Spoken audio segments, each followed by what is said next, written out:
Good morning, you guys. I feel like I'm going crazy because I swear they said yesterday that court was going to start at 8:45. But both streams that I'm looking at, oh, we do have, okay, never mind. There we go. We just started a minute late. So we'll get this up here. Shout out to Infamous Sylvia. And you guys, almost every day, Infamous Sylvia does a chat after court ends for the day. So if you're looking for something to binge after the streams end, definitely head over to Infamous Sylvia. And Aussie Tank is already starting the day off with gifted memberships. That's super awesome. Thank you so much, Aussie Tank. Shout out to Aussie Tank in the chat. And I see you guys, almost all of you are, what is today going to bring? Is he going to wear a suit today? Trish says yesterday almost killed me. Today's got to be better. Yesterday was pretty repetitive, but a lot of interesting stuff. Yeah, T-minus 1 minute. Looks like it was right on time. And you guys know the drill. As soon as Law and Crime gets their act together, we will switch over there to do the closed captions so people can, I know they're not accurate all the time, but sometimes it's the only way we can hear anything that the defense attorneys are saying in the back because they never use their mics. So they need to do a Brady class and a mic class in that courtroom. And look at you guys. Look at all you early birds. All these people saying good morning must be from, you know, North America, East Coast. Because I think it's already afternoon over by Drea. I see some Mario Kart racing going on. Is Amber Heard on the stand today? Yeah, that was something I couldn't turn away from. I saw some of you guys saying, I need this trial to be over. I need to get back to doing work and stuff. With the Johnny Depp and Amber Heard trial, man, it was every day I had that thing on from start to finish. Woody's the main character of this trial now. Then Midwest later. Good morning, Kat. Hope the judge called a mistrial. I think a lot of people are hoping for that, but she is just instantly denying. Let's see what this brings today. Yeah, do you guys want to? Okay. Let me pull that up. So if you guys missed it yesterday,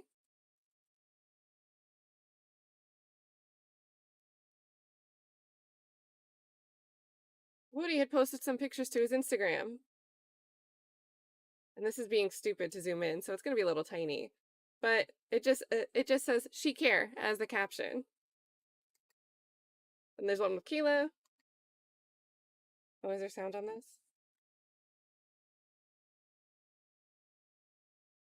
All right. I did the sound. I don't hear him saying anything, so who knows? And then it looks like we have snacks from Target.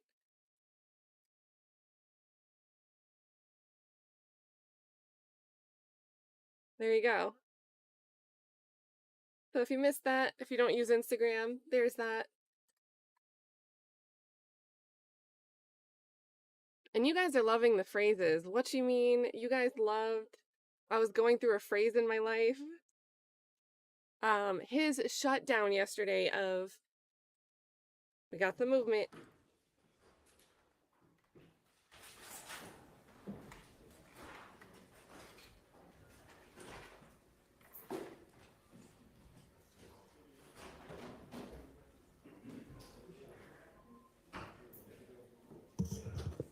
Maybe we were supposed to start at 8:45. All right, I have instructed the jury to be here at 9. It's about 8:50 now. Just thought it might be a good idea to have us start before the jury in case there's anything that anybody needs to deal with.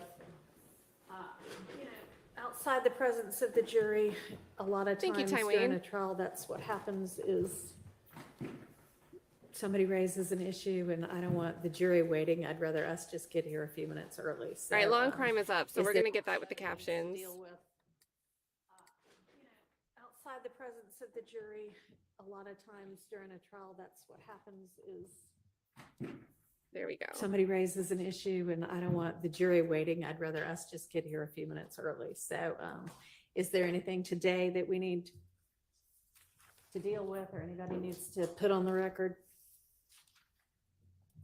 They're zooming in on Steele's Nope. empty seat. All right, good. Okay, well then y'all can just, I'm gonna get signed in and make sure that my tech issues from yesterday are fixed, and as soon as we get the word that the jury's gonna be here, we'll get started. Ms. Hilton, I know you probably don't have that much of an idea how long Mr. Copeland's testimony is gonna be, but what's your best estimate? Your Honor, the state would like, good morning, the state would like to morning. complete Mr. Copeland by Friday. Do you think it'll be that the whole week? Wow. If a good guess, Okay. by Friday. All right. Well, we can check back in on that later in the week, but make sure that in the event things for some reason start to move faster, you've got your next witness lined up and ready to go. Yes, Your Honor. Okay.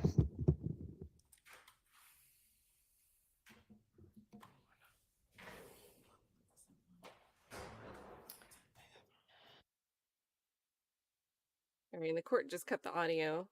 But thank you, Tywayne. I agree that if Woody keeps his composure, the state will have nothing, at least really on this Donovan Thomas murder. I think there's enough to suggest an alternative culprit that the state didn't seem to look at.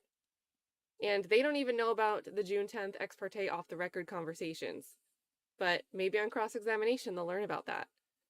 That would be a game changer. Yeah, a whole week just for direct, you guys. For direct. And then there's going to be a week off. Because remember, there was a pre-planned, they're not going to be here on the 19th or whatever. Look at you guys.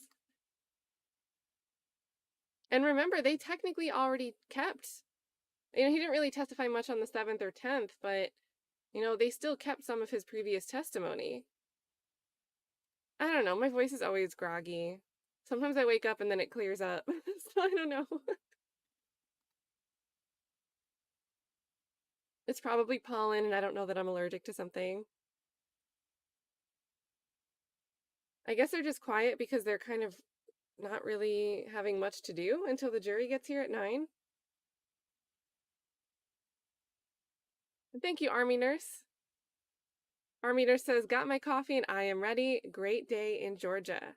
Yeah, the weather was nice outside today. I'm in Florida, so, just a little bit south of you. A little bit warm already, but really nice compared to, we had a bunch of, cloudy days, bad storms, and suddenly that all seems gone. I've got my tea, my cold tea, so I am ready. Yeah, piss poor planning. And remember, we haven't really looked at any of these videos yet. It was all dialogue yesterday. Dialogue, dialogue, dialogue.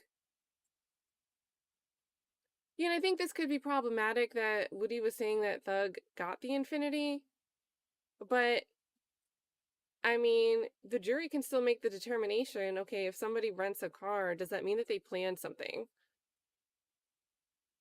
The state will try to say that because he rented the car, he obviously planned something. And Cross, what do you guys think? How many days do you think cross-examination will take?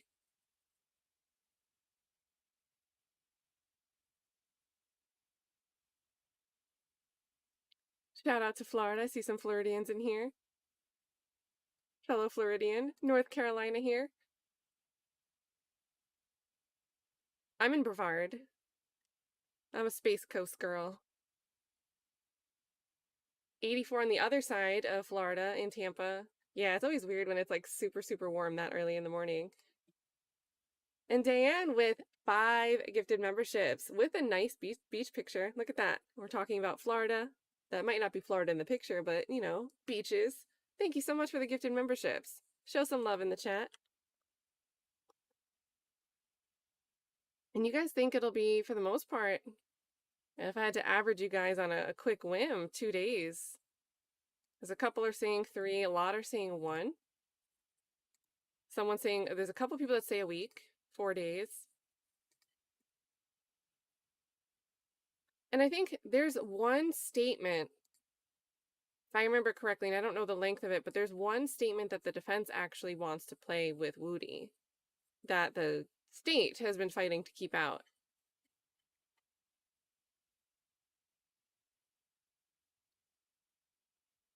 There you go. Look at all that love. There you go.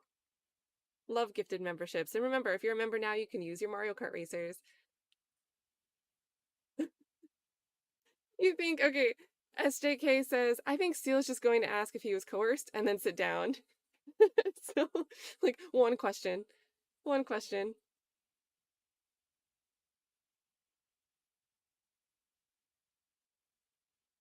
And yeah, so he rented the car for Woody and Woody gave it to him.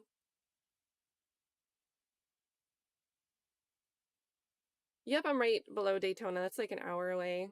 Not really even. Yes, okay, this is, guys, so when I say I live in Space Coast, what I mean is, and I can look at the timestamps. I don't know if this is like Elon Musk doing it or what, but they do these satellite and space launches. I have 11:21 p.m., 1:07 a.m. All right, you want to go ahead and get him on the stand? Middle of the night. So here we go. What's the court fit today?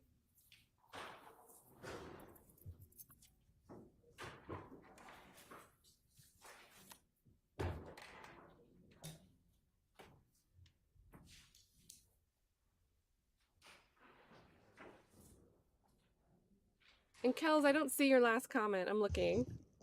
I appreciate you too. I'm looking.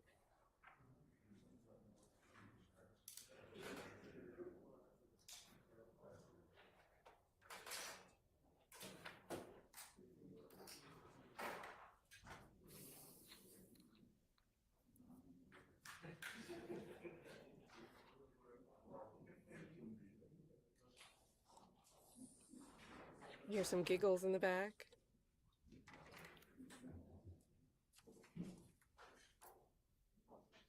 Good morning. All right, we're ready for the Oh, we are not in a suit today. We have a button up. We have like an Oxford collar shirt going on.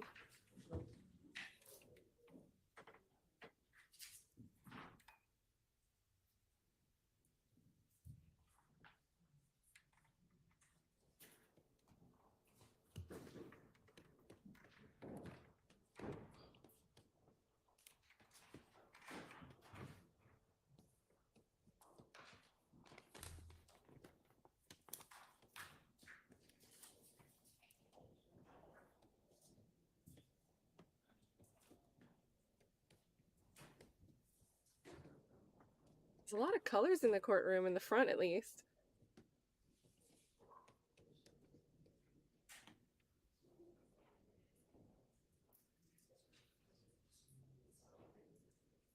I think Keratin Matthews takes the cake for the suit today.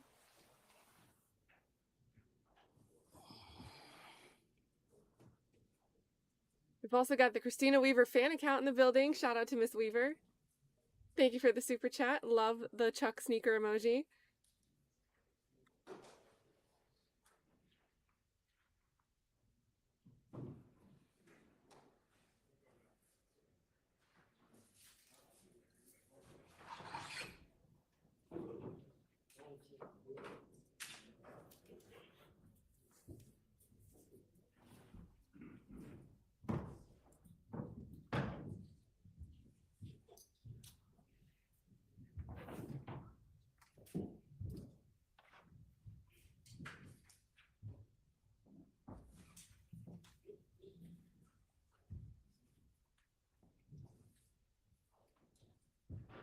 Okay, then Kel says, why so long? Is it just me, or is she more concerned with Woody than the co-defendants? What else do they have? This is going nowhere fast. I think she just doesn't want to deal with any witness being here for a long time. She just wants us to move forward. And I also think she doesn't like the lack of certainty from the state. So if they definitively said Friday, that might have been a different story. Thank you so much. Good morning, ladies and gentlemen. I hope y'all had a restful evening last night. One thing I meant to tell y'all yesterday, but I'll tell y'all this morning, if there's ever a time that y'all feel like you need to stand up and stretch or just move around while we're in the testimony, feel free to do that. I mean, it shouldn't be distracting to anybody. And I know, believe me, I know that sitting all day long can kind of get uncomfortable sometimes. So just feel free to do that if y'all need to. All right, Ms. Hilton, you can go ahead with your examination. Thank you, Sentinel. Smash Thank that you, like Honor. button. Good morning, Mr. Copeland. Good morning. Now, yesterday when we left off, you were speaking about this Infiniti that was rented by Thug that you gave to Threat. I guess the day before Donovan Thomas was murdered. Is that correct? Yesterday when we left off, were you speaking about the Infiniti that was rented by Thug that you gave to Threat the day before Donovan Thomas was murdered? I don't recall. Okay. Do you recall yesterday talking about giving an Infiniti to Threat?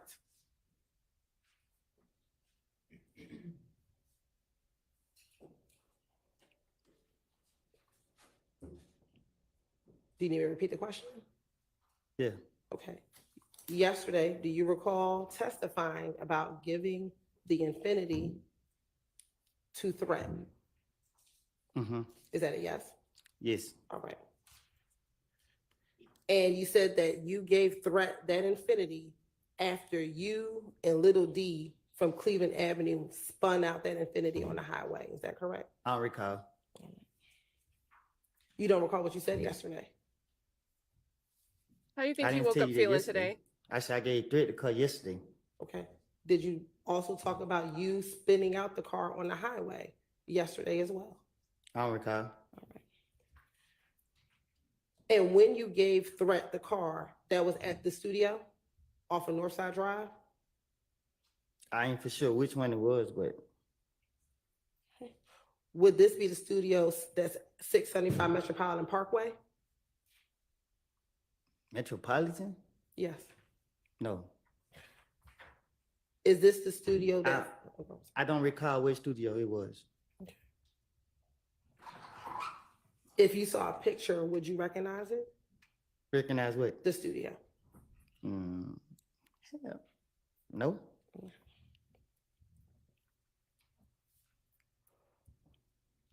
When you dropped the car off to the studio, do you know if Thug was inside the studio?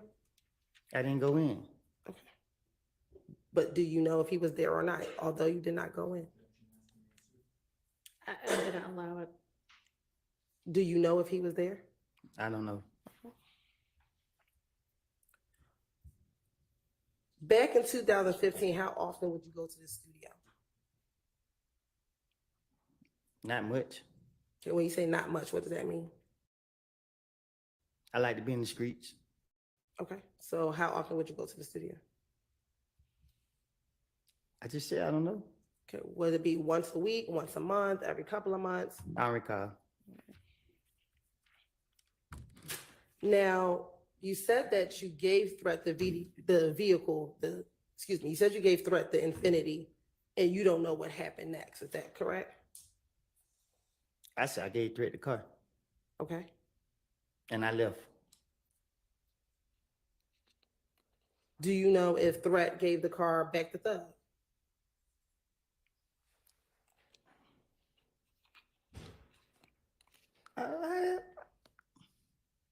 What? I don't recall. I don't know. Okay. This was the car that Thug rented, correct? I don't recall.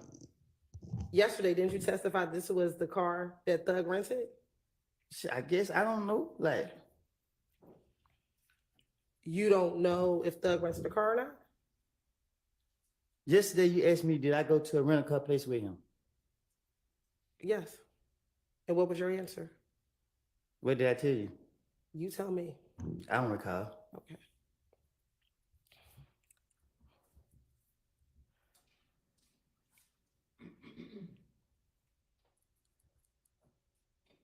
Now, once you gave Threat the vehicle and you left,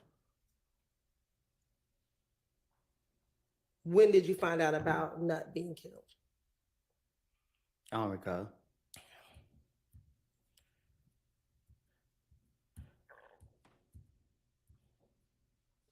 Did anyone tell you that Threat killed Nut? Didn't? Sustained. Why did you bring up that you gave the Infiniti to Threat? Why did you tell me that yesterday? Because I did. Okay. And why did you tell me that? What you mean? Why did I tell you that? Yeah, why was yesterday the first time that you ever mentioned giving threat the Infiniti? Because y'all sitting here like y'all know what y'all talking about when y'all don't. Okay. So why didn't you tell the police that back in 2015? Because I ain't trying to go to jail. Why would you go to jail for giving someone a car? The same way y'all take me to jail for everything else. Okay. But is there a crime to give someone a car? Sustain. Why did you think you would get in trouble for giving someone a car? I don't recall. I mean, maybe just because it was wrecked.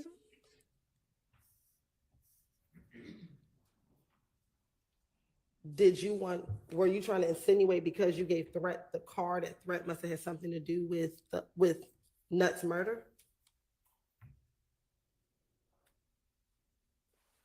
Huh?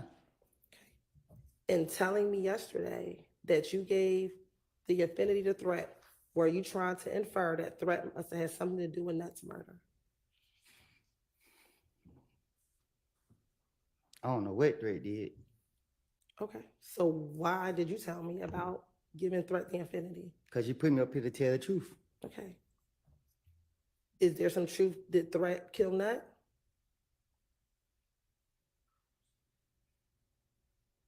I got to answer that. Yeah. Do you have an answer? I don't know what Drake did. Okay. Back in 2015, did you tell the police that Threat killed Nut? No. Okay. Did you tell police that other individuals killed Nut? I'm going to protect Drake. Okay. But you didn't protect the other people that you talked about? Me and Drake been friends since 2001. Okay. Are you closer to Shannon than you are to Threat? I'm closer to Drake than I am any person in the street. Okay. But when you were talking about who you were close with, you never mentioned Threat to the police back in 2015. Is that correct? That's my partner in crime. Okay. But in 2015, when they asked you, who were you closest to, you never mentioned Threat, correct? Right? Because I know the police trying to get me. Okay. But you talked about being very close to Little D, correct? Because the D is a pretty boy. You talked about being very close to Shannon, correct? Because Shannon is a pretty boy too. Okay. But all the pictures, do you remember the pictures that we showed you back in June? Right? They only had you, Shannon, and Little D primarily, correct? This one, I'm not on that other type of time. Okay. Do you have a lot of pictures with Threat? Yes. Okay. Back in 2015. We have a lot of pictures together. Why would you tell on Shannon and not on Threat when you're talking about the murder of Donovan Thomas? Because telling is being honest. Lying is lying. I'm going to protect. Right? Why would you make up anything on Shannon when you said to the police, It's those easy. are your friends, even though they're pretty boys, those are your friends. So why would you make it up as to Shannon and not tell the police about Threat? Because the thing is, if a person ain't do it, they ain't do it. So no matter what I tell the police, they didn't do it. So I ain't gotta be like, okay, I'm telling the truth by saying they did it. Okay, they didn't do it, so the police can't lock them up for something they didn't do. But if I say Threat did it and Threat actually did it, then it's a different story. Are you telling us that Threat did it? I ain't said Threat did nothing. Okay. So did Threat kill Donovan? I don't know. Are you now bringing anything about Threat because he's deceased and now can't come in here and defend himself with whatever it is that you're saying? I'm up here to tell the truth. You going back into the past and I done told you 1,000,000.5 times that I don't lie. So you put me up here to tell the truth.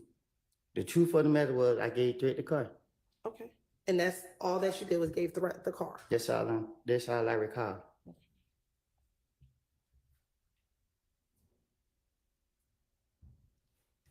And you gave him the car at the studio.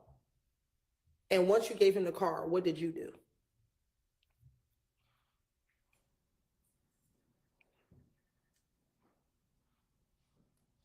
I don't recall.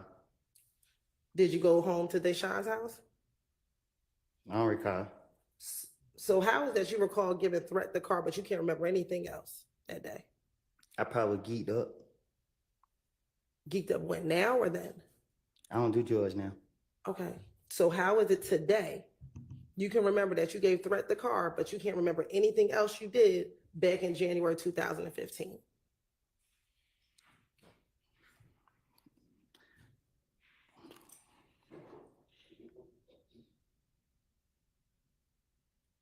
I don't recall You don't recall what? nothing. Okay, so you don't recall that Threat gave you that you gave the car to Threat? That's what you want me to say? I want you to answer truthfully, Mr. Copeland. I think I just said I don't recall. Now, yesterday you testified that Gaither and the police were out to get you. Is that fair? That you said that yesterday? You told me yourself that they did me wrong. I asked you a specific question. Yes. Okay. Isn't it true that in 2015 you would call Gaither if something happened in the streets? Because I'm playing on her. Okay. But isn't it true that in the January interview that you met with Gaither and Dennis, you called her to let her know that they were shooting at you? Because I ain't no telling what I did back to them. Okay. And it was after you called her that you went to the studio. I don't recall calling no Gaither telling her anything. I don't recall. In the interview, didn't she tell you, I waited up here for you because you called me? I don't recall. And that she was actually getting ready to get off of work, but since you called her, she waited for you.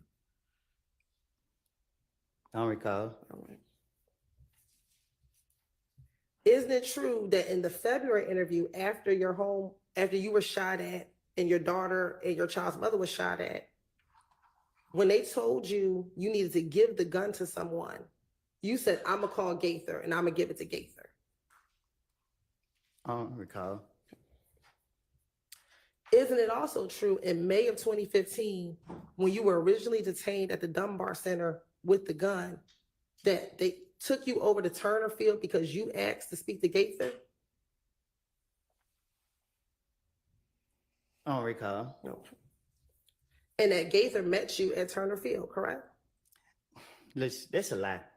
She didn't meet you at Turner Field? You got the police report. The police that got me said that every time they get me, they got to notify the gang unit to come get me Did you? when they touch me. So you did not call and ask for them to speak to Gaither? No. Okay. And did you meet with Gaither at Turner Field? No, I was in the back of the police car in handcuffs. Did Gaither meet you at Turner Field while you were back in the car in handcuffs? I don't recall. And matter of fact, that day, did you get released And, from Turner Field? Did you get released? yeah, I guess. Did you go to jail the day that you met Gaither at Turner Field? Did you go to jail that day? I don't think so. I don't know. Okay. You didn't get arrested for that gun at the Dunbar Center until June of 2015, correct? I guess. Okay. And isn't it true that even after you got arrested in June of 2015, that once you were in jail, you called Gaither multiple times to speak to her from jail? I don't recall calling her from jail.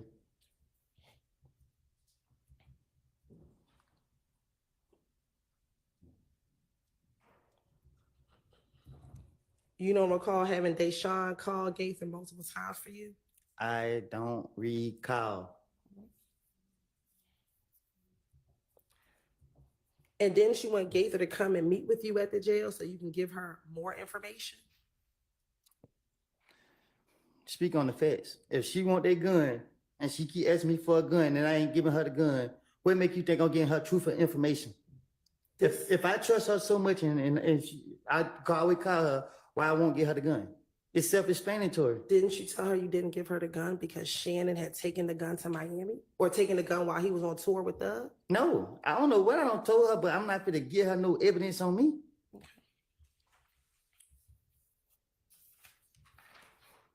And wasn't Deshaun actually frustrated with you because you wanted to call Gaither so much and she didn't want you to call and speak to Gaither. Cause they sure knew they sure knew what I was doing.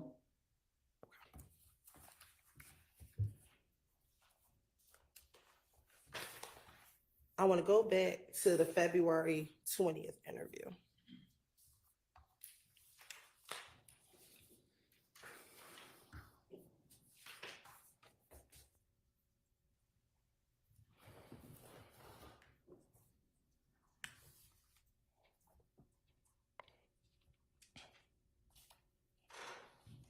Now, I just asked you about Detective Gaither and speaking with her. Isn't it true that in the February 20th interview, you told Detective, I had came down here and talked to Officer Gaither, and somehow word hit the street. I told Gaither a lot of stuff, but it did not get out. But just this time, it hit the streets. Now people looking at me sideways. Do you recall telling the detective that?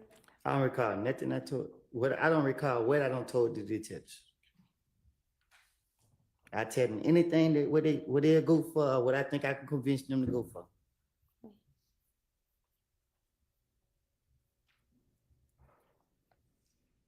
And did you also tell the detectives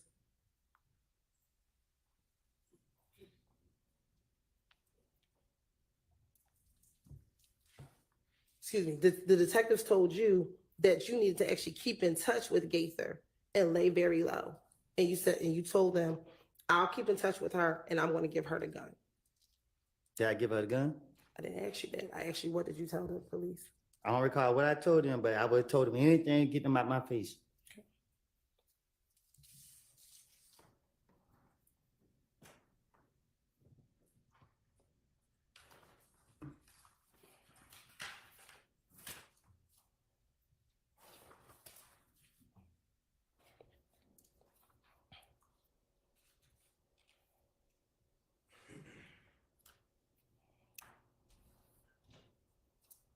Now, back in 2015, did people believe that you were the reason that you were a bad influence? Can you repeat that question? Sure. So I don't know if he's represented today. Back in 2015, did you tell police that you were the reason that Thug's name kept coming up? I'll And- allow that. That's okay. Thought that might be a different So question. he but might you have can really ask that woke up question. feeling different Thank today you. for a reason. In the February interview, did you tell the police that you were the reason that Thug's name was getting involved in all of this beef and drama with YFN and If Gang? I don't recall nothing I told the police. Okay. Did you say to the police, I heard someone say, I'm the reason. They said that I pulled Thug into this. I'm the reason they bring Thug name up. Thug has something to do with it because of me. Folks going around saying I'm trying to mess up his career. How the hell am I messing up his career? I had nothing to do with it. I didn't. I don't know what the hell is going. Sorry. I had nothing to do with this. I didn't. I don't know what the hell is going on. I would tell the police anything to get them out my face. Okay.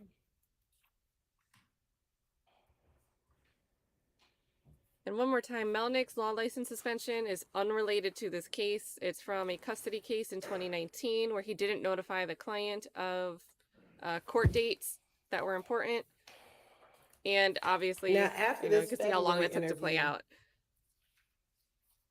Were you then arrested later on that day on a probation violation?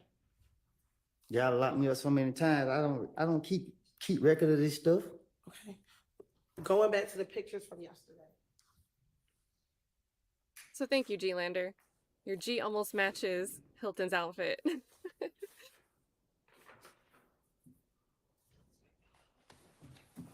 I'm showing you 378 Yankee Charlie 1 and 378 Yankee Delta 1. Is Yankee Charlie 1 February 20th, 2015? How I supposed to know which one of them is it? Look at 378 Yankee Charlie 1. Do you see that on the paper? Okay, Do you see the date that's on the top? Friday. What's the day? Friday. What's the All right, date? we already established yesterday it was February 20th, so Yeah. just ask the question. Looking at both of those, is one you're in the jumpsuit and one you are not in the jumpsuit? Right. Okay. And is one on the February 20th and the other one on February 21st? Oh, okay, yeah. Okay. So after you left your interview on February 20th, were you arrested on a probation violation? Huh? After you left the interview on February 20th, were you arrested on a probation violation? The next day, are you in Oh, blue yeah. jumpsuit? You said when I left, Okay. Do you remember when you were arrested? the papers got the next day. I don't know if it's the same day or the next day. Okay. But when you came back, you spoke to Detective Gaither on the second time on February 21st, correct?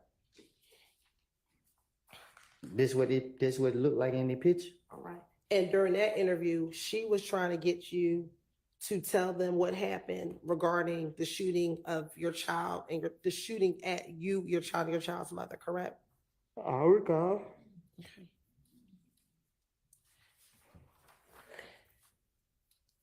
And during that interview, you actually begin the interview not talking about the shooting, but talking about what was happening between If Gang and you, because people thought you killed Nut, correct? I don't recall what I told the investigators. I was just saying whatever come out of the top of my dome to get them out for me.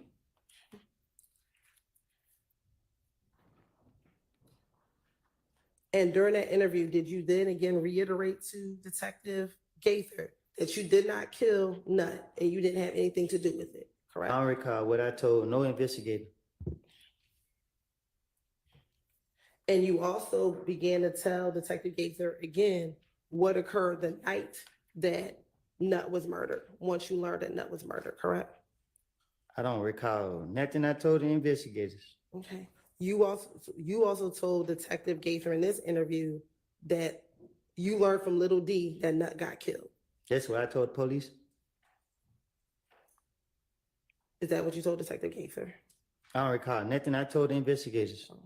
If you call me here to tell the truth, you got to stop going back into the past. Okay. And you also told her about being at Carver home at your baby mom's house that earlier in the day that Nut got killed, correct? I don't recall nothing I told. Who you said I said this to? Detective Gaither. I don't recall nothing I said to Gator. And matter of fact, you told her that you came down on your own that morning to let the police know that you had nothing to do with Nut's murder, correct? I don't recall nothing I told the investigators.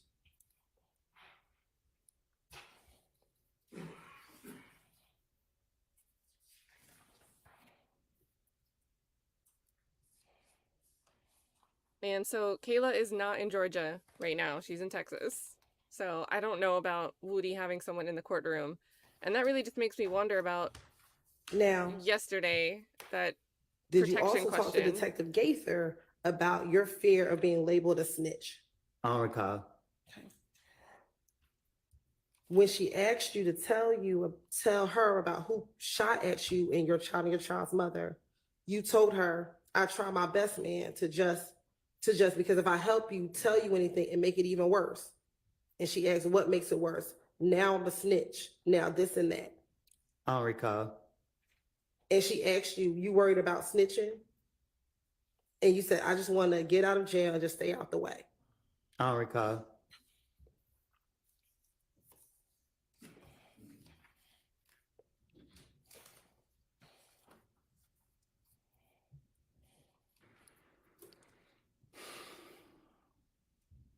Now, you also talked to Detective Gaither in the same interview about trivia as well, correct?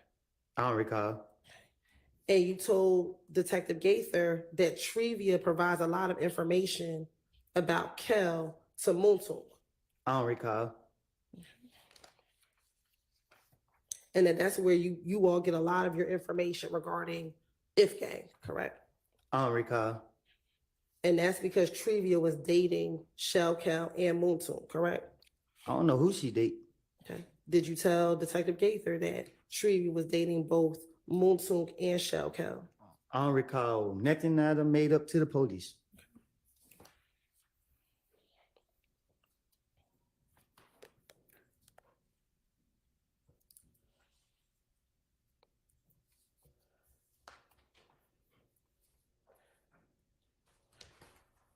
Now, we just talked about you calling Gaither the night that they were shooting at you on the highway. Do you recall yourself today calling Gaither the night that they shot at you on the highway? No, I don't recall. Okay.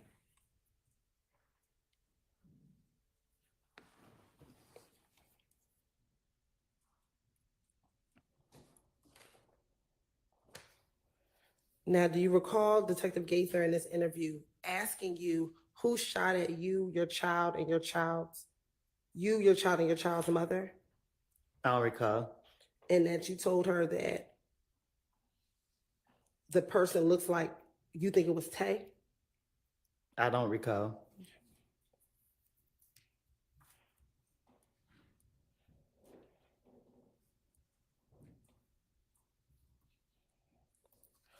Do you also recall telling Detective Gaither in this interview, which is now February 21st of 2015,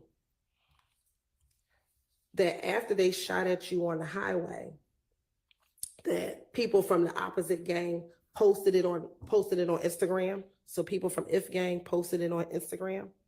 I don't recall.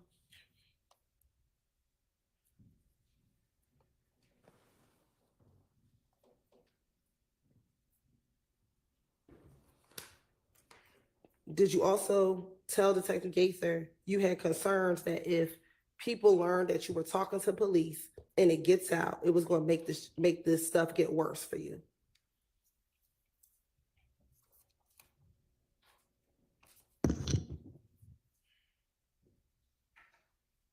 You're staring. Are you going to respond? I don't recall. Okay.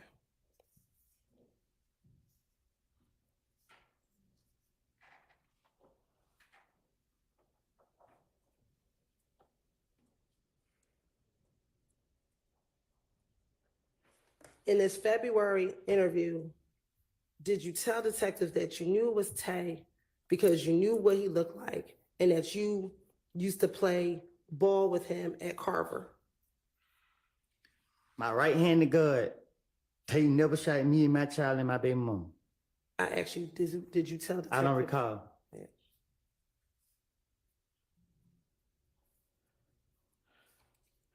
And that you had concern because you had brought him to your house before? I don't recall.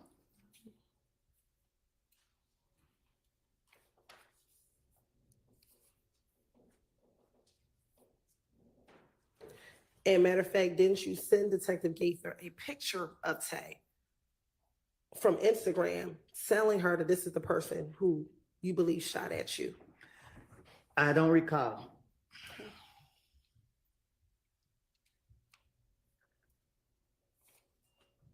And matter of fact, when you were speaking with her, she said to you, you can start out by, who is it? You sent me this picture. Which one is it? And you responded, it's the guy standing by in the brown. Say that again. When she asked you if it was the Instagram picture that you sent to her when you were identifying Tay, she asked you, you can start out by, who is it? You sent me this picture. Which one is it? And your response was, it's the guy standing by in the brown. I don't recall.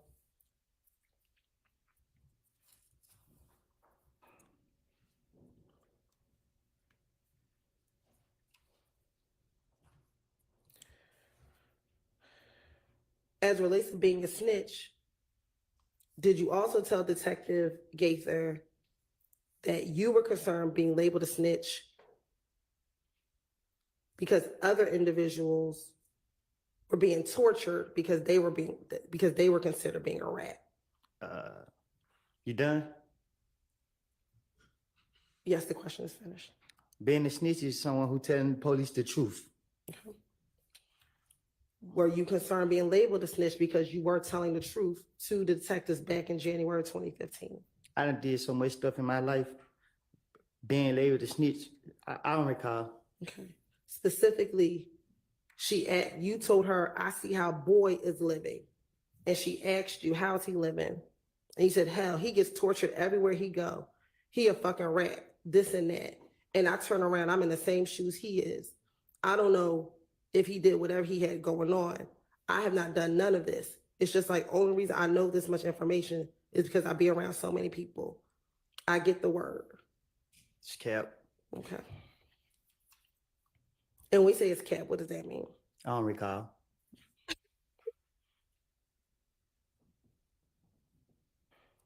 Earlier, you said that the person that you be with the most is Threat back in 2015, correct? No, I said this my best friend. That's your best friend. In this interview in February of 2020, when you were asked, who were you around? Isn't it true that you said, it's only two people I fuck with, Shannon and Little D. If I'm not with Shannon, me and Little D, we together all the time. I wasn't gonna tie myself in with Threat. Why? At this point in time, why? I don't recall. Okay. And you said, matter of fact, yeah, we together all the time. The only two I've been with. I don't recall.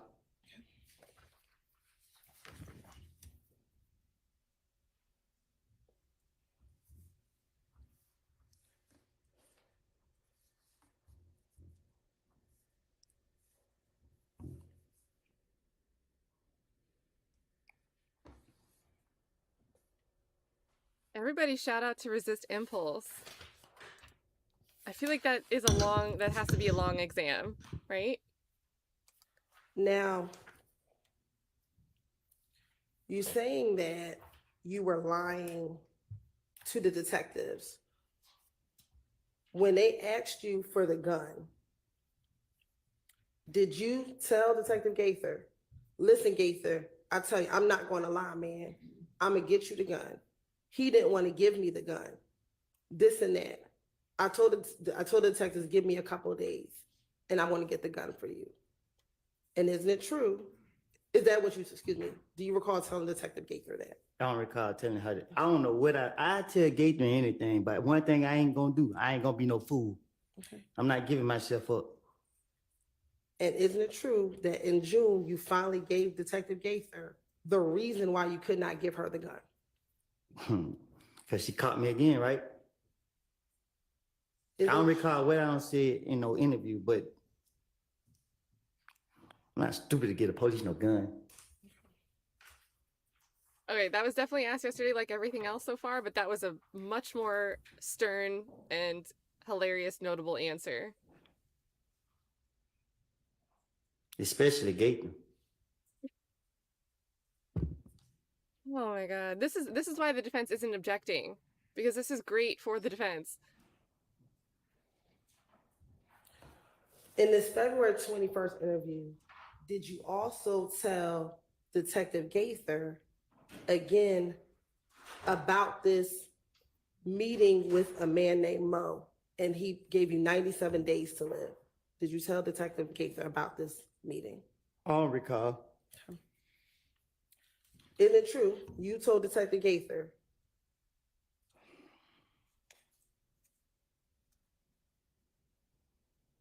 Mo said I have 97 days to live. If I ain't dead in 97 days, they gonna shoot at Mechanicsville until they kill me. The word come back to me. Moontung seen somebody downtown. They were If gang. He's like, damn, what up with y'all? What y'all got going on? Niggas like, it was a misunderstanding, bro.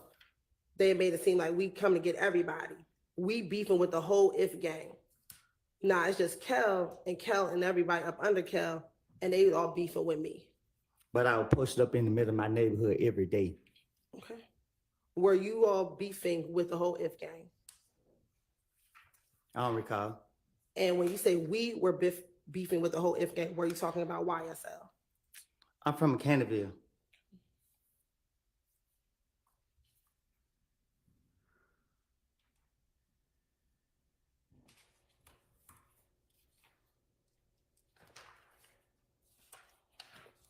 And guys, the MPRE, Now, in my during that understanding, interview in February 21st, do you recall another detective coming to speak with you about an unrelated issue? I don't know. I don't know. Okay. Do you recall someone coming in and talking to you about another murder? If you say, Okay. And during that interview, she talked to you about being a part of YSL, correct? I don't recall what I talked to with any of these police is about. I just know that I was trying to get them off of me. And I'm finna make up whatever, if they bring up whatever topic, I'm finna make up something to get them off of me. I'm a victim in every situation. I'm an innocent in everything I do. Do you recall her asking you, you was Billy Blood, and your response was, I was, but, and she didn't ask you, what are you now? And your response is, that's the point. They got mad because I didn't go back with Inglewood because I hang with Thug and I'm YSL. I don't recall saying that.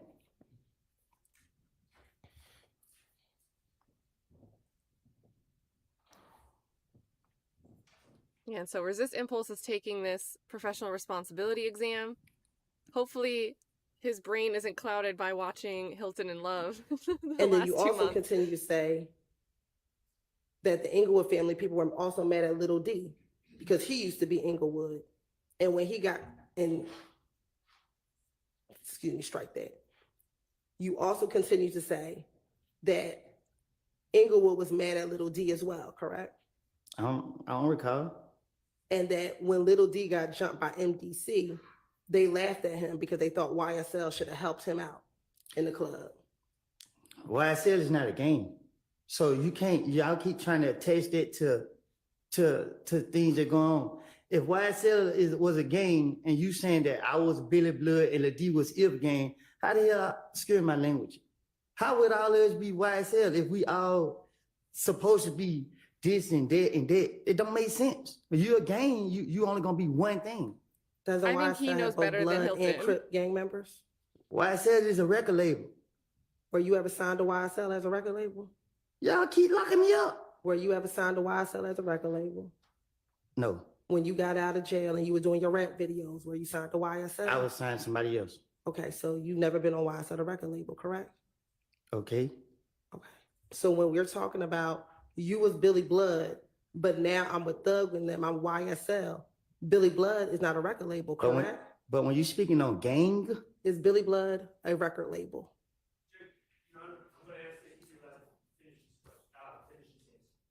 All right, Bill, he didn't seem to be answering. Go ahead and answer the question that's on the floor. Is Billy Blood a record label? I don't know what Billy Blood is. So when she asked Saying it wrong? she asked you was Billy Blood, you said I was, but I'm talking to the police, so I don't recall what I don't say to them. But when you're trying to say gang, it's a difference.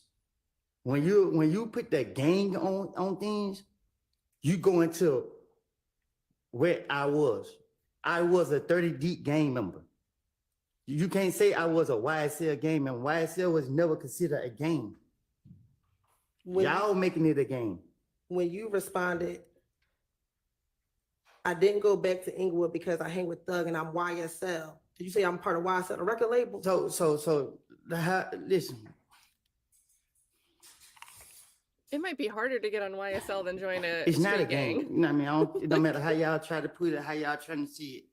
A gang is these people right here, everybody right here, and everybody. You can't put Crips and Bloods together and say that this is a gang. Because if the Crips and Bloods get into it and everybody just saying that, you know, they YSL, they got to pick what they're going to choose. You can't say, like when I was down the road and then people like, oh, that's Woody. He be with Young Thug, such.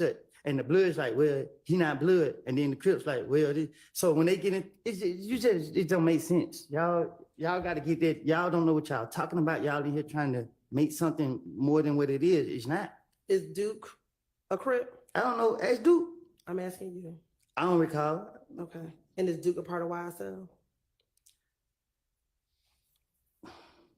Ask Duke. I'm asking you. But we speaking on gang. I asked you a simple question. Is Duke a Crip? I don't know. I'm not a Crip. Never was. That's not what I asked you. I can't tell you who's a Crip and who's a Blood. Do you know if Duke is a Crip? I know I'm a civilian. Overruled. Do you know if Duke is a Crip? I don't recall. Okay. Do you know if Duke is a member of YSL? I don't recall.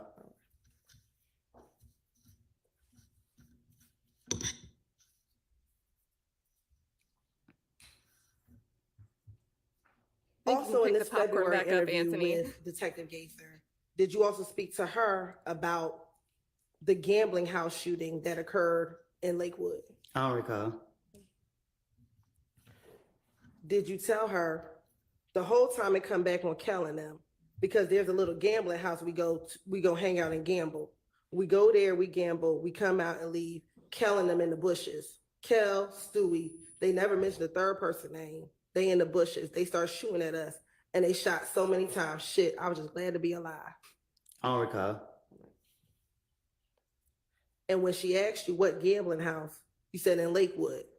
They shot so many times. So damn near shot everybody's car. But they missed everybody and grazed one person across his back. But when the police came, he had already left. Couple people left, but it was Kel.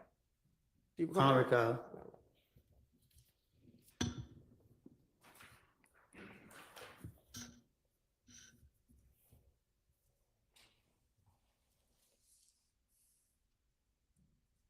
Thank you, Cutthroat Radio Podcast. Top of the morning, Hilton, shut up.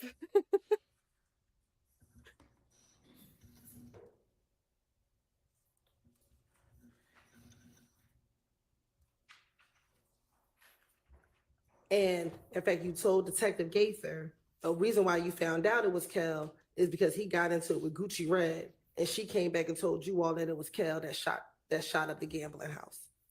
I'm talking to the police. I'm going to tell them anything to get them out my face.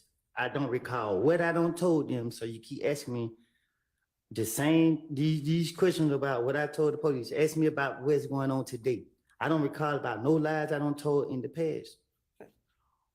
Back in 2015, were you afraid to come to court to testify if you had to against Tay?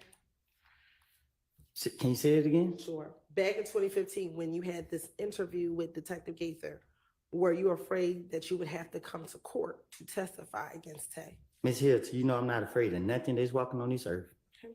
You know that. Looking at that interview, did you tell Detective Gaither, if I describe him in your case, I will have to come to court?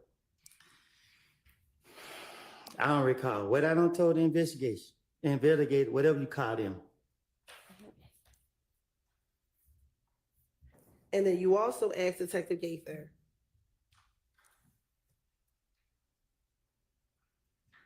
if She's you trying to point get these him videos out, in, meaning guys. Tay, that's going to make it in his discovery packet. I don't recall. Nothing I don't told the investigators.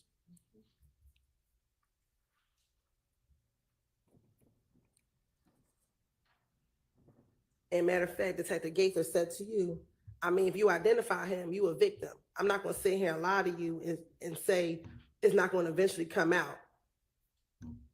I don't recall. Nothing I told the investigators.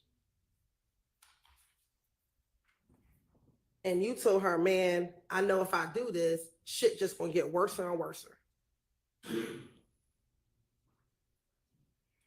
Miss Hilton, I don't recall. Nothing I don't told the investigators.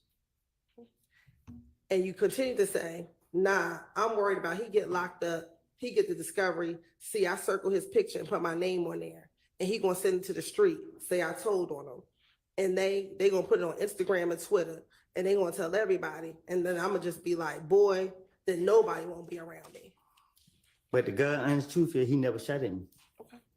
But back in 2015, your concern was if you pointed him out, you'd be labeled a snitch, correct? No, my concern was that they locked him up for something that he didn't do. You know what I mean? Like, I don't recall, you know what I mean? I don't recall what I don't told the investigators, but telling them the truth be the last thing I ever do. And matter of fact, you kept asking, I'm gonna have to come to court, correct? I don't recall what I just said to the investigators.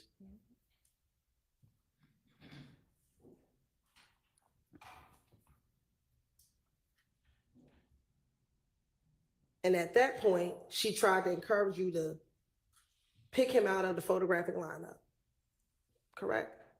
I don't recall. And then you asked her, what do I have to do then? And she asked you, what you have to do then what? And you said, after I snitch. And she said to you, it's not snitching, it's telling the truth. If you call it snitching, you circle the person you know that shot at you. It's snitching when you telling the truth. And that's what your concern was, correct? Not if y'all sitting here trying to make me say somebody shot at me that they didn't shoot at me. But if this way it's gonna take, because they keep saying here, you gonna let people shoot at you while you got your child? I'm tired of you keep asking me something. I don't know who shot at me. If I knew who shot at me, I don't recall.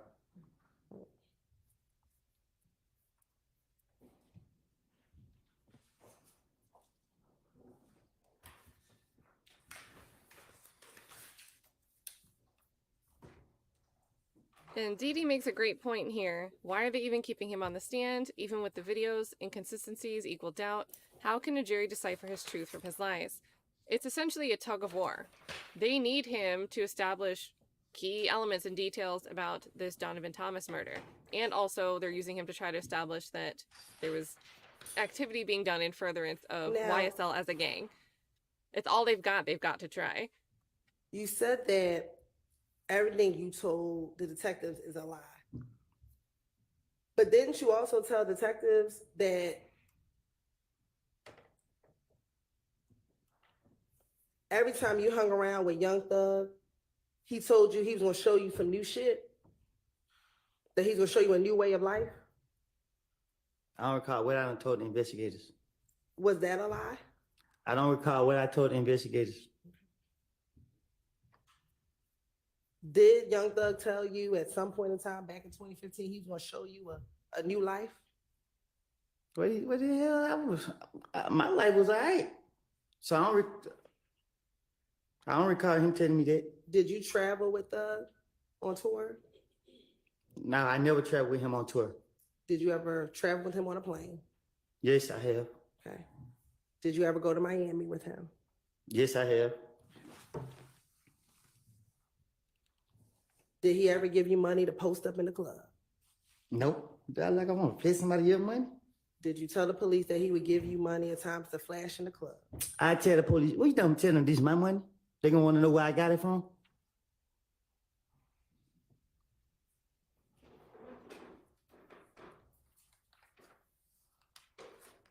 Did you also tell the police that Thug told you to have your girl find a place in Cobb County so you can lay low for a while and that he was gonna help you out and pay for it? I tell the police anything to get them out my face at the time. I don't recall what I done told them. Did Thug offer to pay for some place for you and your girl to live to lay low? Did he ever do it? That's not the question I asked you. No, I made it up. I don't recall what I don't say. I don't know. I don't even know if I said that to the police. So are you saying today that Thug never offered to have you to lay low and pay for a place? Thug never did nothing for me besides let me travel with him to his concerts, shows, or whatever you want to call it.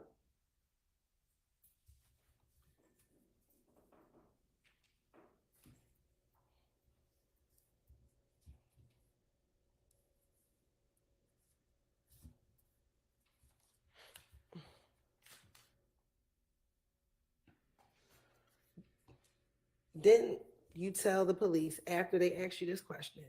They asked you, Thug can't get no money to get your girl to move? And you said, I know he will, but I'm in jail. They asked you, I mean, what? To send words to send word. If he's going to look out, he would. Sorry.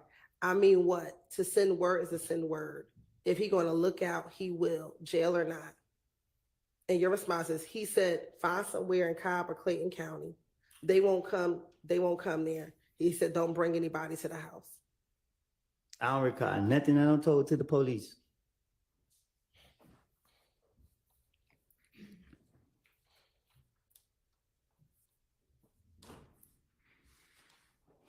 Thank you, Jen, for giving someone a membership. That was really nice.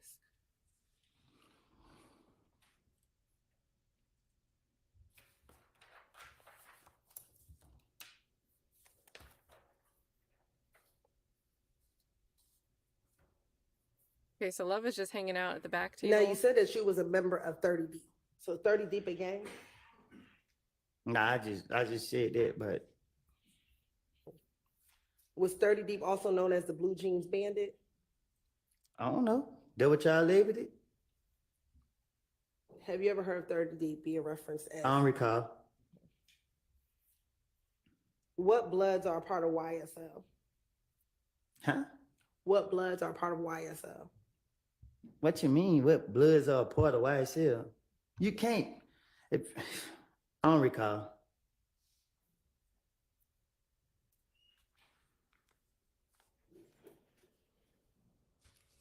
Do you know what other Crips are a part of YSL? I don't recall. And remember, so far, Hilton hasn't done anything to refresh recollection except those 5 images of him sitting in different interviews, those And photographs. earlier, did I hear you clearly when you said YSL has Crips and Blood, so it can't be a gang? Did you say that? 'Cause you got to understand, if you're a gang, right? That so you a Bloods. The Bloods won't let you say that you YSL or you 30 Deep or you MDC. You gonna even be Blood and whatever that is, a Crip or whatever that is. You can't be two, 3 different things. Like, where they do that at?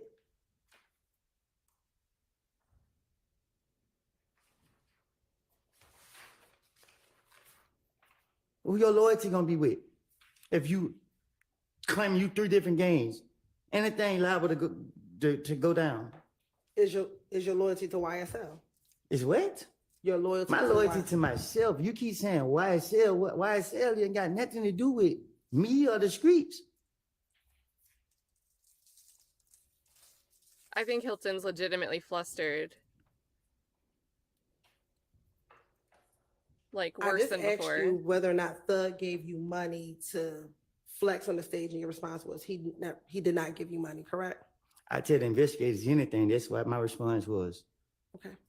In that January 28th interview, did you tell them Thug gave me money and I'm on stage flexing the money? I don't recall what I told no police.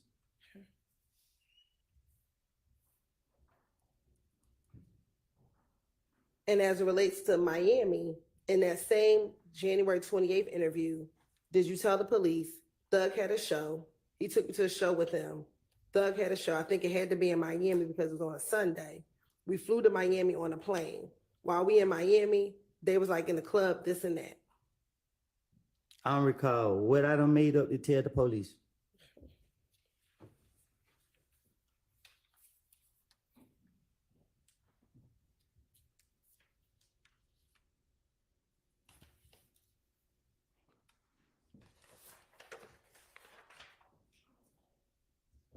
After this February 21st interview,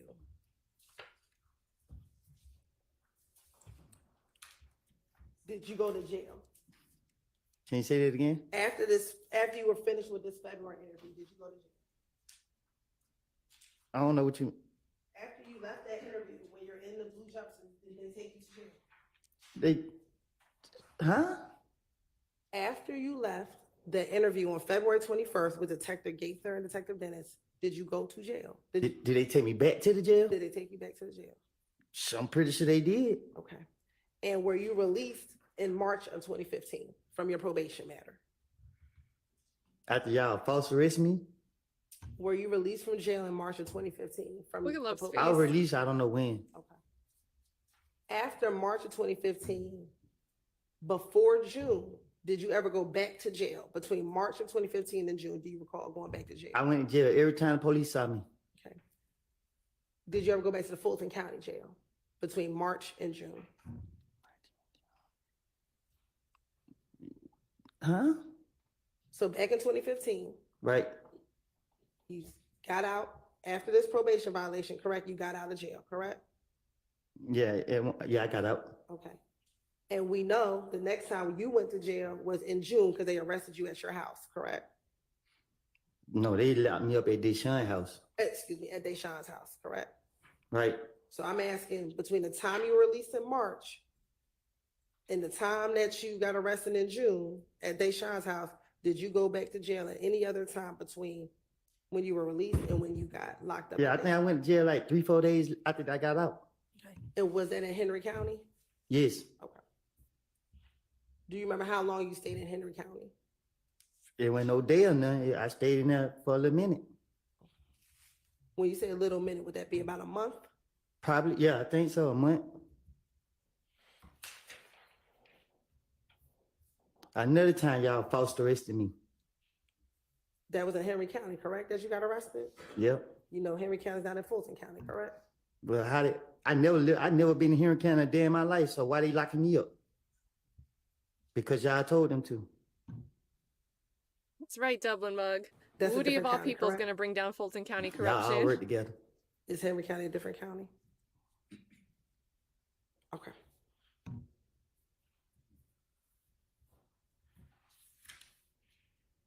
Now, during this time between March and June, were you still being accused of killing Nut? I don't know. Did you still believe that people thought you killed Nut? I don't recall. Also during this time, isn't it true that you thought that Thug was trying to kill you as well? Huh? Between March of 2015 and June of 2015, did you believe that Thug was trying to kill you? I don't recall. When you get arrested in June of 2015, you were frustrated. Is that fair to say? Can you say that again? When you got arrested in June of 2015, you were frustrated, correct? I was. Okay. You were upset that people were blaming you for something that you didn't do, correct? No, I was upset. Y'all kept locking me up, and I was trying to get it. I don't recall. Okay. Did you tell the police you were upset because people kept blaming you for something that you did not do? I tell the police anything to finish my way out of jail. And you also told the police that you thought Thug was trying to kill you, correct? I tell the police anything to finish my way out of jail. Okay. And it was during that June interview that you gave it all up, didn't you? Gave it all up. That you told about everything that happened the night of Donovan Thompson's murder. I had enough time to I don't recall.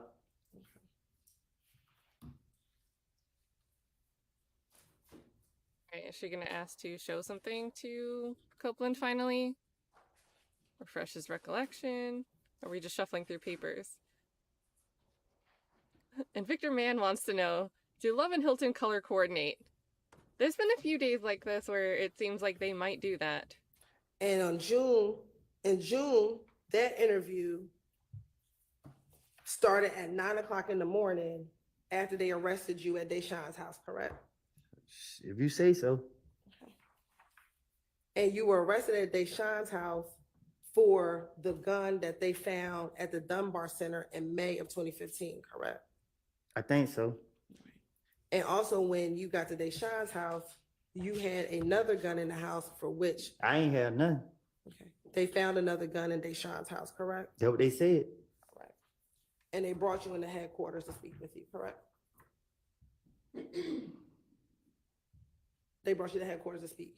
You shook your head. Was that a yes? Yes. And in that interview, Detective Gaither was present, correct? If you say. Detective Dennis was also there? If you say. Okay. Did you also speak with an ATF agent? If you say. Do you recall speaking to an ATF agent? I don't recall none. Okay. And at some point in time in that interview, Thorpe came and spoke with you as well, correct? Did he? At some point in time, Okay. do you recall Thorpe coming to speak to you as well? All right. And then you also spoke with some internal affairs officers, correct? I guess. And this interview lasted at least, again, 9 hours, correct? Felt like longer than that.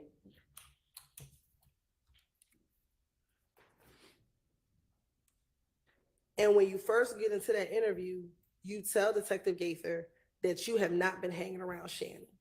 Can you correct? say it again? When the interview talk starts, you tell Detective Gaither that you had not been hanging around Shannon anymore, correct? I don't recall what I told the investigators, but believe me, if I'm not going to tell them the truth. Okay.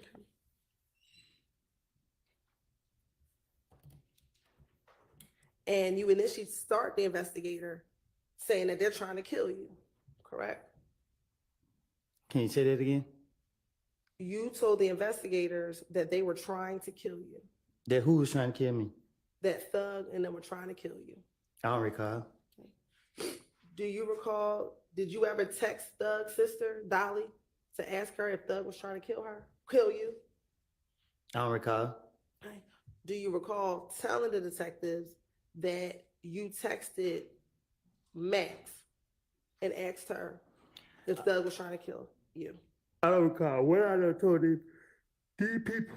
But I'm not gonna tell them the truth. Keep telling you that. And were you concerned that they were trying to kill you because you had told on them?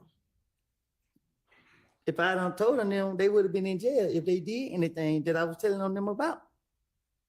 Did you tell the detectives that they were trying to kill you because they think you told on them? And I'm like that. Okay. Matter of fact, Detective Gates asked you, why is everybody in the world trying to kill you? And your response is, they think I told on them. If you get in front of the police, play stupid, mislead them. I don't recall what I done told them. That's why I can't tell you, yeah, I remember telling them this. I don't recall. Okay. And you actually provided the detectives with Dolly's phone number, correct? I don't recall. Okay. And Dolly's phone number at the time ended in 1990, correct? I guess. I don't know. And I'm calling her Dolly, but you actually called her Max, correct? I don't recall. And you told the detective that her name is actually Dolly White on Instagram. I don't recall. And Bernadette Durkin. And This you is told why the we're getting detectives don't recall that instead of you I don't called know. her and you asked her, your brother trying to get me killed, what the hell have I did to him? I don't recall nothing I done made up and told the police. Because if it's And possible her he really response doesn't to you remember. was just stop listening to everybody. I'm delusional like that. If you're delusional, why would you need to tell the detectives about a text message?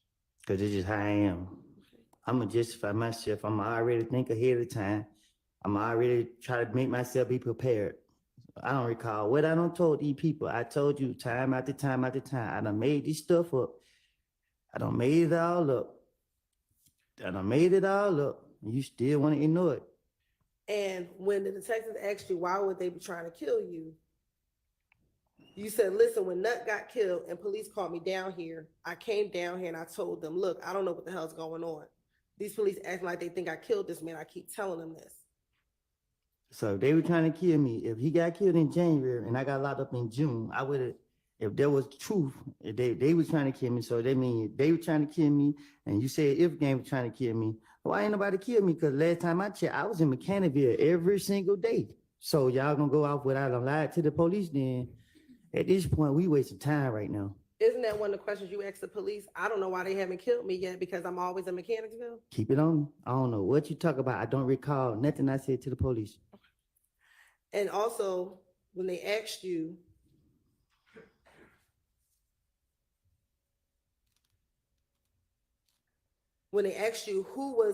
who thought you were talking to the police or snitching, you told them that Thug was right there. Thug was there every time that you answered the phone to talk to the police. I had to be the stupidest person in the world to answer a phone for the police in front of anybody. Why would I answer the phone in front of anybody with the police? That don't even make sense. You can just tell the police anything, they're gonna go for it. Okay. But did you tell Okay. the police that you would answer the phone in I don't front of recall Thug? what. I'm sorry, go ahead. Did you tell the police that you would answer the phone in front of Thug? So that's why they think you were snitching. So they think I was snitching, and like you said, I was still around them. And you want them to be killers or whatever you want them to be. Why I didn't die? Why I'm not dead? Why? Didn't you ask that same question to Detective Gaither? I don't know what I don't ask them, but it's just And you said the same thing. I'm in Mechanicsville every day. So if they want me to be killed, why haven't they killed me yet? That's the same question you asked Detective Gaither, correct? you telling me or you asking me? I'm asking you that what you also told Detective Gaither. You asking me. That's what I'm trying to tell you. So you can't pick and choose what I'm telling the truth about, what I'm lying about. I am a I can't say the word what I'm trying to say because you don't want me cursing. Okay. So the point is, did you tell Detective Gaither the same thing you're telling here is, why haven't they killed me yet? I've been in Mechanicsville every single day.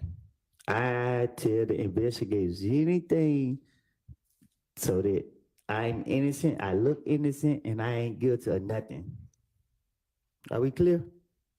I understand what you're saying today. Okay. Let's talk about what you told the police back in 2015. Back in 2015, because you still haven't answered this question.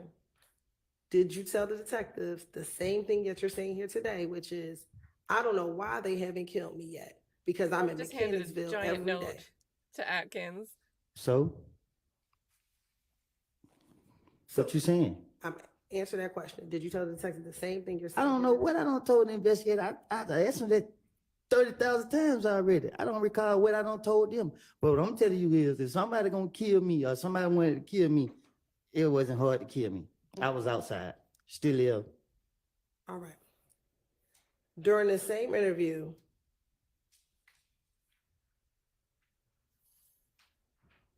you were concerned that Thug did not want you hanging around him anymore, correct? I'm talking to the police. They're trying to tie this man into me. Okay. Did you tell the police in that interview, he think he did something, he got rid of me? And they asked you, what do you mean? He ain't want me hanging around him no more. I'm like, what the hell? You feel what I'm saying? What the hell? This N-word don't want me around? I get to asking Shannon and them, and Shannon's like, I don't know. If they wanted me dead, they knew where I laid my head at. They could have easily called me and be like, come here and kill me if they were living like that. Okay. And then they asked you, why does it matter to Thug if he talking to the police or not? If he had no say so with what happened with Nut, you know what's going on. And your response is, between us, I want to say they had something to do with it. Who was they?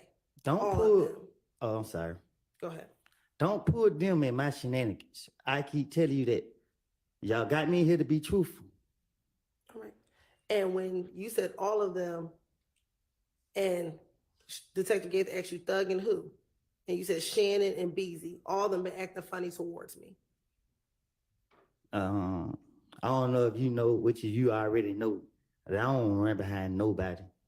So when the investigators are questioning me, I'm going to say whatever to spend them to get them off of me. Okay. And at that point, they asked you, how long have you known Shannon? And you said, longer than Thug has. And they asked, have you known Shannon for a good part of your adult life? And you said, we went to school together. Because I knew my motive. My motive was to put the blame on them to get it off of me.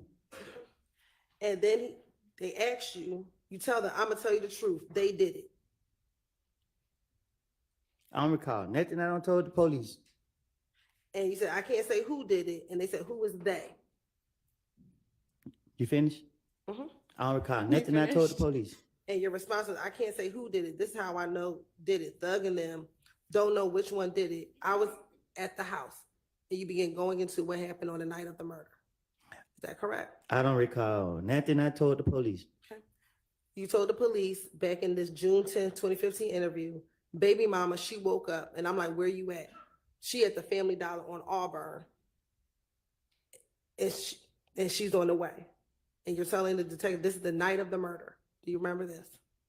I don't recall nothing I told the police. And he said, is it true? After that night the murder happened, I called Thug. He always answered for me. I FaceTime him. He hung it up. I'm like, damn. I called D. And D like, where you at? I don't recall nothing I told the police. I made it all up. And they clarified, D, is that the Mickey-on? You asking me? I am. I don't recall nothing I said to the investigators. And then I she don't said, think yeah, she the can Mickey-on. recognize I don't truth. talk to No I matter don't talk how to she one from pronounces it, I Cleveland. just don't think she can D. recognize it. I don't talk from D on Cleveland. Oh, I'm about to get. Oh, I'm sorry. Go ahead. You want to take a break? No, you good. Okay. I'm about to get this car, this white Charger. Do you recall telling the detectives that you were going to get your brother's white Charger? I tell the investigators anything, long as it ain't telling on myself. Okay. He said, all right, I go to my brother's house. He going to give me the car, and I pulled up to the green store. I don't recall nothing I told the investigators. You then told him again, I called Thug. I ain't called D, and he didn't answer. I think you just asked me that, and I just told you I don't recall nothing I said to the investigators. Okay. You then tell the detective, I pull up at the green store. I talked to Little Reddy, me and Little Reddy talking, and D said he was on Cleveland. So then you went over to Cleveland. I don't even know who Loretta is, but I don't recall nothing I talked to, none that I told the detectives or whatever y'all want me to say. Okay. You then tell the detectives that you leave from Mechanicsville and you pull up to the McDonald's on Cleveland Avenue. I don't recall nothing I don't told the investigators. Okay. And do you recall going to the McDonald's? I don't recall nothing. Okay. And you told the detectives when you pulled up to McDonald's that D was with Bentley and them, correct? I don't recall nothing. And is Bentley OG Bentley? I don't recall nothing. Okay. And when they asked you who else was with you, you told them Nard. And you said, hold on, I think I'm lying. It was a white Jeep. It was Nard, D, Bentley, Shannon, and Ye. And all of them were in the Jeep. I don't recall nothing I told to the police. Okay. Do you recall being at the McDonald's and seeing Demekion, Nard, Bentley, and Shannon in a white nitro? I don't recall nothing. Okay. And this was the nitro that Bentley has. I don't recall nothing. Okay. And do you recall D getting out of the vehicle and getting into your car? I don't recall nothing. And you told the detectives that D got out, and when D got out of the car, he got in the car with you. I don't know how many times I gotta keep telling you I don't recall nothing. Okay. Isn't it true that when D got in your car, he told you they just killed Nut? I don't recall nothing. Is it true that you told the detectives in this June interview, Demekion said they just killed Nut? I don't recall nothing. And when he said that, that's when Nard got into your car. I don't recall nothing. Okay. And is it true that once Nard got into the car, you stopped talking about the murder with Demekion? I don't recall nothing. Okay. Isn't it true that's what you told the detectives? I don't recall. Okay. Once Nard got in the call, did you have some concern about why D stopped talking? I don't recall. Is it true that you told the detectives when Nard got in the call, I'm like, D stopped talking. And I'm like, why the hell D stopped talking? I ain't say nothing. I'm in the car riding. I don't recall. While you were in the call with D and Nard, did Moonsung call you? I don't recall. Okay. Is it true that you told the detectives Moonsung FaceTime you and said, Nut just got shot, boy? Nothing I said was true. Why you keep asking me, is it true? I don't recall nothing I said to the police. And your response to Moonsung was, I'm like, I just heard it, boy. He said your name on Instagram. And you said, I'm just getting out of the house. I ain't had no parts of it. Yeah. I don't recall nothing. Okay.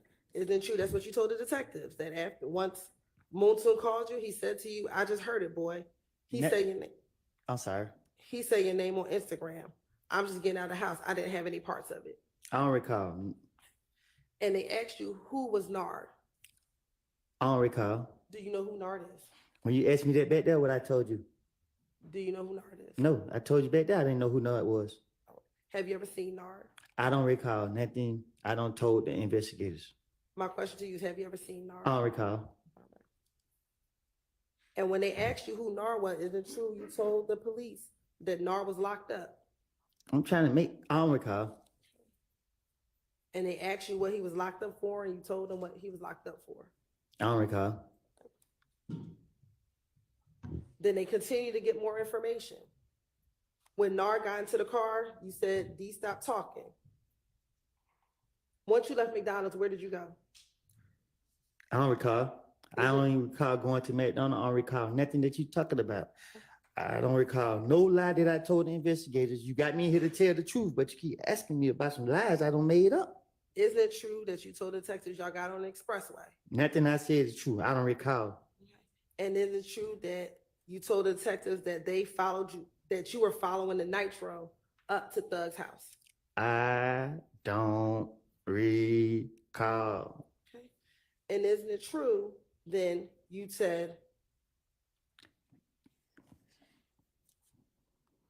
you followed them to Thug's house, and you said once you dropped off Demekion and Nard at Thug's house? I don't recall. Okay. Do you recall going to Thug's house the night that Donovan Thomas was murdered? I don't recall. Isn't it true you told the detective? So we followed him to Thug's house. He stayed downtown at the Sky House. I don't recall. Did Thug stay at the Sky House back in 2015? I don't recall. Isn't it true that once you got to Thug's house, that Nard got out of the car? I don't recall. Isn't it true you told the detectives that once you got to Thug's house, Nard got out of the vehicle? I don't recall. Isn't it true that when Nard got out of the vehicle, Demekion told you they just killed Nut? I don't recall.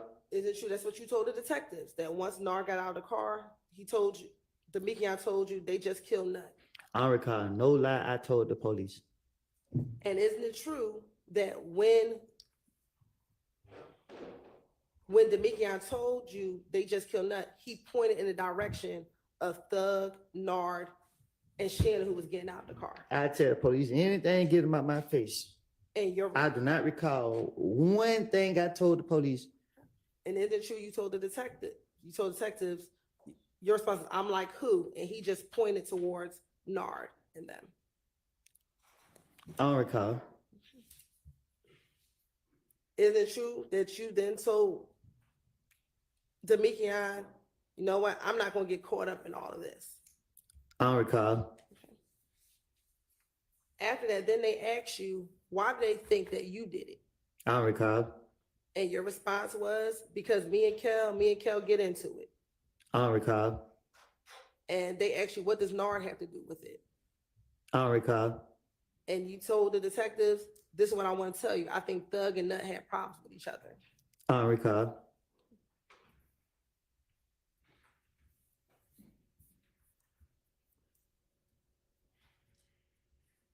And weren't you telling the detectives information that you learned from Demekion?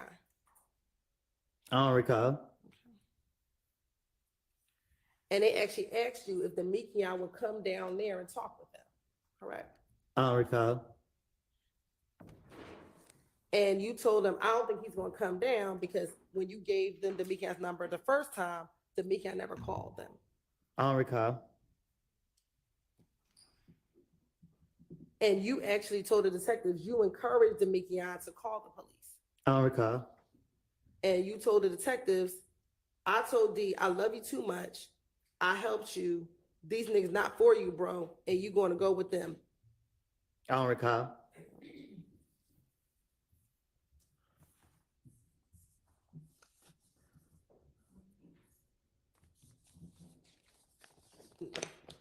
Didn't D tell you that they hid the car and the guns after the murder of Donovan Thomas? I don't recall. Isn't that what you told the detectives, that D told you that they hid the car and the guns? I tell detectives anything they want to hear. If they go for it, they go for it. I don't recall. And didn't you tell the detective it was a gray car? I don't know. I don't recall what I told them. And you said you knew what the car was because you had saw the car on video. I don't recall what I don't told them. And they asked you whether or not it was a Pontiac. And you told them that it was not a Pontiac. I tell them anything. As long as I throw them out, that's all that matter. You also told them that it was a rental vehicle, correct? I tell them anything to throw them off.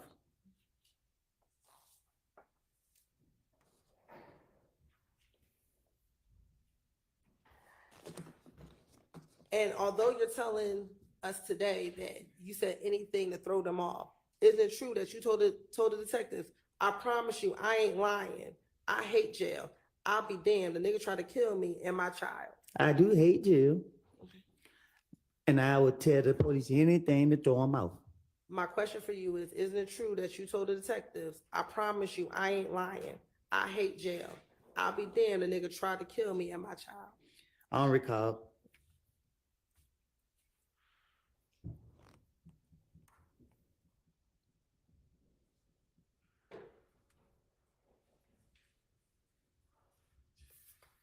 I'm confused for these parts where maybe he did give I did this because I lied to the police.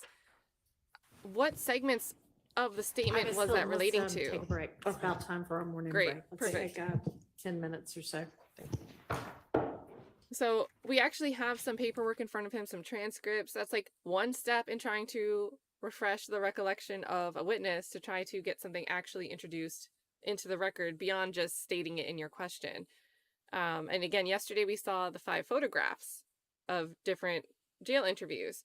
For the most part, yesterday and today, the answers he was given was, I don't recall. And if he has a reason where it might be truthful that he doesn't recall, then, you know, you don't really just get to bring something in unless you really think he's lying about not recalling. What she should be doing is step by step. If she wants to get a specific segment of a statement brought in through the video, put on the record. Oh, we have a Okay. Love has an issue.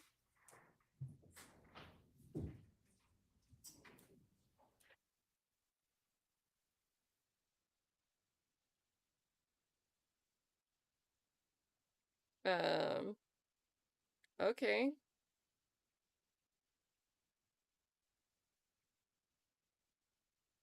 But you would think that on specific lines where she gets an answer besides, I don't recall.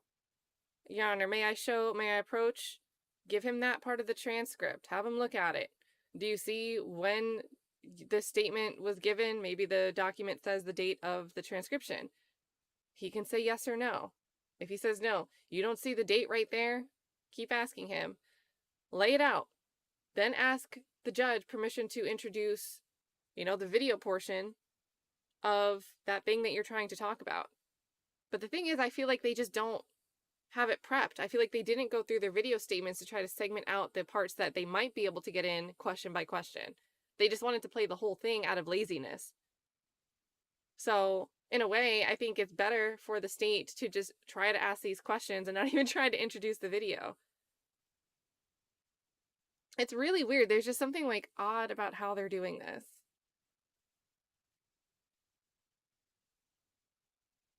Yeah, don't help them. I think it's too late, but it's like, I really just think it's laziness. You miss a lot of I don't recalls. A lot of I don't recalls. And then Hilton really focused. She started today off, and if you watched the beginning, you saw it. But Hilton really started off today refocusing back on what Woody, that cliffhanger that we got about the mention of the Infiniti, and tried to pull it back in her court, her side of the court, by asking, well, didn't Doug rent that for you? Why would you give someone a wreck? Like trying to turn that Infiniti story around. I don't think it's that effective. Don't think that was that effective. But you can tell the state was concerned about that being mentioned out loud in front of the jury, and they're probably concerned that the jury was tuned into that a little bit, just like we all were. But other than that, really just a lot of I don't recalls. A lot of I don't recalls. And then I think she messed up in this recent portion, this whole McDonald's meeting. She could have tried to make him look at the transcript a little bit more. Go line by line. You don't remember saying that? You don't remember being there, talking to this person on this date? He may have very well kept saying, I don't recall, I don't recall, I don't recall. But she would have had a better chance to try to get that part of the interview played. And that part of the interview deals with him knowing that everybody got together after the killing of Donovan Thomas. So I think that has come and gone. She missed her opportunity there. That's a key part because that's where they got their information on who could have been present when Donovan Thomas was killed and thus who may have participated in it. So I really don't know what she's doing. I don't know what she's doing. I don't know if anybody knows.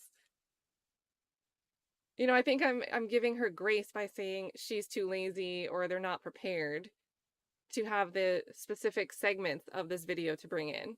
So they have to try to deal with around that. But yeah. And yeah, it's just going line by line, but he keeps giving logical answers when he answers, makes her look foolish. The I don't recall, and of course I don't recall because I made up anything back then. So he's also giving a reasonable justification for why he's saying I don't recall, rather than for us to only be able to think he's saying I don't recall because he just doesn't want to answer. He is giving a plausible reason why he might not recall something from many years ago, really. But if I lie all the time, how could I keep that straight, let alone remember the conversation in general? So even if you put the piece of paper in front of me, it might not really refresh my recollection, Because I don't remember saying that if I wasn't telling the truth in that moment. I made it up on the spot and I forget it 2 seconds later. You know what they say, people can't keep their lies straight. Why would you be able to recall them? And again, appreciate you guys for all the super chats. While we have the sidebar, let's take advantage. Resist Impulse, who is taking their professional responsibilities exam, which maybe we should send Hilton and Love to go redo that. He's taking that later today. He might be taking it, depending on his time zone, he might be taking it in like an hour and a half or so. So send some good vibes to Resist Impulse. And I had answered this question in the chat. I know one of my favorite highlighting I see from the channel Potentially Criminal. He uses an extension called Page Marker. It kind of like works funky on my computer, so I can't do it, but he never has problems with it. Awesome, awesome extension that lets you highlight on screen. And then if you're ever looking at a PDF document, there's usually an option within your browser, if you put it in a web browser, to click a print button to expand it. And that, for me, has a built-in highlighter function. So that's what I use. And then if I'm doing something offline, not on a live stream, I do it all in Adobe. Bernadette Durkin, I tried to get to this earlier, but I couldn't find a cutaway into the stuff, but we just spoke about this a little bit. Can they bring in the videos with the way Woody's testifying? Love your channel, Kat, and hi from Ireland. I think they're doing a poor job at laying the foundation, especially with the pragmatics of having these long interviews. They're just not laying the foundation for specific bits to bring in a specific part of the video. I don't know if she's going to try at some point to say, Your Honor, we move to admit this whole chunk of video.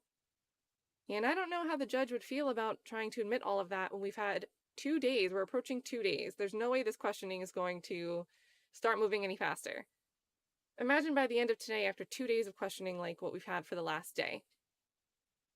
Hilton asked the judge, and then can we play this video that I read into the record for the last 2 days? Can we watch all the things I've already read? I just don't think Judge Whitaker,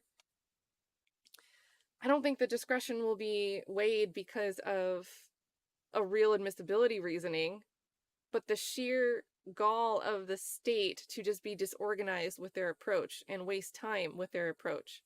I think Whitaker will take an issue with that and not allow them the leeway to do that.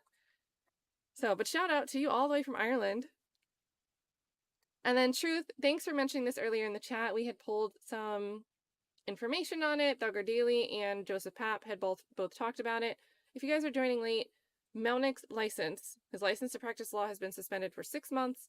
It's unrelated to this case, but he's obviously not able to continue to represent Woody. I don't know if he was in the courtroom all day yesterday, but this decision did come down today, so it wasn't in place yesterday. So still don't know what went on with that question with Woody yesterday. Am I protected from federal prosecution? Now, we didn't hear anything from Melnick in the gallery.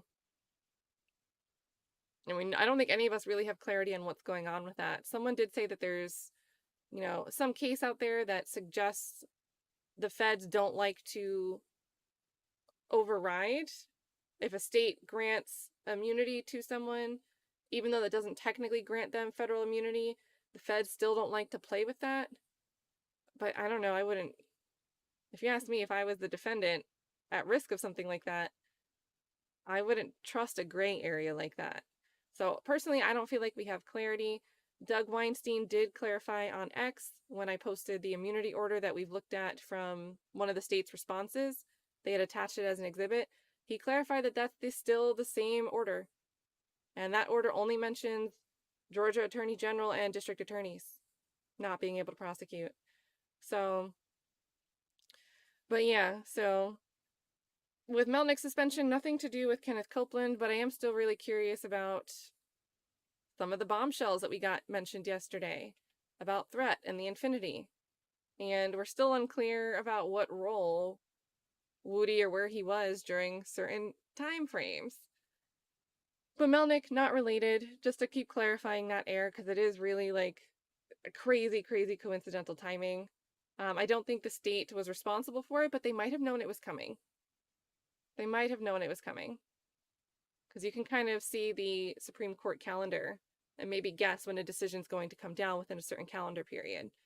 So they might have seen it coming, but it was something that happened back in 2019 where he didn't inform a client of court appearance dates. So thank you for the super chat. And yeah, right in line, Bernadette says, I'm worried about Woody having no attorney there. And, personally, I saw it in the chat too. I don't think it's just me, but a lot of us were wondering why he didn't say anything yesterday afternoon. So I'm not sure if he was in the courtroom all day, but we know we didn't hear him pop up and say anything to clarify with that federal immunity question. So,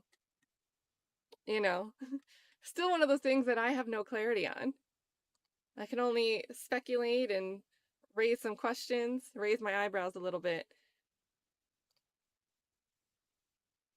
Theory says, I don't recall nothing I told investigators. Woody, I need you to keep the I don't recall. Well, he's done a great job so far.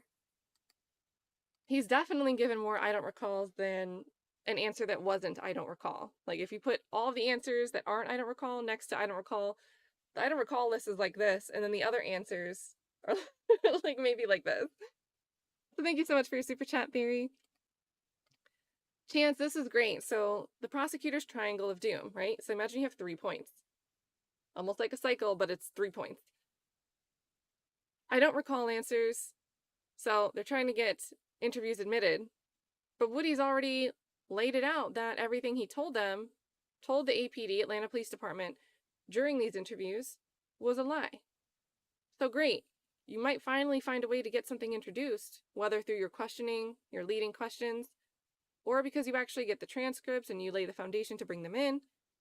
But all of the resistance that Woody's putting up, it's not just I don't recall. It's I don't recall because I lied. I was untruthful back then. Of course I'm going to lie to the police. Here's a really reasonable reason why I would lie to the police. Why would I have them looking for me? Why would I give them a gun? Am I stupid? I'm not stupid. And I think Woody, when he gets animated with those answers, it's very compelling. It's reasonable and it's compelling.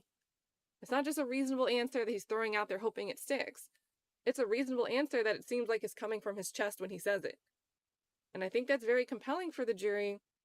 And it's one of those reasons, why is it the strategy of the state to repeat the same questions? Because some of these answers have had more oomph behind them from Woody. So I really think there's a good reason I think he could come off as credible for these particular answers. Why would I go home and get a gun to hand it over to a detective and get myself caught up? Like, how would that not be a reasonable answer, a credible answer? So that is a great, great visual to picture it as the prosecutor's triangle of doom. Thanks so much, Chance. And you are amazing too, AI Designs. I saw it was the avocado sticker. I think it might have cleared already now by this point. But thank you so much for sending that. I think the stickers are really, really cute. And it's always good to see you in the chat, AI. And then Mike G says, they gave someone in Detroit 12 to 15 years for lying to the police after beating his case. Oh, wow. So I'm assuming acquitted, right? He had an acquittal for whatever that crime was, whatever he was on trial for. But then he does, that's a long sentence. They pin him with lying. Interesting. And that's crazy because you don't really see people get prosecuted for false reporting or lying all that often. So when you do see someone prosecuted for it, kind of makes you wonder of the motive and the fairness of the pursuit of such a prosecution. Because I think in the chat, put a 1 in the chat if it's something you've watched a case, any case, and it's frustrated you or you've gotten pissed off because someone was clearly lying and there were no repercussions for it. It could be a witness, it could be a detective, it could be, whoever you want to be, a party in the case that was clearly lying and there were no repercussions for it. But then you see something like this and it's like, interesting. They pursued that and he got stuck with 12 to 15 years. So thank you so much for the food for thought, Mike. Tywayne says, Woody's showing the state their own loopholes. Yeah, that was actually, so this is a bit earlier, but that was a pretty interesting exchange where, the whole idea that I tell the police anything, the police believe what I tell them, they don't know what they're actually looking for, but they run with it. And then with the I don't recall, he knows to say I don't recall now. He did not say I don't recall quite as much back in June. He gave a lot more I don't knows. Or I think there were a few times where he just denied doing something rather than saying he didn't remember or didn't know. Like, I don't recall if I did that. I don't know. It's a little bit different because it's easier to establish someone should have knowledge about something. But when you say flat out, I didn't do that, now they can, like, that's easier to contradict. He did a little teeny bit of that in June. He did a good amount of I don't knows in June, and he didn't use quite as many I don't recalls back in June. But today and yesterday, it's the bulk is all I don't recalls. So he definitely figured out that process, going back to the prosecutor's triangle of doom. He definitely figured out how to block that loophole. All right, I can just say I don't recall. And as long as I give him a reason, a believable reason why I might not recall something. You know, with Adrian Bean, it was it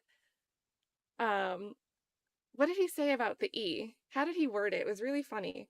He was like, I'm suffering from Molly. Was it, I'm suffering from Molly? I think that's what it was. Like, there's his reasoning for not actually recalling. It becomes believable that he actually might not be able to recall, instead of him just saying it for the sake of saying it. Both of those witnesses gave a valid, possible reason, whether true or not, but a valid one. So, but yeah, very interesting to watch. Woody ring Hilton, throw Hilton for a loop. Thank you so much. Jennifer Atkins, thanks for becoming a member. And also, M9W, is that Canada? Are you from Canada? But thanks for becoming a member. Heart of Inspiration says, good morning, always good to see you. I think Woody is being truthful. I think that Steele is going to allow him to state on the stand the Brady info he told Hilton. This case is over. And guys, you know what's crazy is if Hilton takes all the way till Friday and then the jury's out next week, it'll be 2 weeks before we get to Cross, and I really want to see Cross. I really want to see Cross. Thank you so much, Heart of Inspiration. Bryson Medlock says, Love smiled when Hilton got frustrated. Remember to go back and look. And I had bookmarked that. So I do want to go back and kind of see, because I noticed she made a weird face. She kind of like, she was sitting, it was like her side profile, and she went like just smug, like looked down all smug. And I thought that was interesting. I didn't really know if it was kind of about her colleague or if it was her being annoyed with how Copeland was answering. All right, we get some camera movement. But I definitely noticed it's interesting when they do finally pan back at Love. And we get to see a little bit. We didn't really see her on camera much today, but the second it panned to her, she's making a face. So is she making faces throughout the day as she's still sitting pretty close to the jury? She shouldn't really be doing that. Army Nurse, I'd seen this earlier when Henry County was mentioned. Thanks so much, Army Nurse. Not Henry County, that's my county, good lord. So everybody disavow. We don't want to bring down Henry County with all this mess. Thank you so much, Army Nurse. And yeah, that was, okay, so this is the part. So all y'all work together and then Love giggles. Yeah, we might need to rewatch that. Because it's an awkward thing. Why specifically did you laugh at that? All right, we are back.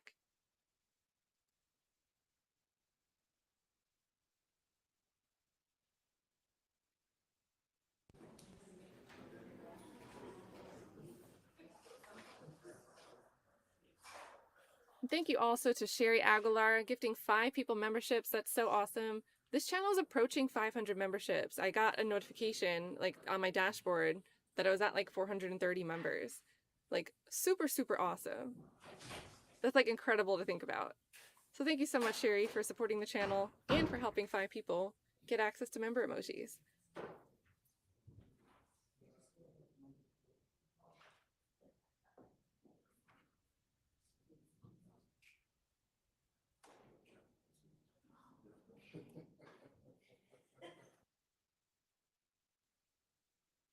Oh, she lost her smile real quick.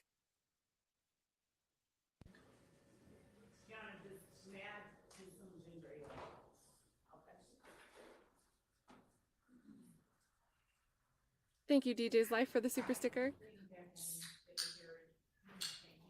She asked for permission to drink her ginger ale, cracking the can. She got the bubble guts again.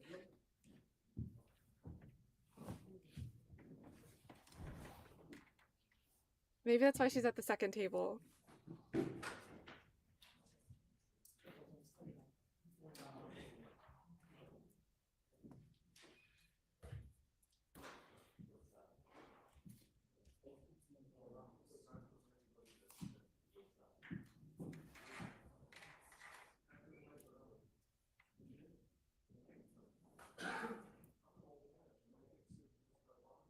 It scared me.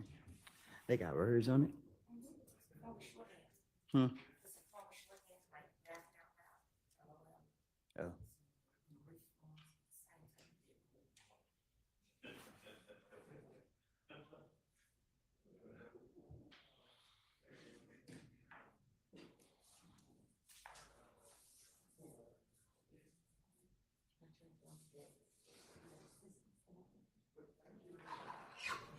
Oh yeah, when cross comes, the defense will definitely ask questions. But I think they'll get a lot with a few questions.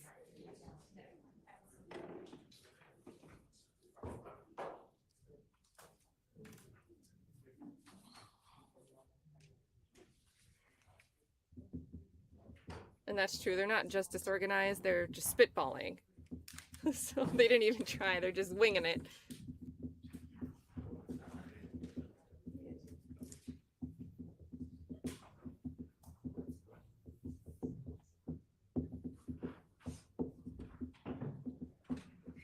And you guys are recalling the Johnny Depp trial and Karen Reed, Central Park 5, as some of these cases where just being frustrated about someone telling something that was false reporting.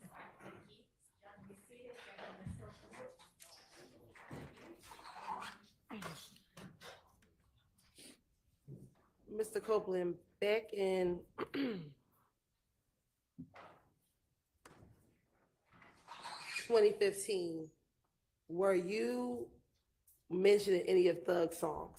Was your nickname Woody mentioned in any of Thug's songs? Huh? Did Thug mention you in any of his songs back in 2015? Back in 2015? Yes, sir. Oh, I don't know. Do you recall telling the detectives that he puts your name in these songs and he doesn't know, you don't know why he puts your name in these songs?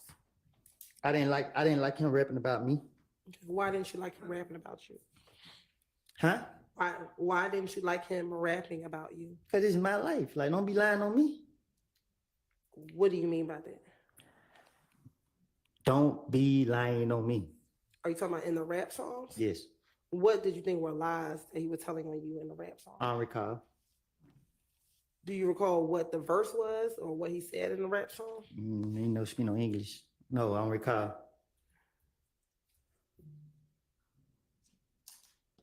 Now, back in 2015, we talked about the gun that you had, the gun that was at the Dunbar Center. I ain't had no gun.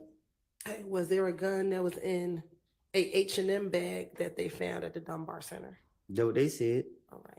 And isn't it true that Quindarius Zachary or Little D from Cleveland purchased that gun for you? I don't recall. Okay. Isn't it true that you told the detectives when they asked you, how did you get possession of that gun? You said, I got it the day he bought it for me. I don't recall. And you asked, and you said, yeah, he bought it for me. He bought it out of the pawn shop for you. I don't recall. And that you paid $1,000 for that gun. I don't recall. And you purchased the gun because you thought you could defend yourself. I don't recall. Did you think that you were able to defend yourself because of the retaliatory shootings that were happening back in 2015? I don't recall.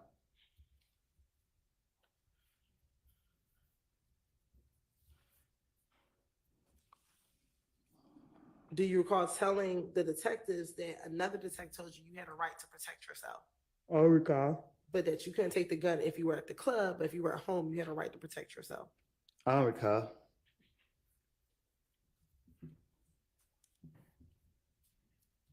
When you were at the Dunbar Center with the gun, were you trying to sell that gun? I was at Dunbar Recreation Plan. Basketball. Okay. And while at the Dunbar Recreation Center playing basketball, did you have the gun that Quindarius Zachary purchased for you? I had a basketball. Isn't it true that you also had the gun that Quindarius Zachary purchased for you?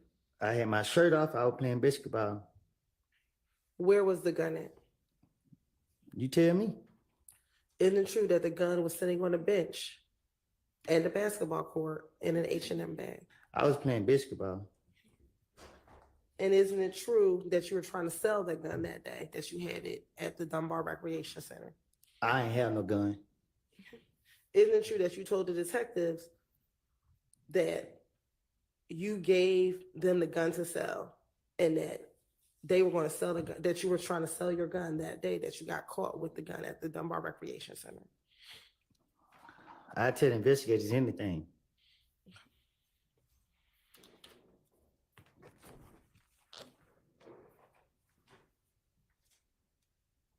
Matter of fact, isn't it true that you told the detective, when I was locked up, I called one of my partners and he was like, get some money, can you help me out? He was like, yeah. When I got out, they brought me the gun back. And I was like, I don't want it. I was still trying to sell it. That is why, that is what I had, you know what I mean? When I got the gun, I got it from the green store. I went up to the park to go play basketball, but I was waiting on them to come and get it. Little D and them, so his brother pulled up. They actually waiting on who to come and get it. You talking about Demikian or Quindarius? You said Little D from Cleveland. He was supposed to pull up and get it. Cap, I tell the investigators anything to get them off me. I didn't have no gun. I didn't know nothing about the gun. When they said something about the gun, I was confused, shocked, lost. That's why they let me go that same day. And matter of fact, they wanted to make sure that they were correct, that you were both talking about the same gun. And Detective Gates said, I'm talking about the one from the Dunbar Center. He said, that is what I'm talking about. I'm sorry. Sorry. That is what I'm talking about. I got out of jail from Henry County Monday, and police got me for the gun Tuesday. I did not go to jail. Can you say that again? Sure. Detective Gaither wanted to clarify that the gun she was referencing was the gun from the Dunbar Center. And your response was, that is what I'm talking about. I got out of jail from Henry County Monday, and police got me for the gun Tuesday. I did not go to jail. Can you say it one more time? Sure. Isn't it true that Detective Gaither wanted to make sure that you both were talking about the same gun? So you clarified for her and said, that is what I'm talking about. I got out of jail from Henry County on Monday, and police got me for the gun on Tuesday. I did not go to jail. I don't recall.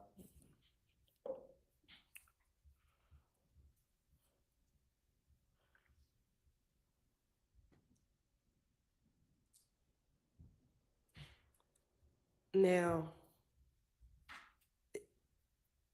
back in June of 2015, were you still hanging with both Shannon and Demikian in June of 2015? I don't recall. Isn't it true that you told the detectives in that interview, 1 minute D is with Shannon, and then when D's not with Shannon, him and me are together? I don't recall. Nothing I told the investigators. I would tell them anything to get them off of me.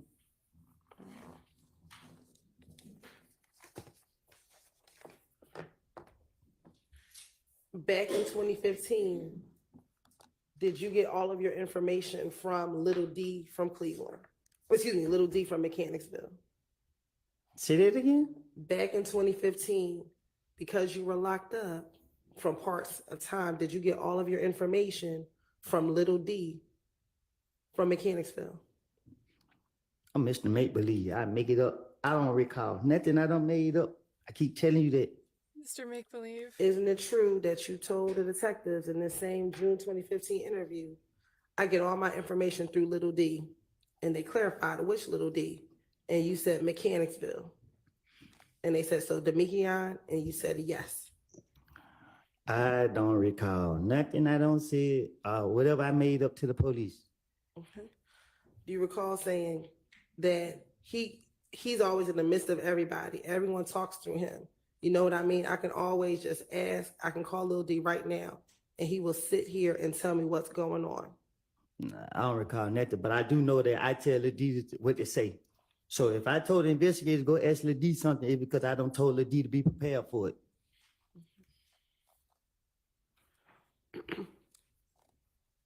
Now, in 2015, did you know someone by the name of Valerie or V? Who? Valerie. Who?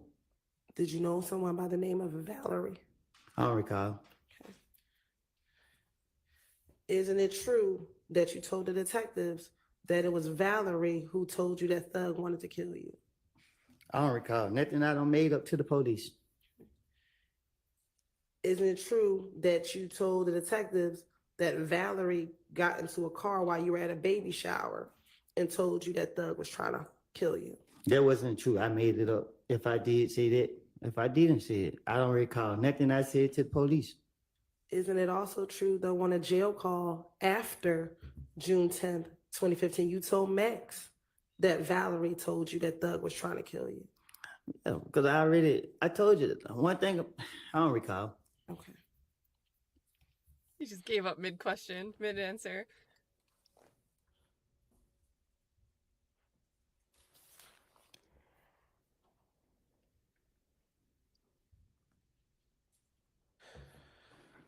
Now, is it true? Well, let me ask you this.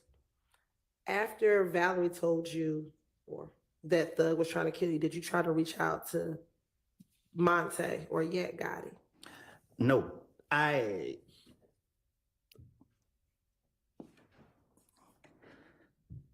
don't got nothing else to say. Oh, okay. Isn't it true that you told the detectives in this same June 2015 interview, you saw Monte and Detective Gaither asked you which Monte? Your response, Yak. Like day before yesterday, went to the graveyard. When I seen him, he was at my cousin's house. I was like, damn, man, we grew up together. They asked you, what is Yak's real name? Do you know? You said no. Detective Gaither, you said you grew up with him. Your response, I just know his first name, Monte. Don't know the last name. You said to Monte, MFers told me that Thug planned on killing me. And Monte's response to you was, hell nah, bro, I never heard that. He denied it. He said, you said that people will never say it. Word was, I was talking to the police too much. You feel what I'm saying? So once I was released from Henry County Jail, everybody was asking me, did I hear the song? Everybody was telling me that Thug had put out the song Halftime. And the police were targeting me again. That's why they got me the next day. I was mad. I was like, damn, this nigga telling on me, putting me in his song. So I was mad at him, and I started plotting against him. I was talking to one of my friends, and I was telling him, hey, man, this nigga trying to make it seem like I'm out here. Ooh, I said what I said to my buddy. And, yeah, I didn't like the simple fact that he was saying stuff that didn't have nothing to do with him and his song. Like, why is you rapping about what I'm doing in the streets? Like, they didn't got nothing to do with. So, yeah, I was mad with him, and I was plotting on him. When did the song Halftime come out? This song was old, but when he put it out, the police started making it seem like it was a new song, and then they started trying to use that song to say that this and that and third. Is Halftime the only song that mentions your name? Yeah, I don't know.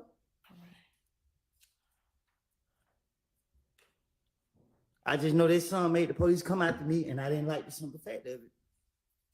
I didn't give nobody permission to say nothing about me in no song. Why do you believe that the song made police started coming after you? Because that's what they said. They said it. That's what the investigator told me. What did the investigators tell you? I don't know. So is it your testimony that the investigator said, hey, because your name is in the song, we're now coming after you? What I do, go to the grave with me. You hear me? Oh my gosh. Well, yesterday you did disclose that you and Threat shot up It's Rich not- Homie Quan's barbershop. Yeah, you got me frustrated, and I ain't mean to say that. Okay. That adds to credibility for him Do you saying it recall asking yesterday. the judge if you could say it? I was frustrated.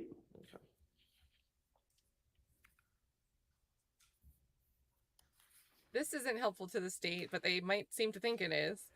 Now, Maybe I'm they missing asked something. you, why would Thug be nervous if he had nothing to do with anything? And your response is, y'all keep saying my name. They saying me and Thug. That's what I keep saying, but I had no parts in it. Are you talking about the fact that you had no parts in killing Nut? I don't recall nothing I said to no police.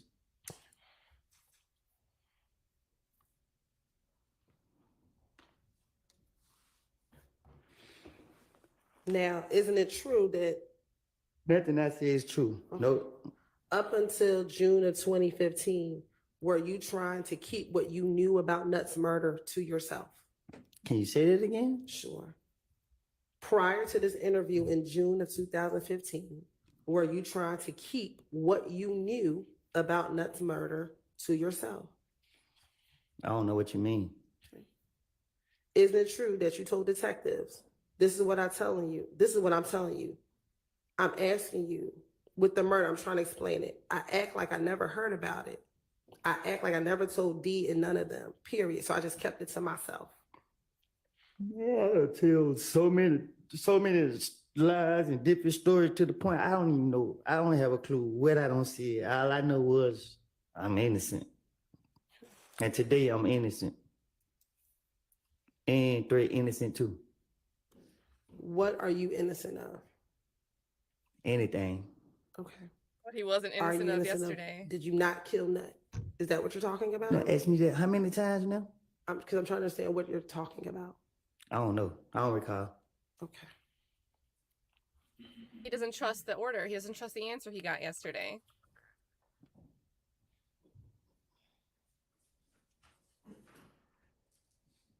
Were you back in 2015 concerned that Thug had stopped talking to you?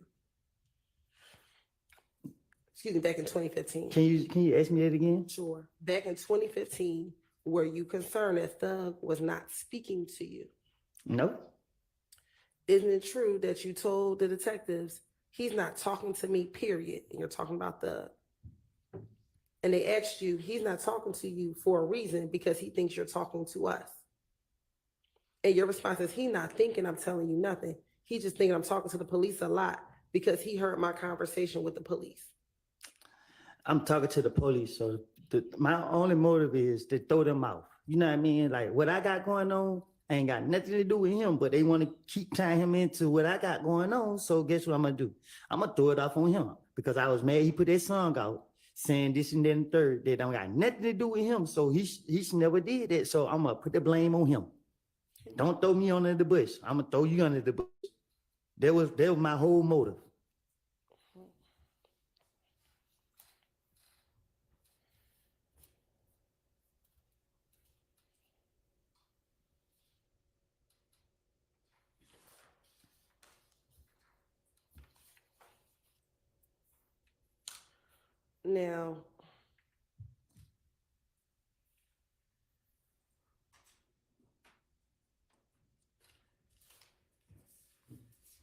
Now with your name inside of the songs, were you concerned that he was putting your names in songs? You thought he should be putting Shannon's names in the songs? So for one, the song was old. Halftime was old. The song been out since like 2014. You know what I mean? I wasn't mad about. I was mad about the timing of when the song was released, because the facts are the facts. I mean, I don't shoot nobody for that, man.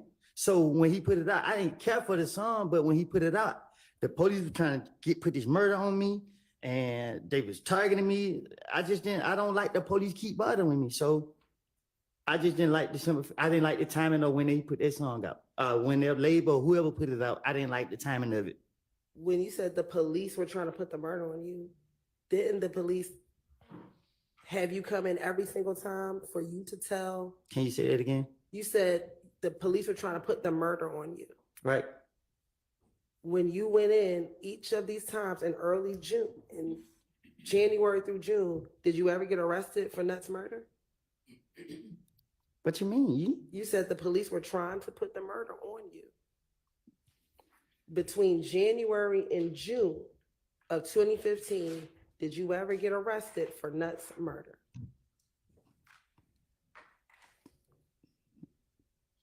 No. Okay, so during the time that you kept going into the police, did they ever, at any of these times, arrest you for Nuts murder? They were discombobulated. They were so confused. I kept spinning them. But when he put that song out, they was like, yeah, you did it. In any of these interviews that you had with the detectives, what detective said you killed Nut? Hey, I don't know. Okay. So isn't it true that none of the detectives ever said that you killed Nut in any of these interviews from January to June of 2015? Couldn't it just make it look like the detectives suck at their job?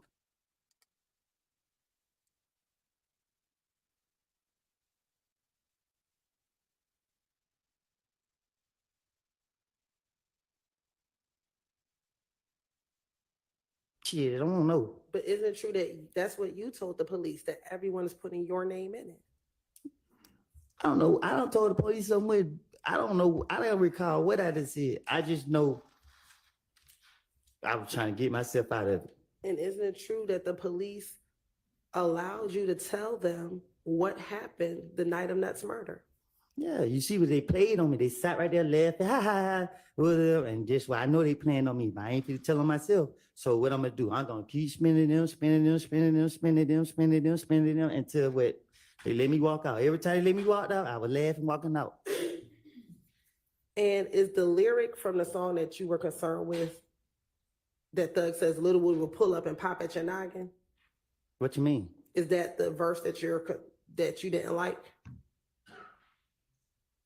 I didn't like the fact that the police tried to make it seem like that song was made to say that I pull up and did this to this man. Correct. What I'm asking you though is that the verse you did not like? That's Little the Woody- song I didn't like. Okay. Is that the specific verse in the song? I didn't like the timing of the song. I didn't care about him rapping about me popping at people nuggets because it wasn't true. But then when he put the song out, when they put the song out, it was an investigation on me, and y'all kept harassing me, and that's why I didn't like. Okay. At this time, what investigation was on you regarding this song? I don't recall. Okay. Because isn't it true that there was no open investigation regarding any of the shootings at this time regarding you? How I supposed to know? When you spoke to the police, did you come in the first time to clear your name, this next two times as a victim? When you first went to go speak to the police about what happened in 2015? I'll rephrase, Your Honor. When you first came in January 2015, didn't you come to clear your name? I don't recall nothing. Okay. The next two times, both in January 28th and February 20th, you came as a victim, correct? How I supposed to know? And when you came in February 21st, you came because you had violated your probation, correct? You keep saying I came. They took me. It's a difference. All right. And then in June, you were arrested because of the gun that was at the Dunbar Center. That y'all placed on me.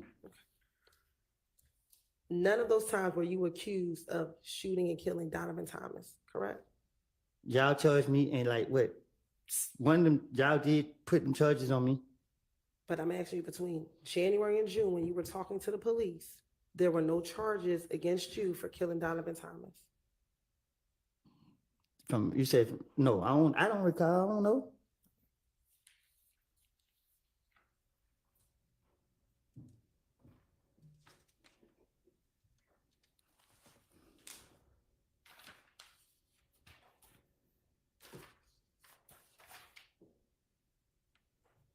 Okay. Going back to the night that Donovan Thomas was killed, isn't it true that when Little D got into the car, Little D told you that it was Nard, Shannon, and Yak who killed Nut? Objection has to answer. Okay.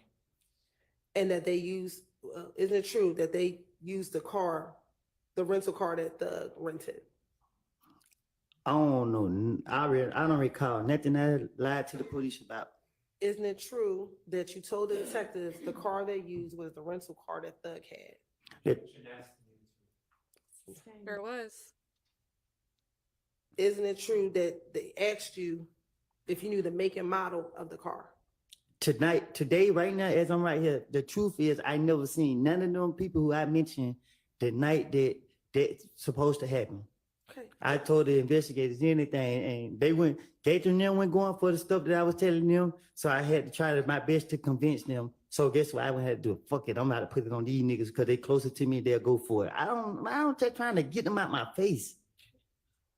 They asked you where Thug rented the car from, and didn't you tell them that he rented from the airport? So you gotta say a little truth and put it with the bullshit. Okay. Is it true that he rented the vehicle from the airport? I don't recall nothing. I'm tired A of lot answering of these people questions at go this to the point. airport for rentals. You keep 'cause asking if me the one same is thing out, over and over and over and over. Okay. if one Isn't it true one that is told out, the you can go to detectives another. He rented the car from the airport. I don't tell the police the truth. Okay. Would it surprise you that we actually got the rental car records from the airport? That where Thug rented the vehicle from the airport? You didn't hear me say I take a little bit of truth and put it with the rest of it to convince them. Okay. Isn't it true that once D told you that they killed them, you asked why did they do that? It's true that I ain't stupid as y'all think. Okay. And he told you he didn't know. I don't recall. Isn't it true that's what you told the detectives? I don't recall. Isn't it true you asked Demekion, was he with them when the murder happened? I don't recall. And his response was, no, he wasn't there. I don't recall. Isn't it true that's what you told the detectives? The truth is, you asked me about lies. I don't say it in the past, and I'm sitting right here trying to be truthful, but you keep trying to go into lies that I can't keep up with. I remember. Isn't it true that Demekion told you that Bentley went and hid all the stuff? I never get into business that don't have anything to do with me. Okay. Isn't it true that's what you told the detectives, that D told you that Bentley went and hid the stuff? I tell the detective that anything to get them off of me. Isn't it true that little D told you that they initially rolled past the barber shop and that's when they saw a nut? Hell, I don't know. I don't recall. Okay. Isn't that what you told the detectives that little D told you? I don't recall nothing I done told the investigators. And isn't it true that little D told you that when they saw nut, they switched cars? I don't recall nothing I don't lie to the investigators about. And isn't it true that's what you told the detective, that they switched cars? I don't recall. Okay. Isn't it true that D told you that they switched cars and Thug got into the Pontiac with a girl?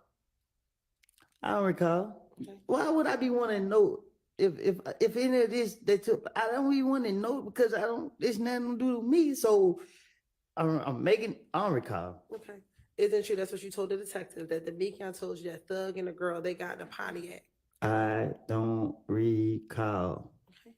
And when they clarified who all was in the Pontiac, you said Demekion, Thug, and the girl. I don't recall. And is it true that you told them that they switched cars at the gas station? I don't recall. Would it surprise you that we have surveillance video from the gas station? The hell if I know? Okay. And would it surprise you that it shows the Pontiac and the great Infiniti at the gas station? Do it show me? You told me this is what Demekion told you, correct? Man, you hear me? I don't recall nothing I don't say it to the investigators. Now, isn't it true that you also told them that Doo-Wop was there as well? Who? Doo-Wop. I don't recall nothing I told to the investigators.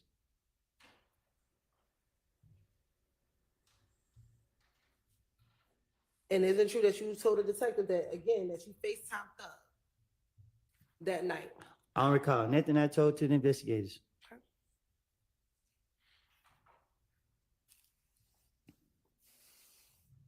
Thank you, Moses, for the memberships. There's On the some new night of the member murder, emojis today. did you tell Deshaun what Demekion had just told you?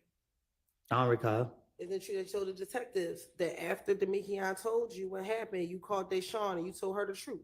I don't recall. And you told the detectives that they could call Deshaun down to the police department and talk to her? I don't recall.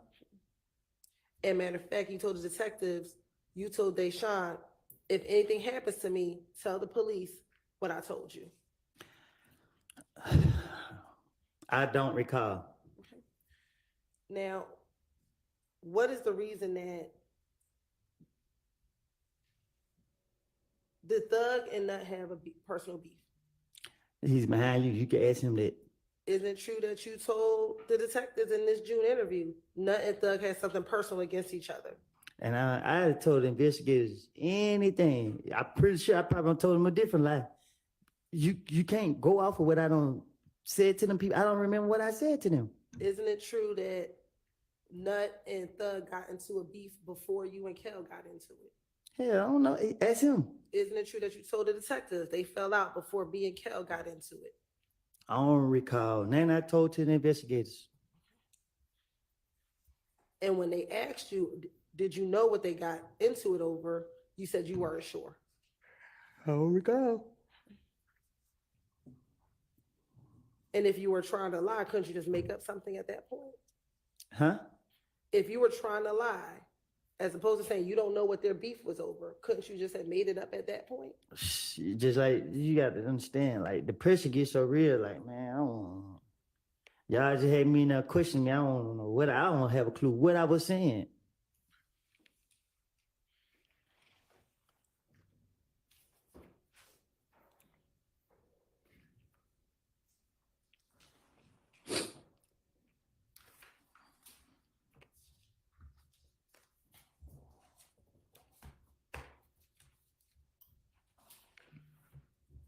Now, isn't it true in this June interview, you also told them about the fight at Club Crucial that Monday before Nut got killed? Man, I'm pretty sure in that interview I made all types of things up to say. Now, in this June interview, would that now be the 5th time that you told them about this fight at Club Crucial? I don't know. If somebody do something to me, I'm gonna remember that because I'm gonna be a victim. Okay, so if you were making stuff up, why did you keep on consistently telling them about I the said, same if event? somebody did something to me, I'm gonna be a victim because once I be able to do something back to them, I'm gonna be justified. Okay, Okay. so you told them about these events leading up to the night. I told them about events that involve people doing something to me. I don't know what I done told them.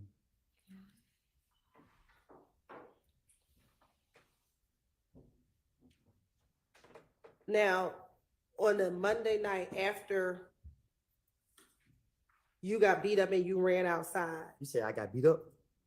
by Shell Cal, I'm listening. and you went outside afterwards, correct? I don't recall. Okay. Do you recall telling the police in this same June interview that when you went outside, Thug was pulling on your shirt like there go Bloody J right there? I don't recall. Okay. And next thing you know, you heard Shannon Shannon was near you when Thug said there go Bloody J right there. I don't recall. Okay. And isn't it true that you then told the police that Shannon and Monsul then jumped on Bloody J? You keep saying, is it true? I keep telling you, I don't lie to the investigators. So nothing I said was true. I'm asking you, isn't true this is what you told the investigators? I don't know what I done told them. Okay, isn't it true that in January you told them that some of your buddies jumped on Bloody J, but you didn't go into specifics? What you getting all aggressive for? Isn't it true that you told them in January that your buddies beat up Bloody J? I don't recall. Okay, but now in June you got with more specificity of who those buddies were that beat up I Bloody didn't J. hear you. I'm sorry. I didn't hear you. In June, you now told them with specificity who beat up Bloody J. I don't recall.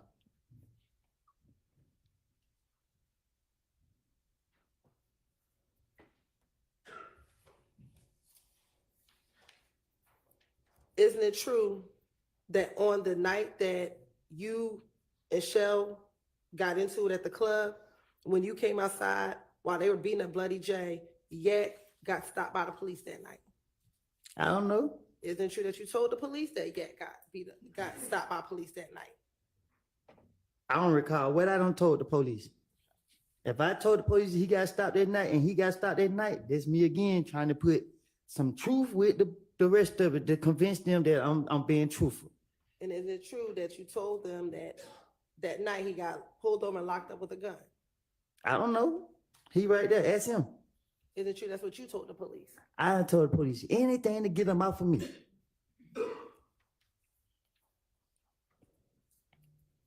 Is it true on this same night of Club Crucial that after Yak got pulled over that you saw Thug and Nard get into a car? I don't recall nothing I told to the police. Okay. I'm asking that what happened that night. What you mean? What happened that night? On the night of Club Crucial, did you see Thug and Nard get into a car? No.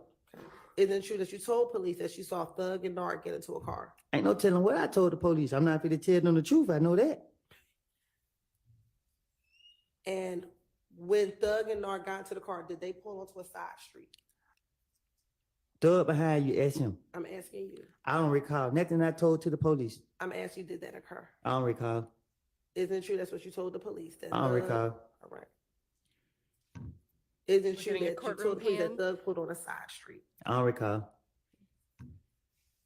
Once you pulled on the side street, did you and your brother pull up next to them on that side street? No. Okay. Isn't it true that you told the police that you and your brother pulled up beside them on the side street? I tell the police anything about Thug to get them off of me.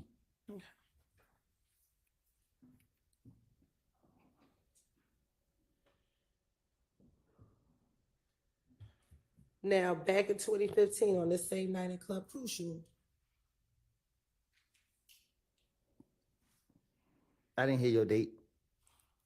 on this same Monday night at Club Crucial, I did don't you remember the date see anyway. Nard? Did you speak to Nard and Thug while y'all were on the side street? No. Okay.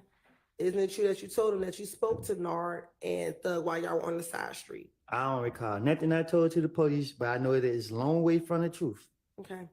And that either Nard or Thug said that they were waiting for Buddy J. Who is that? Who's Buddy J? Yeah, I mean, I don't recall nothing I said to the police. Okay.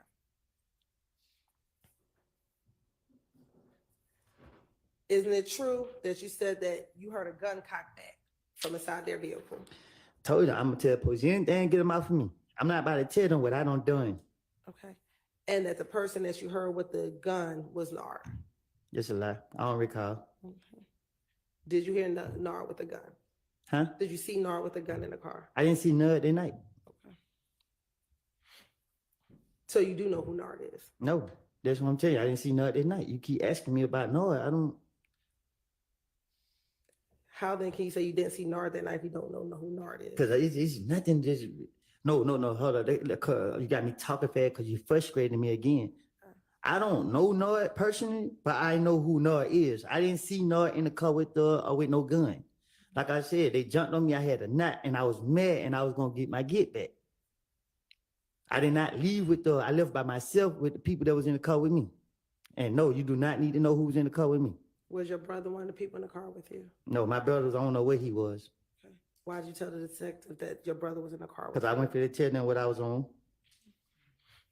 He keeps eliciting the same type of thing. He lost it. He wanted to get his get back. Did Not you helpful also to in them. this same June interview also tell Detective Gaither and Dennis again about meeting up with Kel at the Cascade skating rink? I don't recall no lies I told to the investigators that I don't told them. Would this now be again at least the third time that you told detectives about this Cascade skating rink incident with you and Kel? I don't recall.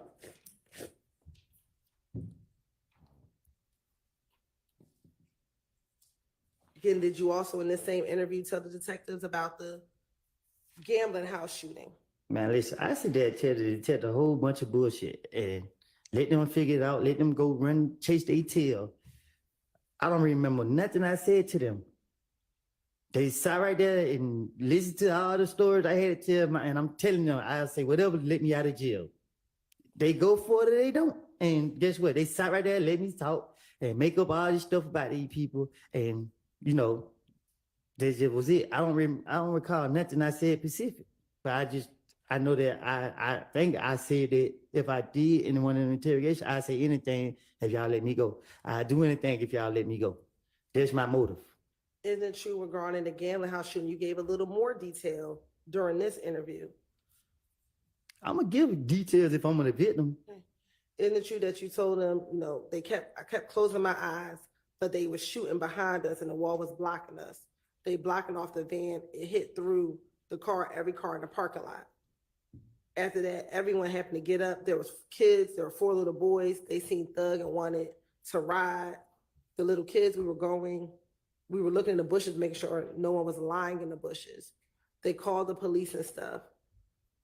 Everyone was wondering where Thug had went, but Thug had already left by the time the police came. See, even you fell for it. See, you take the little bit of truth that I tell and put it with all the bullshit that I said. And you're highlighting like you said, the details of it. That really took place, but you're trying to put that with all the fairy tales that I made up. So what part took place? The actual shooting at the gambling house? The shooting, I don't know. I didn't never see somebody shooting at us. But if the police question me, I'm trying to convince them that I know what I'm talking about. So it's easy to say shell kill. It's easy to put people's name with crimes that, because if he did it, why y'all don't lock him up? If I say I seen him do it, why y'all don't lock him up and charge you for it? So I don't know what or who did what. I just know that I'm trying to convince that these police that I know what I'm talking about. Okay, I'm so sorry. She's frustrating me. You ready? Okay, you listen. All right, I'm trying to convince the police that I know what I'm talking about. And the only way I can do that is telling them something that I know that they know. They know that this gambling house got shot up. So if I tell them this gambling house got shot up and these people did it, they'll go for all the other bullshit that I'm trying to cover up. You feel me? Okay. You good? You good? She said, yeah. All right. Now, earlier I asked you what studio that you go to. Do you recall telling the detectives that the studio that you go to is the one on Northside Drive? It's Metropolitan in the Lofts. Do you recall that being the studio that you would go to? I don't think I ever been to the studio on Metropolitan. I don't recall going to the studio on Metropolitan.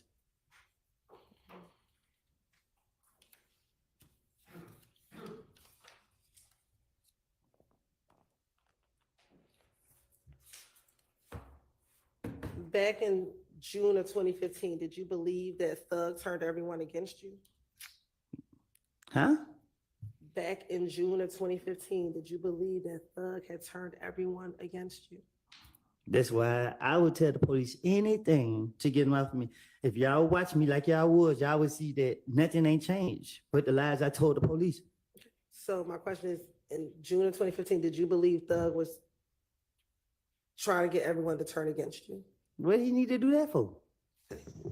Isn't it true that you told the detectives that Thug turned everyone against me?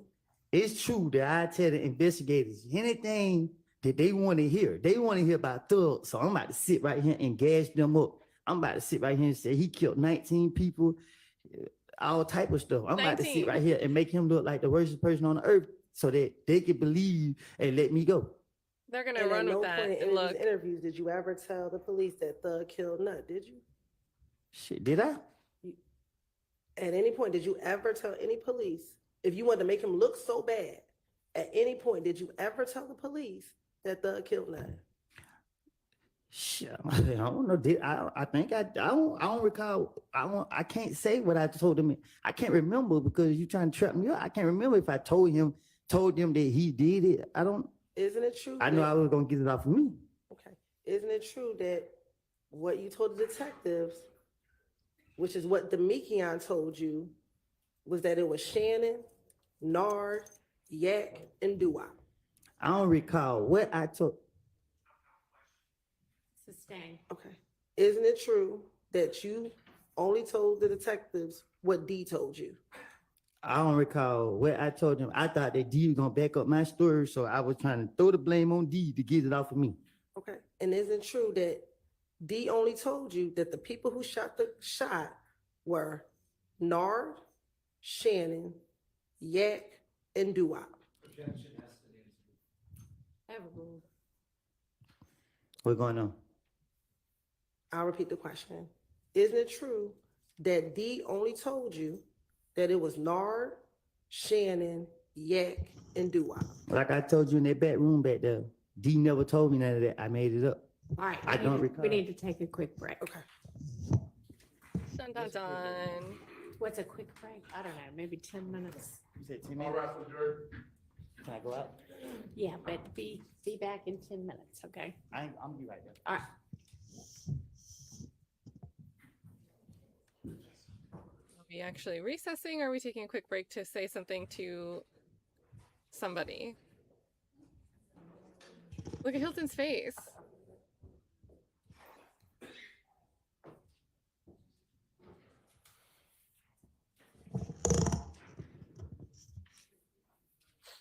Sorry, we had a juror with a nosebleed, so they're gonna go deal with that.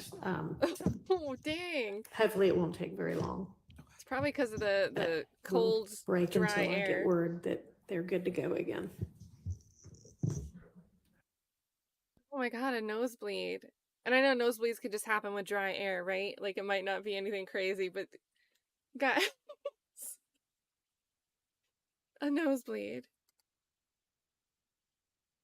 Oh my gosh.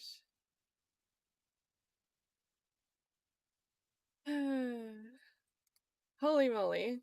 I thought maybe we were taking a break because it was getting heated because lunch is right around the corner, right? If she takes her 12 noon lunch, we're only 30 minutes away. So I was like, does she want the conversations to settle down a little bit? She want to give the court reporter 10 minutes or something? Juror has a nosebleed. Oh my gosh. Mark Lyon had asked, and you guys can vote in the chat, after Woody finishes cleaning house in the Atlanta courthouse, should he run for mayor? Mayor Copeland. Maybe the Honorable Mayor Copeland. Imagine Woody as a judge, making decisions, having the discretion. Thank you so much, Mark. King Divine, this is a great question. So their proof for everything is phone numbers? And what's the problem with relying on a phone number? You don't know necessarily who's using the device. People change phone numbers strategically, on purpose, use different phones for different things. So part of that, and this is earlier in the day, but part of the questioning was, I think, was it for Dolly? It might not have been about Dolly, but I think it was about Dolly, but it was about somebody else. And did their phone number end in number? And he's like, I don't know.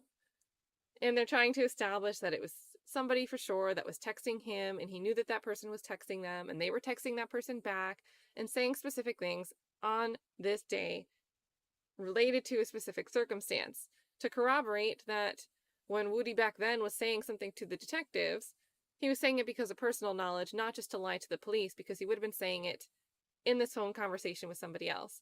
But, you know, they didn't even get him to say, yeah, I have their number. I recognize their number. No foundation there.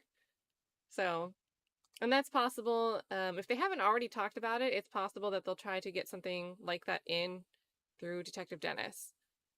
So, but yeah, their proof is, you know, we have a video of this Pontiac. And do you guys know this Pontiac, this gas station surveillance video, which they have a surveillance footage video of this gas station. Can you see people getting in and out of the cars?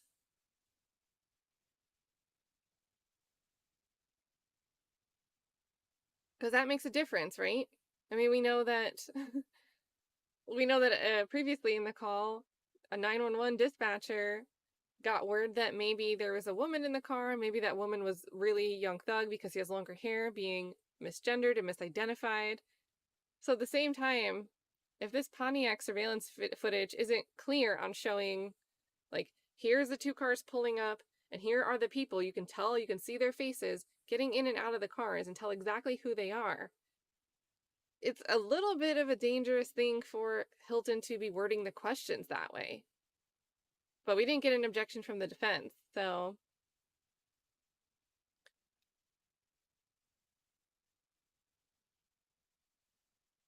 And then, okay, so you can see them clearly.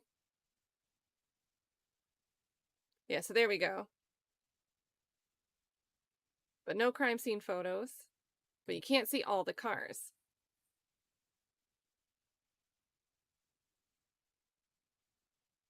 So we'll have to see. And, you know, Detective Dennis getting back on the stand, that's going to be interesting because it will be a new judge deciding what's actually able to come in. Yeah, and it's at night.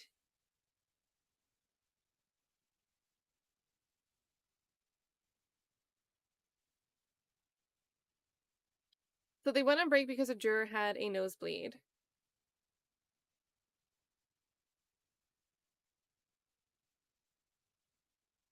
And the judge can say something. I'm surprised. I feel like as we approach Friday, she might do a little bit more like, come on, move it along. Like, get to your point, make your point, prosecutor. But I also don't think, like, at this point in time, especially knowing we're a few days out from where they expect to finish direct, I don't think she's going to corral that just yet because that could upset the defense. The defense could be okay with this going on and on and on.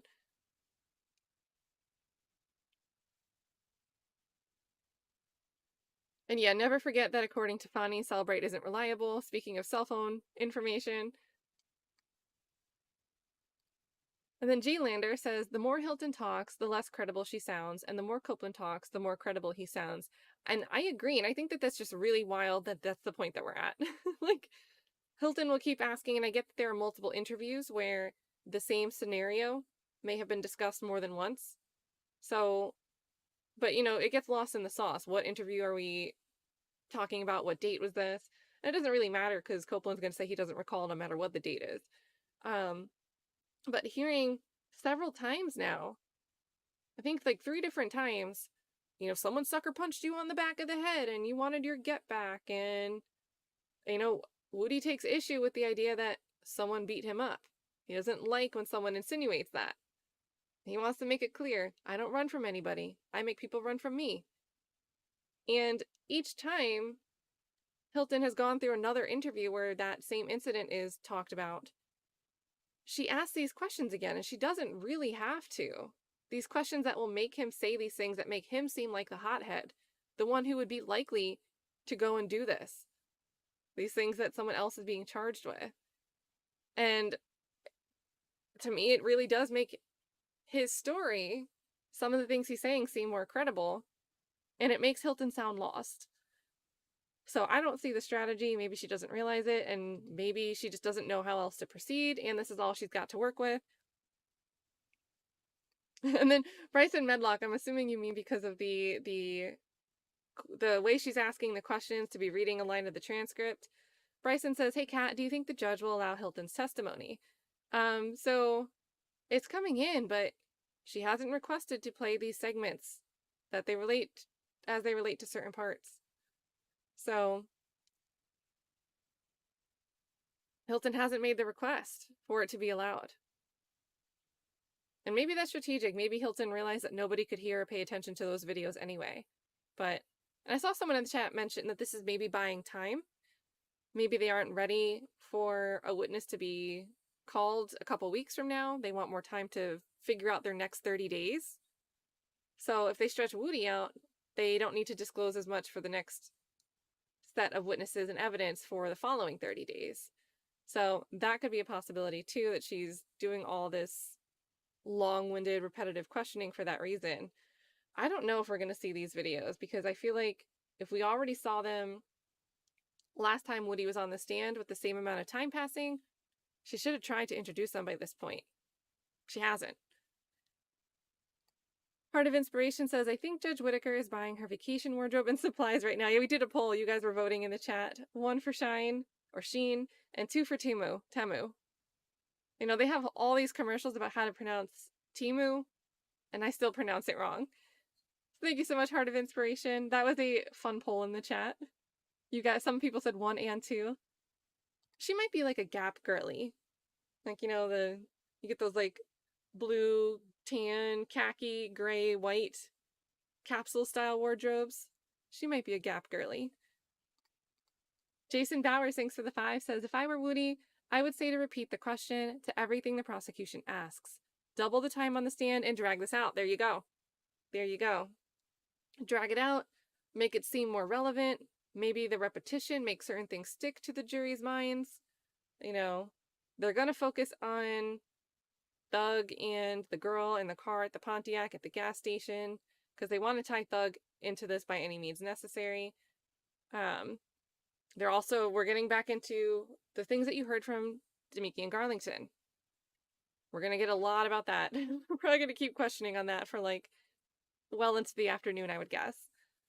But yeah, drag it out. If you got nothing else, drag it out. Buy yourself some time to prep the rest of your case so Judge Whitaker doesn't get mad at you. Because we heard yesterday that they still were late in disclosing some evidence over to the defendants. And the judge almost got mad at the defense for filing an objection to something that the state wanted to admit, as if their objection was late. But it was really disclosed late. So maybe they're buying more time to plan it all out. Aussie Tank says she seems to be asking the question over and over, just in a different way each time. And almost some of it, you had sent this about 10:24, about an hour ago. So sorry I'm late. But some of the questions felt like deja vu. They were so similar. And the answers, too, a little bit sounded, obviously I don't recall, is easy to repeat. But some of the things that Woody said seem like the exact same answer, or at least close enough, but maybe more emphasis behind them. And thanks for becoming a member, Bryson. And then Spiritual War sent a $4.99 super chat with no comment. Thanks so much. Dante said, I hope everyone has Tylenol for the headaches today. Yeah. I think maybe Hilton might need a Tylenol. She definitely looks like she's getting frustrated. I still can't get over hearing Love crack that ginger ale in the background. V. Irving says Hilton teaches trial techniques at Emory Law. So remember, not only does Hilton have experience, but she's leading, she's mentoring, she's teaching, she's educating a future generation of attorneys on how to be a trial attorney. So she could be teaching things like how to conduct direct examination on a hostile witness. She could be teaching the same things that we're watching her do on the courtroom floor right now. Eternity, thanks for becoming a new member. Love your picture. Christina Weaver fan account says, how do we feel about the defense strategy here? And I'm assuming you might mean they're not really putting up that many objections. We did hear a couple ask and answers about, key questions that maybe it would have been good not to have the state be able to repeat, or would he be able to repeat an answer to? But it was very sparingly. Very, very sparing with the objections here. And yesterday I saw a lot of people in the chat say, why isn't the defense saying anything? Why isn't the defense stopping her? How is she able to do this? And today I don't really see that many questions. So I think the general consensus is the defense letting it go because these questions that Hilton's asking and the answers that she's getting aren't really so harmful to the defense. And maybe objecting would make it highlight, oh, why doesn't the defense want that part to come in? That's really interesting. Let me think about that part more. So, and then let's see. Torres Hughes says, can you find out how the jury is responding? I will defer to infamous Sylvia when when she's in the courtroom. She's doing the stream, like she's streaming the camera views, but she's also, she has her time to look around. So when she does her recaps at the end of the night, she always does a conversation. So there's a link to her channel. I usually see her start at 7 p.m. Eastern around that time. So about 2 hours, hour and a half after court starts to recess, really on Whitaker time, like an hour after. So that would be a great place. She does do conversations about, I only really see one juror taking notes or paying attention, or one juror looked like they were falling asleep. The juror perked up when so-and-so stood up. So things like that. Really good insights from infamous Sylvia because she's actually inside the courtroom. And then Bryson says, thanks again. Did you notice Love's smile while Hilton was frustrated? I went back, very visible. That's a mean lady. It was like, I'm still wondering, did we only see that because the camera happened to be panned? And that is the moment that it happened? Or is she doing that all day? And we can't see it because the camera's not panned. So this is going to be, if we tie these two together, we need Infamous Sylvia to tell us what Love is doing in there. Is she just sitting there making faces all day? Because we know when she's actually within the camera frame throughout a day, her body language is noticeable. She's frequently making certain movements or expressions that are visible, even though it's kind of like the backside of her head. Like, we can still kind of see her cheeks go up, her head shake a little bit. I think we noticed that one moment maybe because that was the only time one of the only times the camera panned her way. But yeah, it was noticeable. Positive Q says, so 8 hours of I do not recall. Their case is not what they thought it would have been in 2015. This RICO is a joke. And I really think investigators took whatever they wanted, tried to run with it. Then they'll feed those things to their witnesses. So the witness will be like, well, maybe that could be what happened. That might make sense. And then they'll take that speculation or, just general reasoning, not personal knowledge, but just general reasoning, as if that witness is giving them personal knowledge. And then they just keep trying to build a case out of that. And I still really can't tell if the state knows who killed Nut.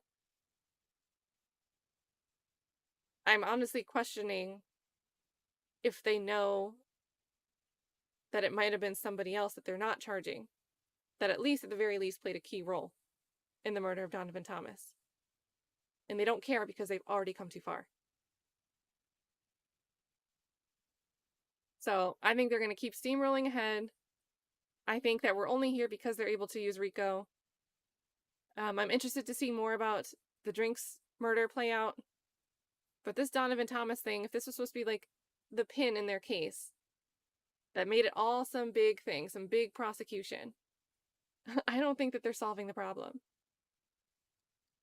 Truth says blanket/total immunity. In such cases, the witness might be protected from both state and federal prosecution.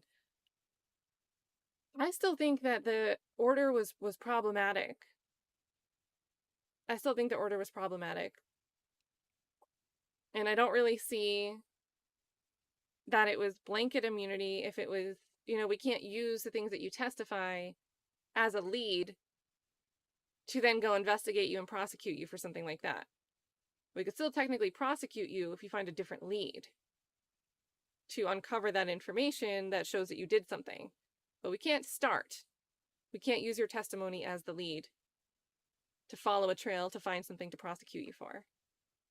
So I don't know if I know that different immunity deals exist, but I just don't have confidence that what they explained to Woody yesterday might be true.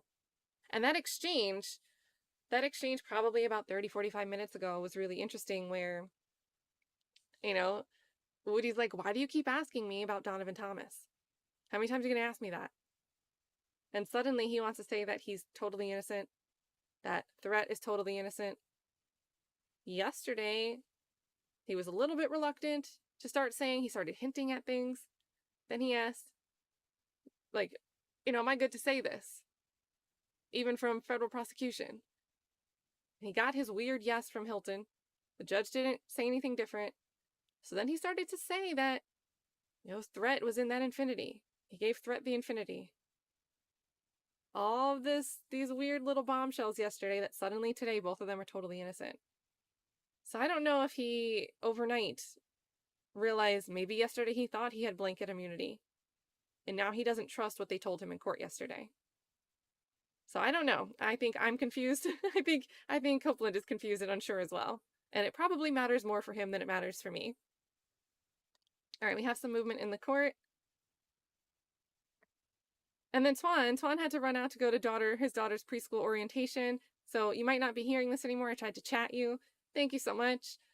We need a quick date besides I don't recall when you get back. We'll try. We're all going to troll Twan when he comes back and say, I don't recall what happened while you were gone.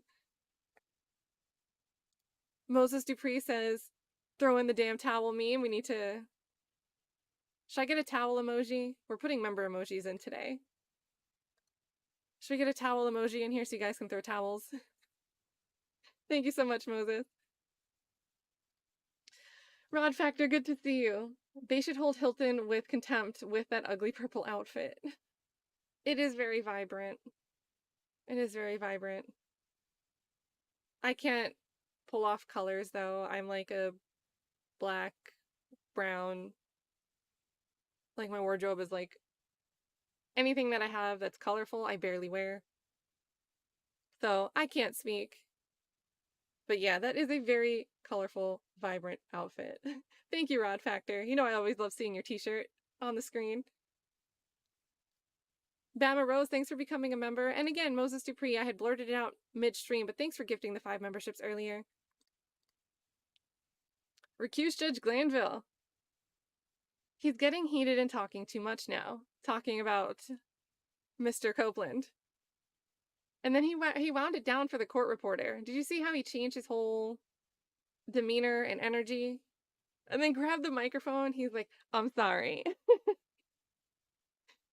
So he calmed it down. He reined it in. He reined it in, recused Judge Glanville. Peter Ortiz says this DA's office is a joke. Is it true? I think we might be getting as many is it trues as I don't recall. Maybe even more is it trues than I don't recall. I'd say we should do a counter, but that would be like every few seconds we'd have to count something. Thank you so much, Peter. Garrett S. says Fannie Mae, quote, suspend Hilton for 6 months after this mess. Yeah, and the 6-month, guys, that's a reference. Milnick just had his license suspended for 6 months. It's unrelated to this case, but it's weird timing. The decision from the Supreme Court came down today, but it's involving something from 2019. He didn't tell his client about court dates, court appearances. So it's a little bit crazy that today he's suspended, and yesterday he was in court to make sure Woody would be good on the stand. Now, Kayla's not, she said that she's in Texas right now, so she clearly can't be in the courtroom. So it's unclear if anybody's actually in the courtroom to protect Copeland, even though they had someone in there yesterday. So maybe that's why he's changing his tone, answering a little bit differently. Thank you so much, Garrett. Carson, this is funny. Woody has single-handedly crashed closed captions. Now, those are wrong a lot, but they have been extra entertaining, trying to keep up with the things that he's saying, for sure. And then Carson also said that the state's star witness is a professed liar. And not just a professed liar, but lie all the time. I lied about that. I lied about this.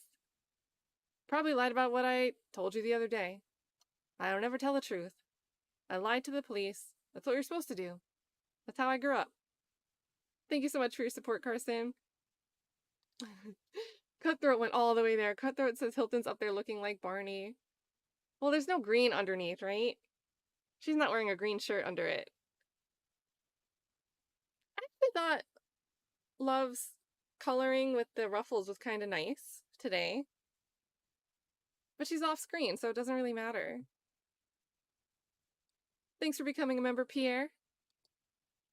And then, yeah, Pierre says they need more street smart state questions. And when I saw this comment, it got me thinking, what were these one-on-one conversations like between Hilton and Woody? Like, where she was trying to build rapport with him. What was the vibe of those conversations? Because I can't imagine Hilton actually building rapport and actually truly relating to Kenneth Copeland.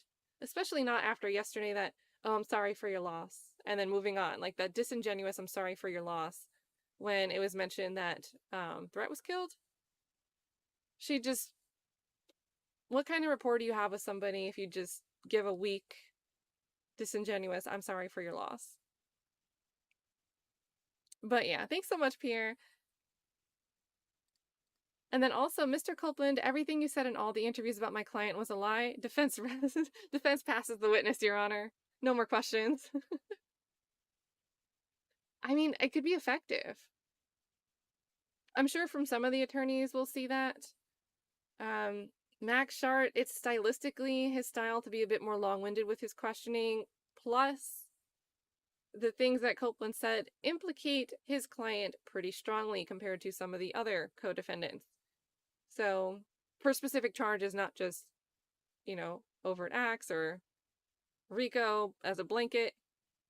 So I think with Shart, we will see some longer questioning, and he's got to be careful. He might have to be a little bit careful with that he doesn't say the wrong thing, have the jury too focused on something. I'll be interested to watch how Shart approaches this, because that's a big deal for his client. But yeah, I think some of the other attorneys, you might get some concise, all right, one question, couple questions, quick answer from Copeland, and that's all they need. Dave911 says, "Me no speak no English. I'm spewing my drink if he says I don't recall in Spanish." I think the chat started saying it in Spanish. Thank you so much, Dave. And then Peter, thanks for becoming a member also. And then Eternity said, "Whitaker, this is not what I signed up for." Yeah, I really don't think she's going to enjoy if this direct questioning keeps dragging on and on and on, and she starts to suspect that we are not going to get done with direct examination by Friday. I do not think she's going to be okay with that. And again, the reasoning is the fluidity of the case, the scheduling, the speed at which we're moving, the efficiency. I don't think the issue will be any other thing but that. Thank you, Eternity. And then Sandmon, always love that owl picture. Thank you for the $1.99. And yeah, so again, this Melnick story is tearing us up today. So Melnick was suspended, but it has nothing to do with this case. Nothing to do with this case. The timing might be really coincidental. He absolutely was suspended. 6 months. The Supreme Court of Georgia released their decision today. So that's why he was able to be in court yesterday, but he's not in court today. It applies instantly. It will automatically be reinstated when the 6 months is up. He doesn't need to do anything. But it relates to a separate case. 2019, he wasn't telling his clients when they needed to appear for a court date, or a client that they needed to appear for a court date. So it is true, and it's shocking because of the timing of it. But it's still technically not related to this case.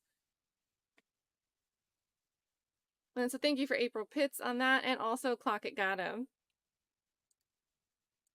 Attorney, I still think this is a good theory. Thanks for the super chat. Hilton's buying time until next week's delay.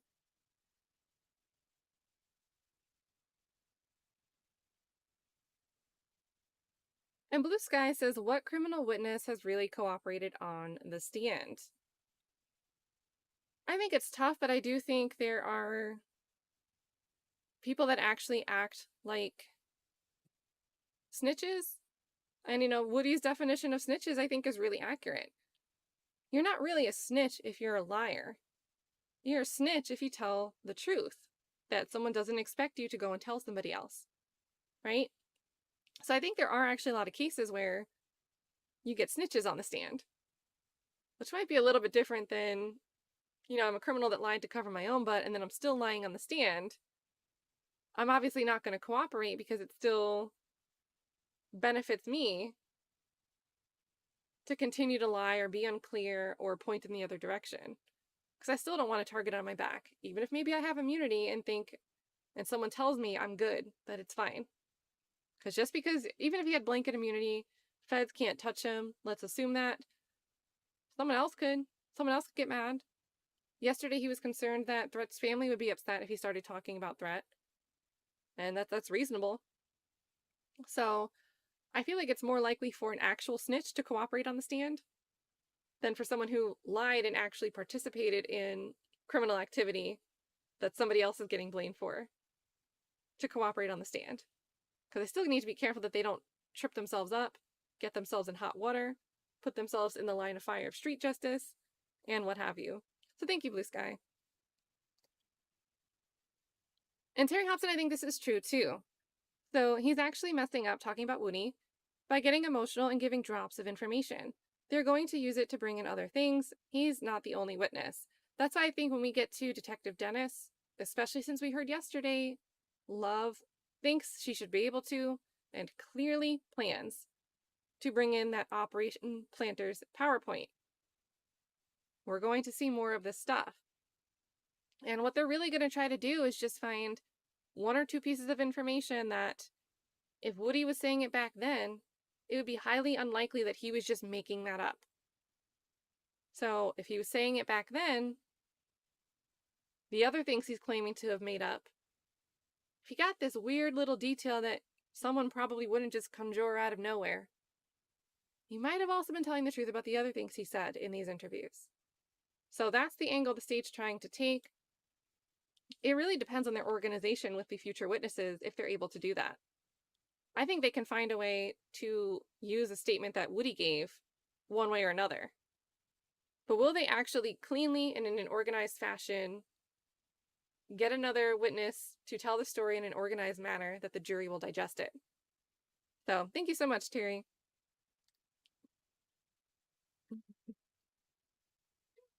Garrett says, Hilton's new Emory class is how to blow a case in a day. That sounds like a fun class, actually. I think it's really effective to learn from other people's mistakes. So it might actually be a good class. Thank you, Garrett. And hold on. Have you seen Woody's 2020 music video? Lil Woody Homicide. It's of him and Threat quacking nut. It's on YouTube. It's very interesting. You know, let me go and watch some of that stuff because a lot of the footage I've seen was just like general clips of him in a video with a bunch of people, and they're making, you know, they're doing the hand gestures like they're shooting at somebody. But definitely didn't go out of my way to listen to any of the lyrics, so maybe I should do that. Definitely think I'll do that. So thank you, Michelle. I'm going to keep this one starred so I remember.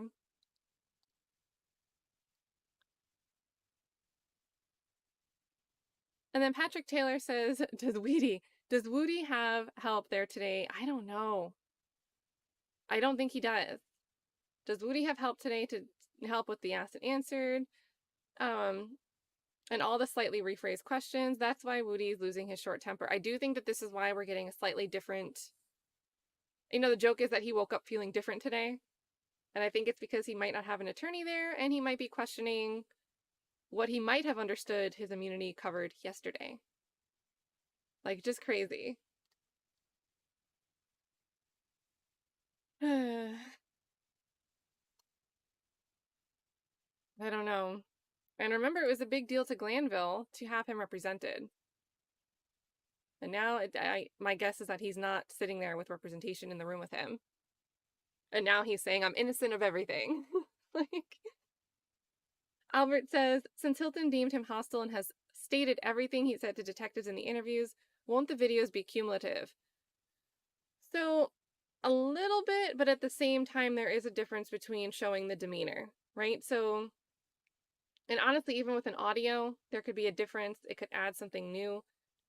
But seeing the demeanor of when he said it, you know, there's extra things that the jury could take away from it. So cool, she's read the transcript, but the transcript doesn't give that context. So there is a way that if someone does object that it's cumulative, they just need to argue, well, no, it shows how he's sitting, it shows how he's throwing his arms up in the air. You know, there's things that they can get from playing the same statement through the video that they couldn't get through the transcript. However, there's still the question of, you know, what are they going to ask to bring in? What specific parts? There's no way. I would be so shocked if Whitaker allowed them to just play a long spans of video. And again, I say that because Whitaker likes time management. I'm not saying that because of how I think she would apply admissibility issues using her discretion. I think it would just be to not waste time with this long video playing.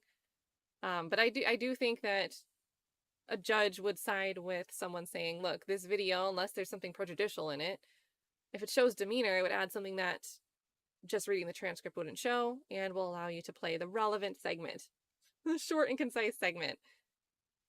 So thank you so much, Albert. Cam says the cross will focus on him being coerced into testifying, making sure the jury knows why this has taken hours and redos. And why? I mean, I get that he said he's innocent of everything today suddenly. If I was the jury, and I remembered him questioning, like, am I protected? Can I say this? yesterday, I would just assume that he was saying he was innocent today because he was worried about being prosecuted for something he told the truth about yesterday. I would think his sudden switch bolstered what he said yesterday. And as a juror, you have the right to weigh things how you want to weigh them, how you think that they should be weighed, what you think is credible when or why not.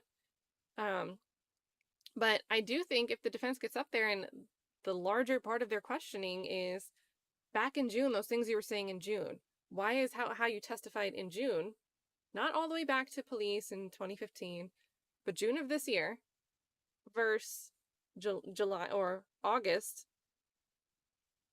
Why were you a little bit different 2 months ago? Oh, you maybe felt coerced. You were in a room with a bunch of people. You tried to tell the state about the Infiniti, but they didn't want to talk to you about that. In fact, they didn't really want you talking much about what you told us on August 12th about Donovan Thomas and about threat in Donovan Thomas. They didn't want you to talk about that stuff, did they? Did you get the impression that if you talked about those things, you would be charged with perjury, which you're not protected from, right? You understand it's a compound question, but you understand that you're not protected from perjury, right? So did the state tell you that they would charge you with perjury if you talked about certain things? Okay, what were those certain things? And I do think that Copeland will be forthcoming in answering questions like that. I really do. I mean, I don't see why he wouldn't be. And that could be really effective because that would obviously explain to the jury why we haven't been here for 2 months. Like right now they might just think they're not there because something happened with Glanville. He's sick. I don't know if they see him like entering the court and they're like, well, Glanville's fine. He's still here in the courtroom. You know, I don't know. But it would make it a little bit more easy to confirm in your own thoughts. Like, oh, the state messed up and did something. That's not good. So yeah, definitely interested in seeing Cross. Thanks so much, Cam. Iron Rabbit says, I don't recall why the super chat, but it must be right. I just don't recall. So we're just super chatting. Thanks so much, Iron Rabbit. Use the I don't recall emojis, you guys. There's a couple new emojis in there that I put up while we were live today. So there's an Uno reverse card. So that's good when someone flips the question back on the person asking the question. We got a little young Doug in there. Doug Weinstein. And then there's one of Kenneth Copeland, but there are a lot of faces of Kenneth Copeland. We could probably make a whole row of Copeland facial expression emojis. So I'll have to work on that. Thank you so much, Iron Rabbit. Good to see you. As Satchel says, I can see where the legal community will call this the Woody defense. Just the persistent, I don't recall, and then I'm innocent of everything. Thank you so much. Good to see you. And then Annie Bailey Brown, you're right. Hilton seems like the defense's secret weapon. So thank you so much for your super chat. Mason Martin says Threat and Woody probably killed Nut. And we had done a poll yesterday, and I still think that looked like that for sure. I think there's enough for a jury to think that a different culprit besides the people charged here could be responsible for the murder of Donovan Thomas. I definitely agree, Mason Martin. And again, you know, maybe I'll change my mind. But I think the state still has the uphill battle on that incident. At least their theory of what happened. Marlena Mack, good to see you. Are we still dealing with nosebleed or lunch? I don't know.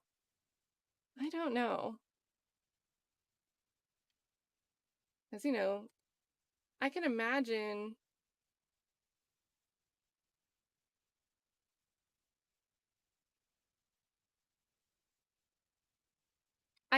Judge Whitaker being like, guys, it's 12, so we're just going to take a lunch.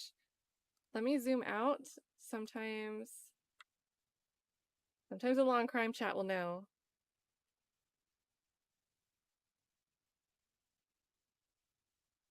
Oh my god, the whole chat is asking about the Melnick suspension thing again.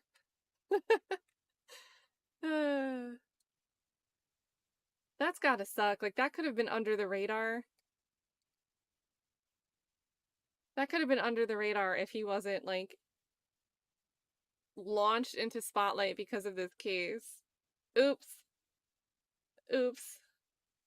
Okay, so we are on lunch. Thanks, Drea. We're doing lunch. Christina Weaver fan account says I just bought Woody lunch. Yeah, you gotta keep him having that energy up. And so Melnick, I'm gonna pin the post again. Melnick was suspended for 6 months. Georgia Supreme Court brought down that decision today. That's why he was in court yesterday, but he has not been there today. So it looks like Woody has no representation today. In 2019, he failed to tell a client about a court appearance that the client was supposed to be at, and it looks like it resulted in a default judgment for child support amounts. So just weird timing that it came down today while Kenneth Copeland's on the stand and seems to be unsure about his immunity deal still.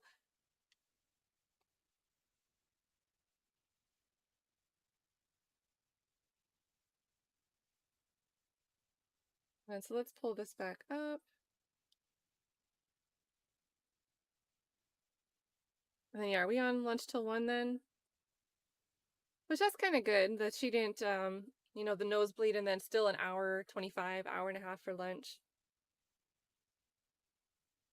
Do you guys want to, I don't know exactly how far back now. I know it was like an hour into the day. We panned out to see Love. She was making faces.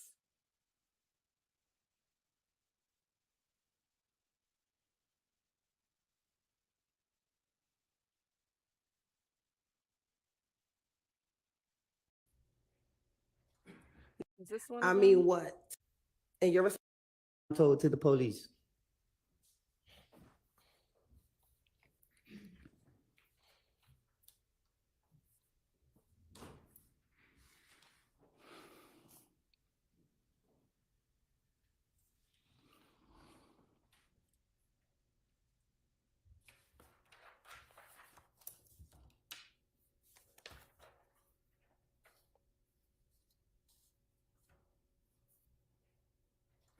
Now, you said that you was a member of 30 Deep.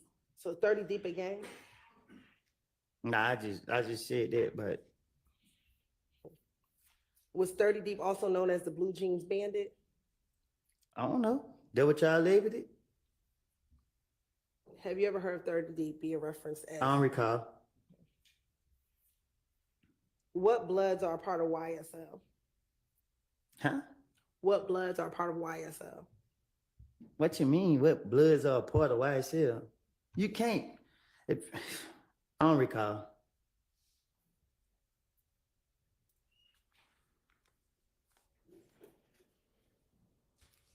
Do you know what other Crips are a part of YSL? I don't recall.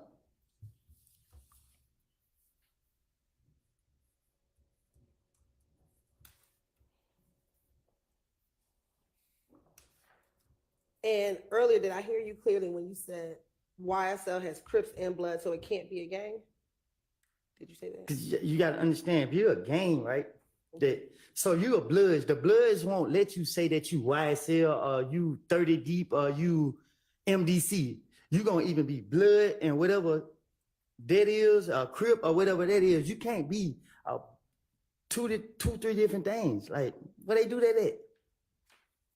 Hold on, is this her writing? Do you guys remember when she gave Atkins that long, like the yellow legal paper? Like a giant note? Is this where she's starting to write it? Because it looks like she's writing at the top of the page. She just looked like she went in right now. Look at this. Right? So you a Bloods. The Bloods won't let you say that you YSL or you 30 Deep or you MDC.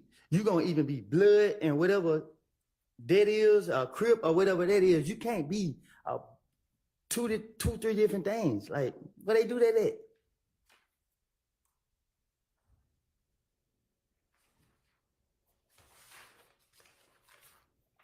Who your loyalty gonna be with? If you claim you 3 different gangs, anything liable to go down. Is your loyalty to YSL? Is what? Your loyalty. My loyalty to myself. You keep saying YSL. What YSL ain't got nothing to do with me or the streets.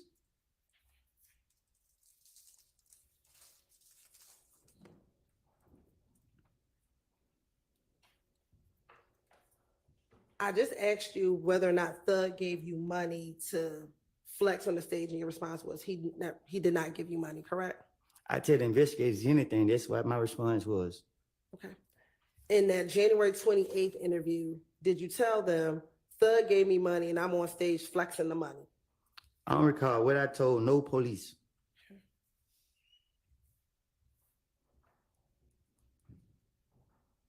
And as it relates to Miami, in that same January 28th interview, did you tell the police Thug had a show? He took me to a show with him. Thug had a show. I think it had to be in Miami because it was on a Sunday. Oh, hold on. The caption said Doug had a show. Look at the caption. Young Doug. Oh, buffer. Yeah, but this is, love is noting. So I'm confused though, Asiatic ass. So your point is good. Okay, I killed the, where are we? So that way I can go back to it. We're about 2 hours and 18 minutes back from where we are for lunch. So let me fix this. But it seems like the questions weren't initially, he wasn't initially answering the question about YSL. He was answering about the And blood. earlier, did I hear you clearly when you said YSL has Crips and blood, so it can't be a gang? Did you say that? 'Cause you got to understand, if you're a gang, right? So you a Bloods. The Bloods won't let you say that you YSL or you 30 Deep or you MDC. You're going to even be Blood and whatever that is, Crip or whatever that is. You can't be three different things. Like, where they do that at? So personally, I take this as him saying, that's why you sound stupid, Hilton, because you're trying to say that, you know, YSL is a gang, but then you're also trying to say that YSL is made up of members of different gangs combined. Therefore, it doesn't make sense to call YSL a gang, because why would they allow that? But I also see that Asiatic as is looking at it the opposite way, that YSL can't be a gang, and they are possibly rejecting people that were affiliated with these other gangs, because that wouldn't make sense. Then they really wouldn't be a gang. So maybe Love is seeing it the same way Asiatic as is. And then I think we're going to have the Doug caption come up where they say Doug is about to go on tour.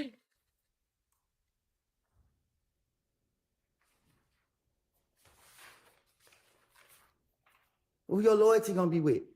If you claim you 3 different gangs, anything liable to go down. Is your loyalty to YSL? Is what? Your loyalty My to loyalty YSL? to myself. You keep saying YSL. YSL ain't got nothing to do with me or the streets.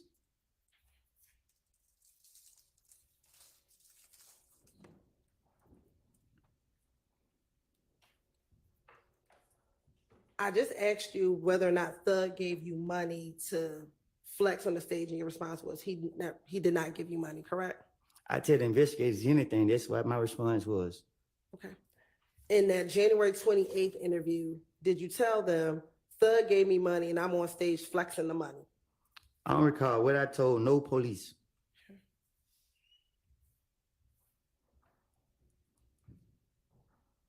And as it relates to Miami, in that same January 28th interview, did you tell the police Thug had a show? He took me to a show with him. Thug had a show. I think it had to be in Miami because it was on a Sunday. We flew to Miami on a plane. While we in Miami, they was like in the club, this and that. I don't recall what I done made up to tell the police.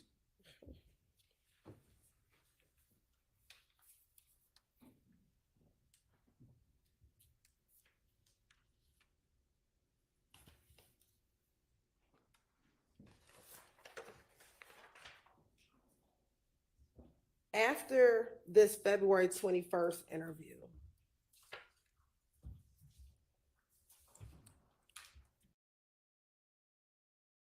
Yeah, so I didn't hear it that way, but I definitely see where Asiatic Az and Frodo's Dojo are coming from. Frodo also took it differently, and it kind of makes sense why he added in after. Hilton wasn't really asking quick questions. Woody was filling in the silence gaps by saying, well, YSL's not a gang. Like, I keep telling you YSL's not a gang. So Frodo could point out, and I think this could come off this way to a juror, I think Woody messed up. It sounded like he included YSL as a gang, hence you cannot be YSL and a blood. He tried to clean it up, but it was too late. So I took it as YSL is a thing, and, it wouldn't make sense for YSL to be a gang because there's people that are part of YSL that are actual gang members somewhere else. So therefore YSL cannot be a gang. That's how I took it. The first thing he said before he added in YSL is not a gang. That's just where I'm coming from. But I think, Love did really start writing notes here that could be what that big note paper she handed to Atkins is talking about. The same thing that Asiatic Az and Frodo's Dojo, their perspective on it. So. Did you go to jail? Can you say that again? After you were finished with this February interview, did you go to jail? I don't know what you, After you left that interview, when you're in the blue jumpsuit, did they take you to jail? huh? After you left the interview on February 21st with Detective Gaither and Detective Dennis, did you go to jail? Did they take me back to the jail? Did they take you back to the jail? I'm pretty sure they did. Okay. And were you released in March of 2015 from your probation matter?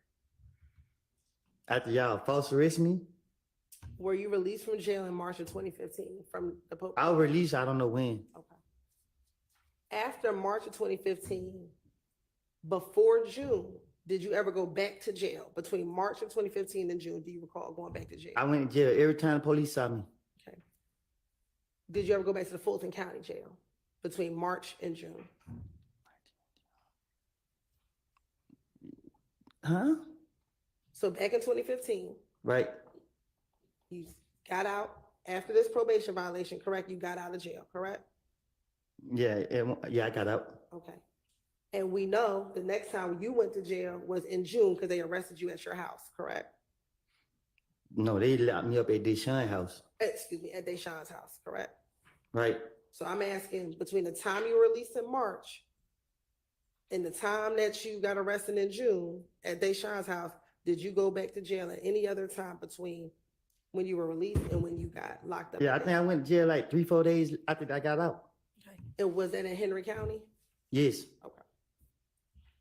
Do you remember how long you stayed in Henry County? It went no day or nothing. I stayed in there for a little minute. When you say a little minute, would that be about a month? Probably, yeah, I think so, a month. Another time y'all false arrested me. That was in Henry County, correct, that you got arrested? Yep. You know, Henry County's not in Fulton County, correct? But I never been here in Canada a day in my life, so why they locking me up?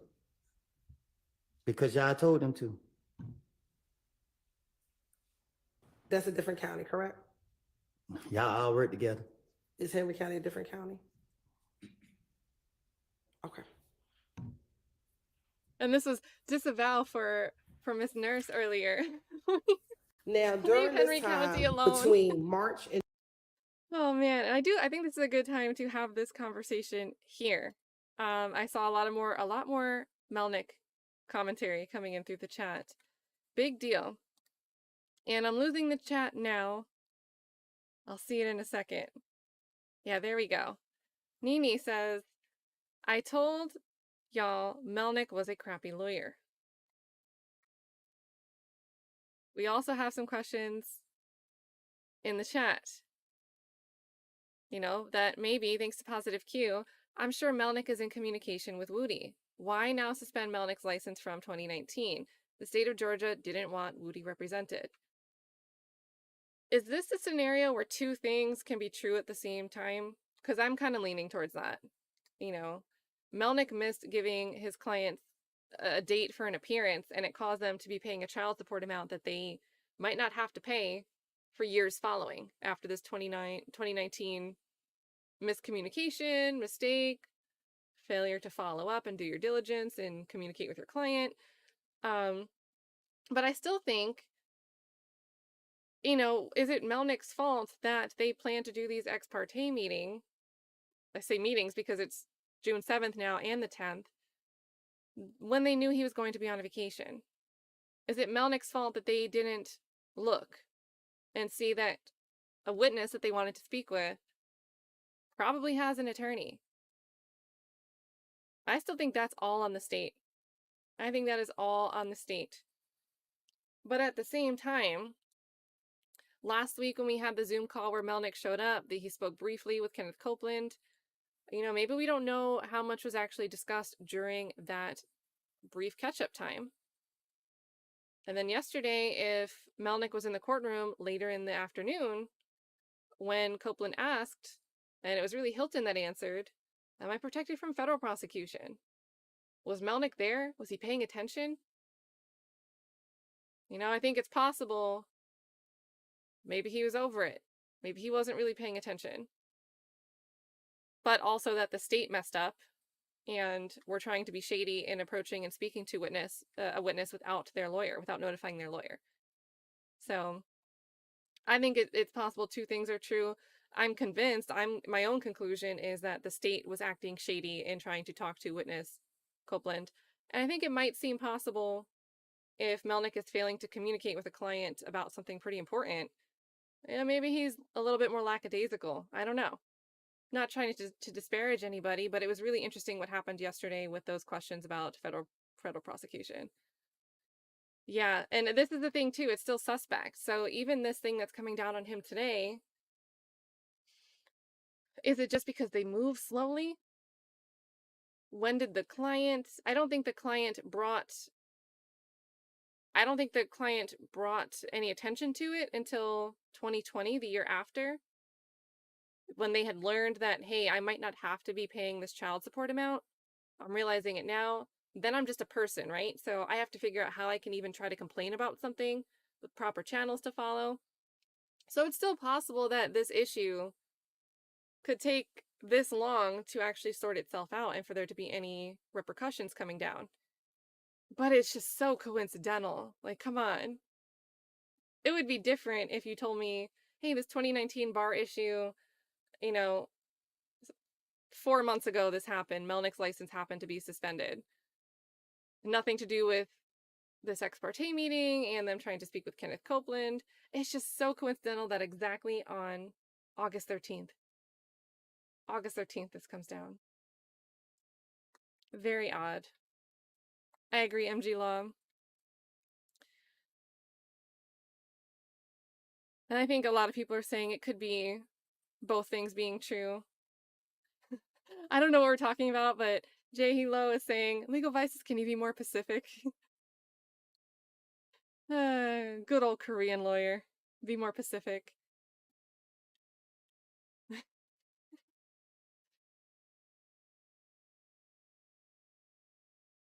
And G. Lander says, I vote Ash Merchant's spouse take Melnick's place, so get John Merchant in the building. That could be good. I think the Merchants are very sharp and detail-oriented, based on I know just a little bit about their work. FFS says they twin them. So I don't really think they're matching though, you guys. Do you think they called each other and said to wear purple? And Love interpreted that, okay, this is purple. Even though it's kind of pink, I want it to be purple. It's her truth, her color. It's purple. Because if they coordinated this to wear the same colors, if they said wear purple, that is not purple. Or maybe they said wear pink and Hilton is a little bit colorblind. What do you guys think?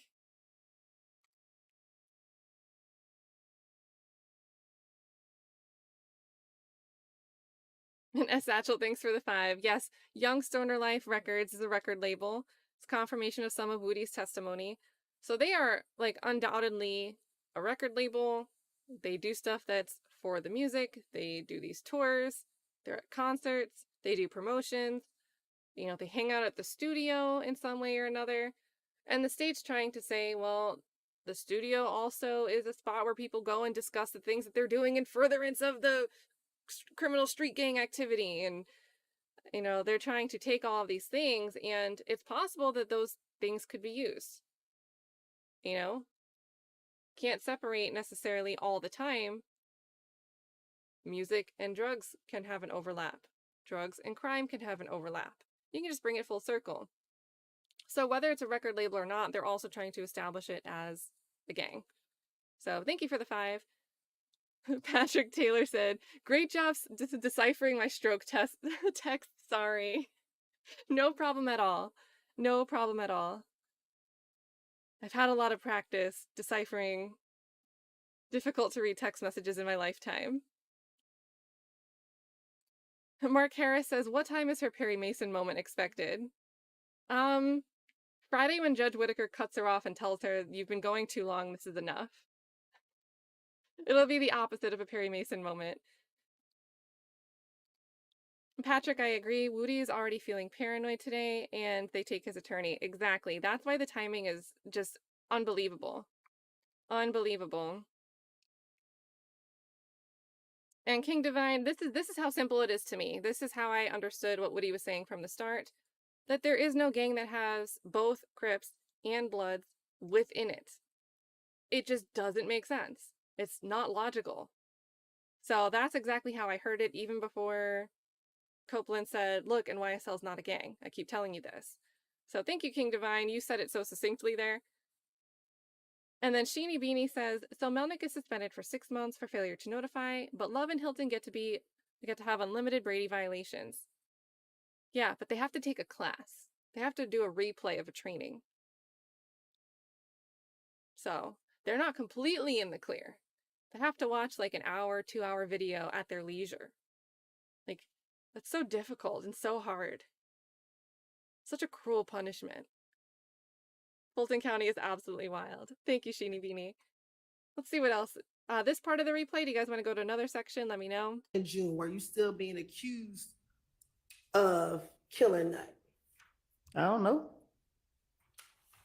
Did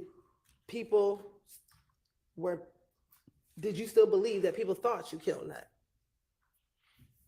I don't recall. Also during this time, isn't it true that you thought that Thug was trying to kill you as well? Huh? Between March of 2015 and June of 2015, did you believe that Thug was trying to kill you? I don't recall. When you get arrested in June of 2015, you were frustrated. Is that fair to say? Can you say that again? When you got arrested in June of 2015, you were frustrated, correct? I was. Okay. You were upset that people were blaming you for something that you didn't do, correct? No, I was upset. Y'all kept locking me up, and I was trying to get it. I don't recall. Okay. Did you tell the police you were upset because people kept blaming you for something that you did not do? I tell the police anything to finish my way out of jail. And you also told the police that you thought Thug was trying to kill you, correct? I tell the police anything to finish my way out of jail. Okay. And it was during that June interview that you gave it all up, didn't you? Gave it all up. That you told about everything that happened the night of Donovan Thompson's murder. I had enough time to I don't recall.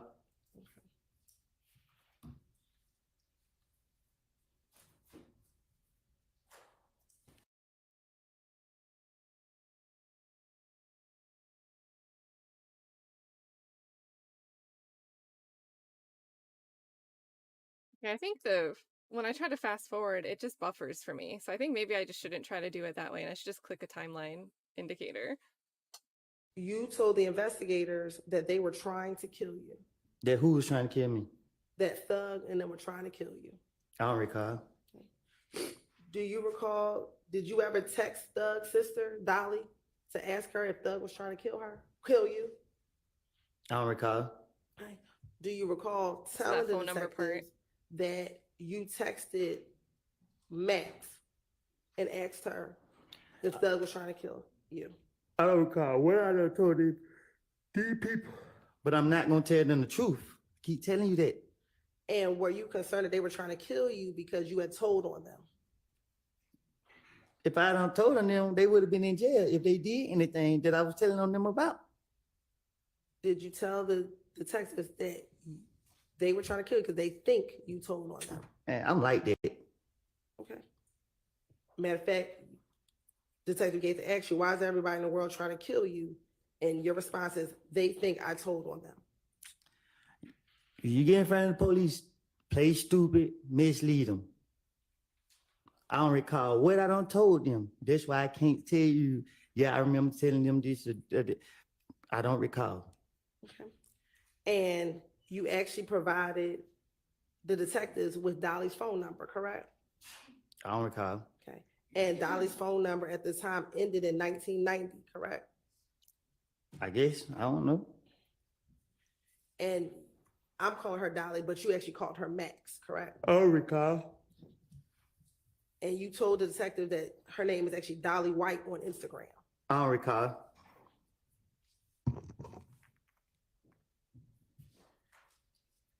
And you told the detectives that you called her and you asked her, your brother trying to get me killed, what the hell have I did to him? I don't recall nothing I done made up and told the police. And her response to you was just stop listening to everybody. I'm delusional like that. If you're delusional, why would you need to tell the detectives about a text message? Because it's just how I am. I'm going to justify myself. I'm already think ahead of time. I'm already try to make myself be prepared. I don't recall what I done told these people. I told you time after time after time. I done made this stuff up. I done made it all up. I done made it all up. And you still want to ignore it. And when the detectives asked you, why would they be trying to kill you?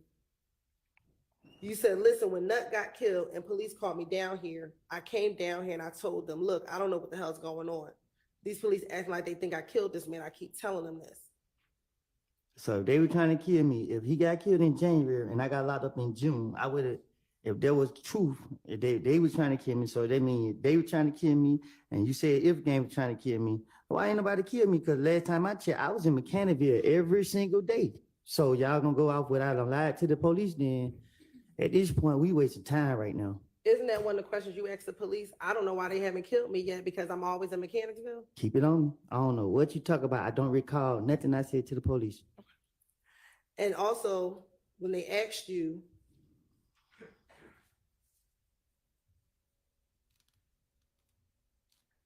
who thought you were talking to the police or snitching, you told them that Thug was right there. Thug was there every time that you answered the phone to talk to the police. I had to be the stupidest person in the world to answer a phone for the police in front of anybody. Why would I answer the phone in front of anybody with the police? That don't even make sense. You can just tell the police anything, they're gonna go for it. Okay. But did you tell the police that you would answer the phone in I don't front of recall Thug? what. I'm sorry, go ahead. Did you tell the police that you would answer the phone in front of Thug? So that's why they think you were snitching. So they think I was snitching, and like you said, I was still around them. And you want them to be killers or whatever you want them to be. Why I didn't die? Why I'm not dead? Why? Didn't you ask that same question to Detective Gaither? I don't know what I don't ask them, but it's just And you said the same thing. I'm in Mechanicsville every day. So if they want me to be killed, why haven't they killed me yet? That's the same question you asked Detective Gaither, correct? you telling me or you asking me? I'm asking you that what you also told Detective Gaither. You ask me. That's what I'm trying to tell you. So you can't pick and choose what I'm telling the truth about or what I'm lying about. I can't say the word what I'm trying to say because you don't want me cursing. Okay. So the point is, did you tell Detective Gaither the same thing you're telling here is, why haven't they killed me yet? I've been in Mechanicsville every single day. I tell the investigators anything so that I'm innocent, I look innocent, and I ain't guilty of nothing. Are we clear? I understand what you're saying today. Okay. Let's talk about what you told the police back in 2015. Back in 2015, because you still haven't answered this question. Did you tell the detectives the same thing that you're saying here today, which is, I don't know why they haven't killed me yet because I'm in Mechanicsville every day. So? What you saying? I'm answer that question. Did you tell the detective the same thing you're I saying? don't know what I don't told the investigator. I asked them that 30,000 times already. I don't recall what I don't told them. But what I'm telling you is, if somebody gonna kill me or somebody wanted to kill me, it wasn't hard to kill me. I was outside, still ill. All right. During the same interview,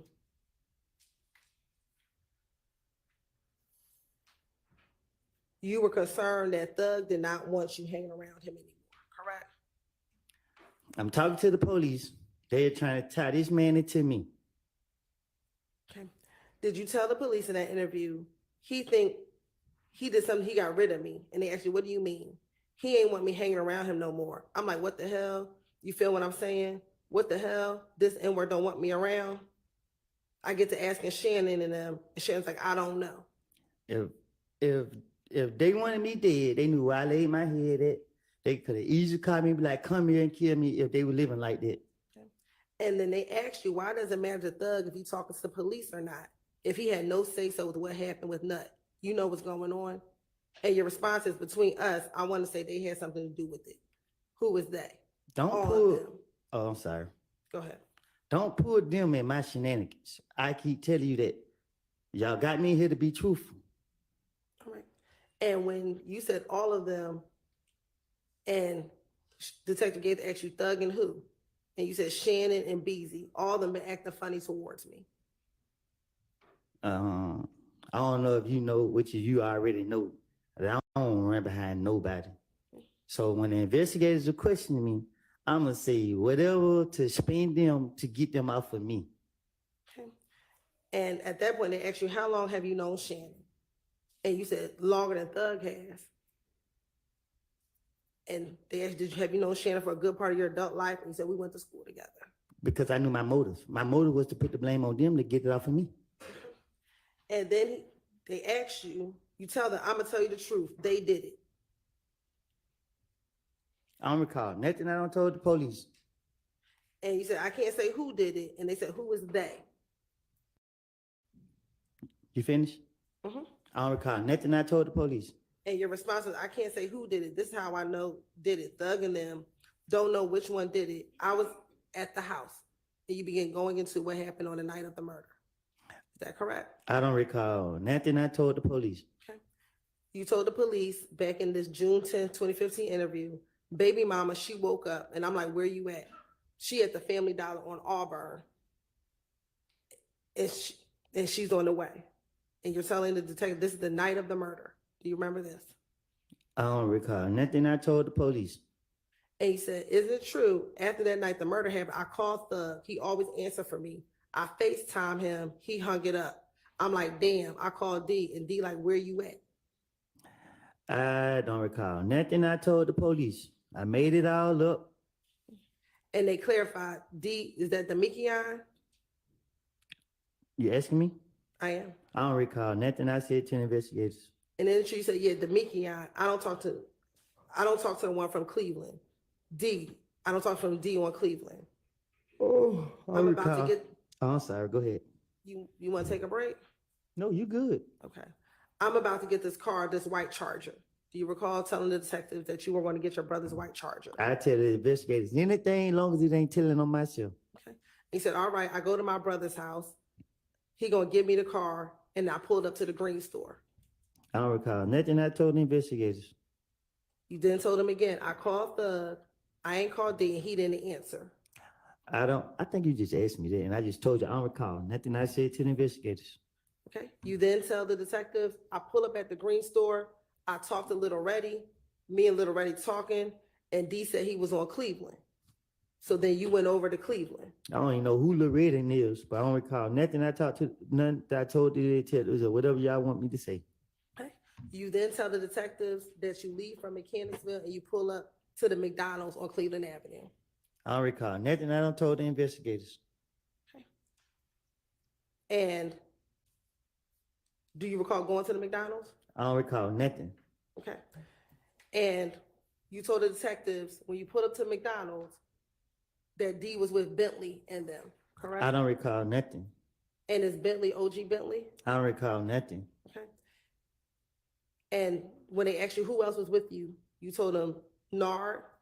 And you said, hold on, I think I'm lying. It was a white Jeep. It was Nard, D, Bentley, Shannon, and Yak. And all of them were in the Jeep. I don't recall nothing I told to the police. Okay. Do you recall being at the McDonald's and seeing the Mikion, Nard, Bentley, and Shannon in a white Nitro? I don't recall nothing. Okay. And this was the Nitro that Bentley has. I don't recall nothing. Okay. And do you recall D getting out of the vehicle and getting into your car? I don't recall nothing. And you told the detectives that D got out And when D got out of the car, he got in the car with you. I don't know how many times I keep telling you I don't recall nothing. Okay. Isn't it true that when D got in your car, he told you they just killed Nut? I don't recall nothing. Is it true that you told the detectives in this June interview, Demekian said they just killed Nut? I don't recall nothing. And when he said that, that's when Nard got into your car. I don't recall nothing. And is it true that once Nard got into the car, you stopped talking about the murder with Demekian? I don't recall nothing. Right. Isn't it true that's what you told the detectives? I don't recall. Okay. Once Nard got in the call, did you have some concern about why D stopped talking? I don't recall. Is it true that you told the detectives when Nard got in the call, I'm like, D stopped talking? And I'm like, why the hell D stopped talking? I ain't say nothing. I'm in the car riding. I don't recall. While you were in the call with D and Nard, did Moonsoon call you? I don't recall. Okay. Is it true that you told the detectives Moonsoon FaceTime you and said, Nut just got shot, boy? Nothing I said was true. Why you keep asking me, is it true? I don't recall nothing I said to the police. And your response to Moonsoon was, I'm like, I just heard it, boy. He said your name on Instagram. And you said, I'm just getting out of the house. I ain't had no parts of it. Yeah. I don't recall nothing. Isn't it true that's what you told the detectives? That after once Moonsoon called you, he said to you, I just heard it, boy. He said your name. I'm sorry. He said your name on Instagram. I'm just getting out of the house. I didn't have any parts of it. I don't recall. And they asked you, who was Nard? I don't recall. Do you know who Nard is? When you asked me that back there, what I told you? Do you know who Nard is? No, I told you back there. I didn't know who Nard was. Have you ever seen Nard? I don't recall nothing. I don't told the investigators. My question to you is, have you ever seen Nard? I don't recall. And when they asked you who Nard was, is it true you told the police that Nard was locked up? I'm trying to make, I don't recall. And they asked you what he was locked up for, and you told them what he was locked up for. I don't recall. Then they continued to get more information. When Nard got into the car, you said, D, stop talking. Once you left McDonald's, where did you go? I don't recall. I don't even recall going to McDonald's. I don't recall nothing that you talking about. I don't recall no lie that I told the investigators. You got me here to tell the truth, but you keep asking me about some lies I don't made up. Isn't it true that you told the detectives y'all got on the expressway? Nothing I said is true. I don't recall. And is it true that you told the detectives that they followed you, that you were following the Nitro up to Thug's house? I don't recall. Okay. And isn't it true then you said you followed them to Thug's house, and you said once you dropped off Demekian and Nard at Thug's house? I don't recall. Okay. Do you recall going to Thug's house the night that Donovan Thomas was murdered? I don't recall. Did you isn't it true you told the detective? So we followed him to Thug's house. He stayed downtown at the Sky House. I don't recall. Did Thug stay at the Sky House back in 2015? I don't recall. Okay. Is it true that once you got to Thug's house that Nard got out of the car? I don't recall. Is it true you told the detectives that once you got to Thug's house, Nard got out of the vehicle? I don't recall. Is it true that when Nard got out of the vehicle, Demekian told you they just killed Nut? I don't recall. Is it true that's what you told the detectives, that once Nard got out of the car, he told you, Demekian told you they just killed Nut? I don't recall no lie I told the police. And isn't it true that when Demekian told you they just killed Nut, he pointed in the direction of Thug, Nard, and Shannon, who was getting out of the car? I tell the police anything get them out my face. And I do not recall one thing I told the police. And isn't it true you told the detectives, your response is, I'm like who? And he just pointed towards Nard and them. I don't recall. Is it true that you then told Demekian you know what, I'm not gonna get caught up in all of this. I don't recall. After that, then they asked you, why do they think that you did it? I don't recall. And your response was, because me and Kel get into it. I don't recall. And they asked you, what does Nard have to do with it? I don't recall. And you told the detectives, this is what I want to tell you. I think Thug and Nut had problems with each other. I don't recall.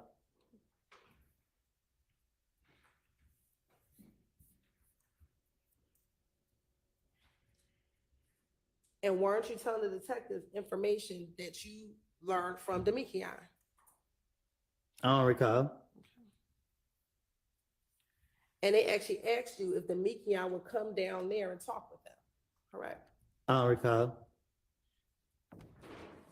And you told them, I don't think he's gonna come down because when you gave them Demikian's number the first time, Demikian never called them.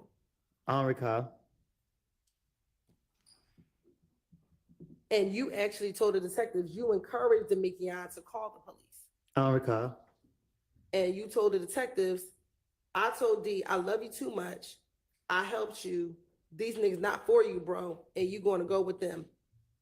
I don't recall.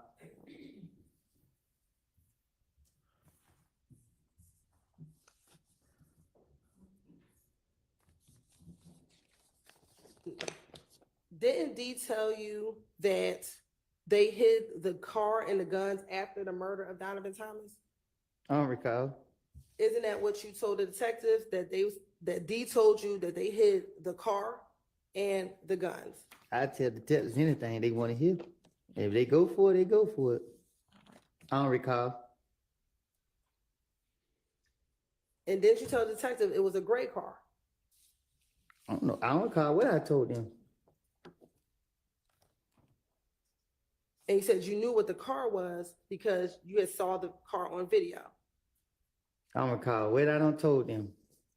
And they asked you whether or not it was a Pontiac. And you told them that it was not a Pontiac. I tell them anything. As long as I throw them out, that's all that matter.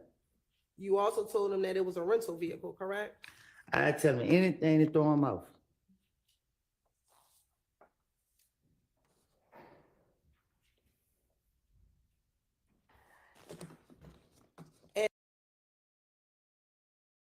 Did And you although guys you're want to? telling us today, I mean, did you guys want to look over at the Instagram stuff with Woody? Is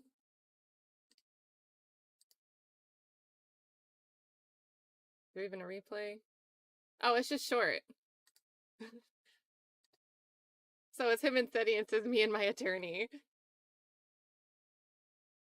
I don't know if they're playing like a song. Yeah, they're playing Young Boy, so I'm not gonna do that.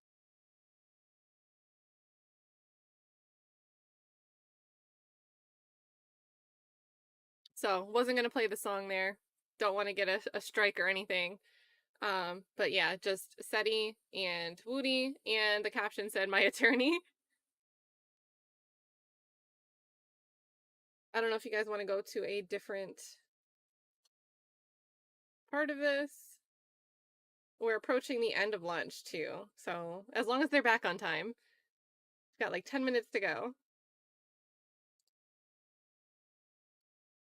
Or we could scope around and look at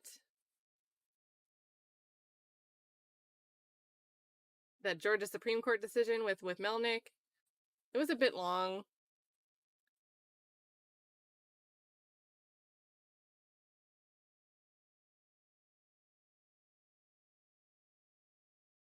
No motions.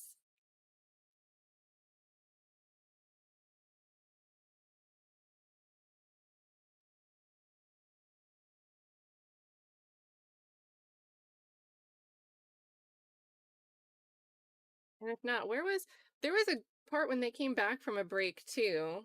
Let's see if we can find where that first break was. And then Woody came back. He came right out with some quotables after this happened. So let's get the jury back in. Let's try here.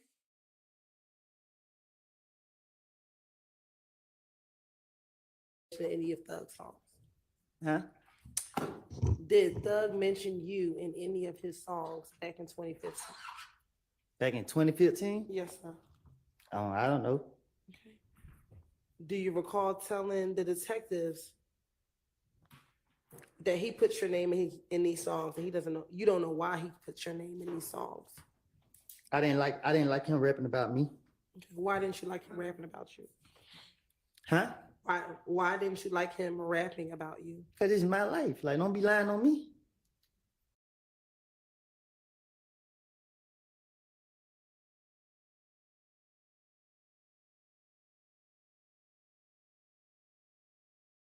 Okay, so we can do the live. I didn't know he had 2 accounts. Somebody or something.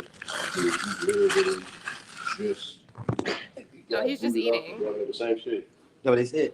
I mean, no, I'm gonna read the whole thing. Oh, you talking about me? Yeah. It's something he didn't do or something he did do or something. I don't know, I was reading. He did not let them go out. They had TMZ up here yesterday. You said it makes sense. Yeah. This shit is generating. Yeah, and the fact I knew, because nigga, you got 2 months off. I didn't even know about the hell of shit that she was saying. What the fuck? For real? Damn. I had a couple of damn moments when she was talking. Like, damn. Trying to judge. Yeah. No, I be lost. Like, don't nobody say nothing to me. I just, they just tell me you got the corner court. They can't pick you up. Yeah, I mean, I be driving down here. She better see like they was for Yeah, they trying to pick you up. Yeah, I see, but she asked me questions. She lied. She just trying to trip me up. So I'm gonna go along with her lies. Oh yeah, she had expecting you were Cause she be trying to do stuff for the media. Like they want somebody to try me or do something to me. I'm stand on top of these stupid ass too. At this point, I'm giving a damn They like finna nothing. go in on me. What? whatever. Hey, they said you got a big forehead. That's why you behind it with a hat. Let me see. No. Oh, God damn, boy. Yeah, You that's got a City in the big forehead. You background. got a goddamn. Someone one of your exes, she gonna get the other head too. Ooh, Ran to you about it. Well, I know you not to. Your shit don't even fit your body. how the hell you gotta sew your shirt in and put that motherfucker on? That nigga, you always gotta laugh, your big bald head ass. But you don't want to start no real session, trust me. But But your pants head, go on your ass you crack. to your mama Gucci up. Your pants go all the way up your ass crack, nigga. So we not What the talking. hell you looking back there for, bro? What type of time you on? You know what I'm saying? That LA. In basketball, did you have the gun that So I just linked to it if you guys want to continue watching it. I don't like to just like snipe people's stuff, so just shared the link in the chat if you want to watch it on the channel it's actually being broadcast from. We've got a couple minutes to kill, so we'll just keep hearing more I don't recall. Quindarius Zachary purchased for you? I had a basketball. Isn't it true that you also had the gun that Quindarius Zachary purchased for you? I had my shirt off. I was playing basketball. Where was the gun at? You tell me. Isn't it true that the gun was sitting on a bench and the basketball court in an H&M bag? I was playing basketball. And isn't it true that you were trying to sell the gun that day, that you had it at the Dunbar Recreation Center? I ain't have no gun. Isn't it true that you told the detectives that you gave them the gun to sell and that they were going to sell the gun, that you were trying to sell your gun that day that you got caught with the gun at the Dunbar Recreation Center? I tell investigators anything.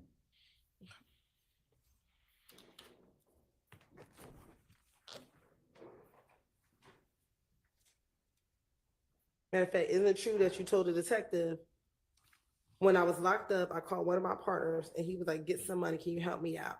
He was like, yeah. When I got out, they brought me the gun back. And I was like, I don't want it. I was still trying to sell it. That is why, that is what I had, you know what I mean? When I got the gun, I got it from the green store. I went up to the park to go play basketball, but I was waiting on them to come and get it. Little D and them, so his brother pulled up. They actually waiting on who to come and get it. You talking about Demikian or Quindarius? You said Little D from Cleveland. He was supposed to pull up and get it. Cap, I tell the investigators anything to get them off me. I didn't have no gun. I didn't know nothing about the gun. When they said something about the gun, I was confused, shot, lost. That's why they let me go that same day. And matter of fact, they wanted to make sure that they were correct, that you were both talking about the same gun. And Detective Gates said, I'm talking about the one from the Dunbar Center. He said, that is what I'm talking about. I'm sorry. Sorry. Um, that is what I'm talking about. I got out of jail from Henry County Monday, and police got me for the gun Tuesday. I did not go to jail. Can you say that again? Sure. Detective Gaither wanted to clarify that the gun she was referencing was the gun from the Dunbar Center. And your response was, that is what I'm talking about.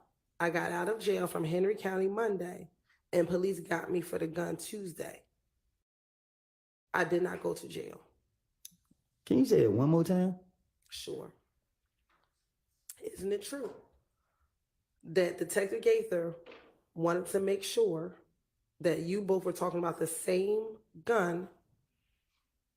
So you clarified for her and said, that is what I'm talking about. I got out of jail from Henry County on Monday, and police got me for the gun on Tuesday. I did not go to jail.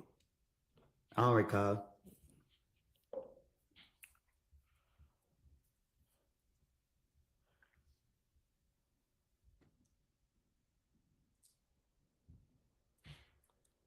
Now, back in June of 2015, were you still hanging with both Shannon and Demikian in June of 2015? I don't recall. Isn't it true that you told the detectives in that interview, 1 minute D is with Shannon, and then when D's not with Shannon, him and me are together? I don't recall. Nothing I told the investigators. I would tell them anything to get them out of me.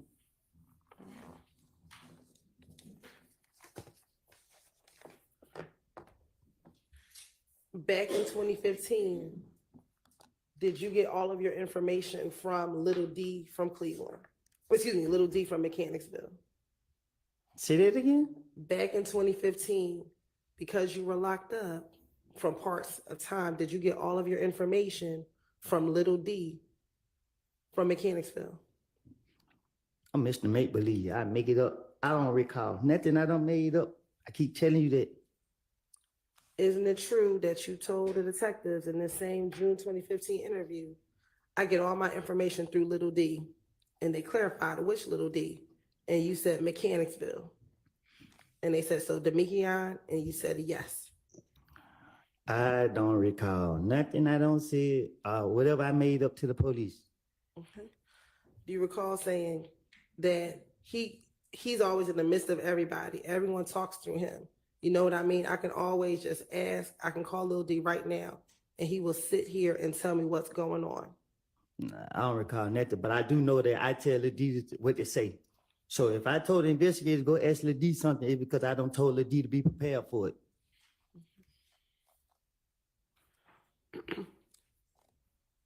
Now, in 2015, did you know someone by the name of Valerie or V? Who? Valerie. Who? Did you know someone by the name of Valerie? I don't recall. Okay. Isn't it true that you told the detectives that it was Valerie who told you that Thug wanted to kill you? I don't recall. Nothing I done made up to the police. Isn't it true that you told the detectives that Valerie got into a car while you were at a baby shower and told you that Thug was trying to kill you? That wasn't true. I made it up. If I did say that, if I didn't say it, I don't recall nothing I said to the police. Isn't it also true, though, on a jail call after June 10th, 2015, you told Max that Valerie told you that Thug was trying to kill you? Yeah, because I told you that. One thing, I don't recall. Okay.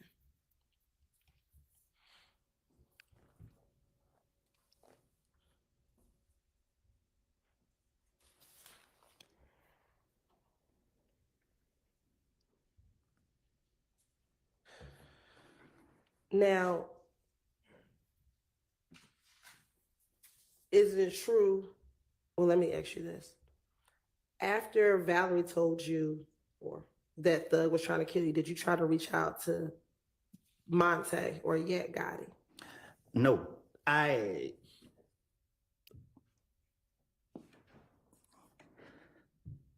I don't got nothing else to say. Oh, okay. Isn't it true that you told the detectives in this same June 2015 interview,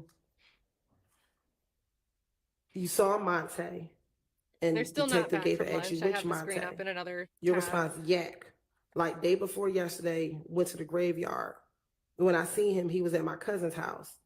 I was like, damn man, we grew up together. They asked you, what is Yak's real name? Do you know? You said no. Detective Gaither, you said you grew up with him. Your response, I just know his first name, Monte. Don't know the last name. You said to Monte, MFers told me that Thug planned on killing me. And Monte's response to you was, hell nah, bro, I never heard that. He denied it. He said, person was never, you said that people will never say it. Word All right, was, I I see was the talking camera to the wiggling, police too so we much. can You tune feel back what over I'm there. saying? So once I was released from Henry County Jail, everybody was asking me, did I hear the song? I mean, everybody was telling me that Thug had put out the song Halftime. And the police wasn't targeting me again. That's why they got me the next day. I was mad that I was like, damn, this nigga telling on me, putting me in his song. So I was mad at him and I started plotting against him. I was telling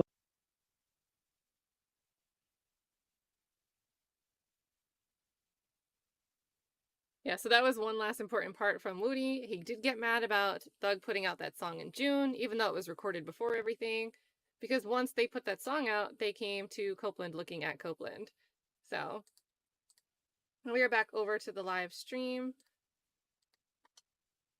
It seems like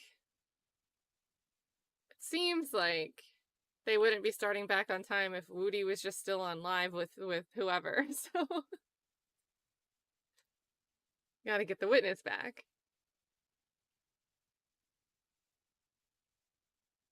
But we're here. We won't miss anything as it starts.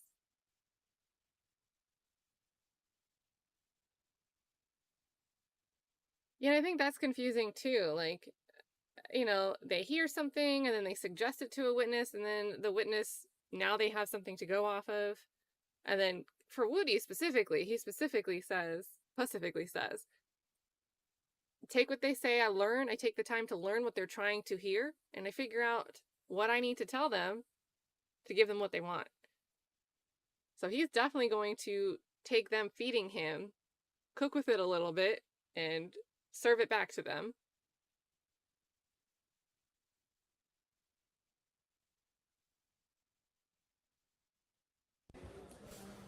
And thank you, Dandelion Bees. Good to see you.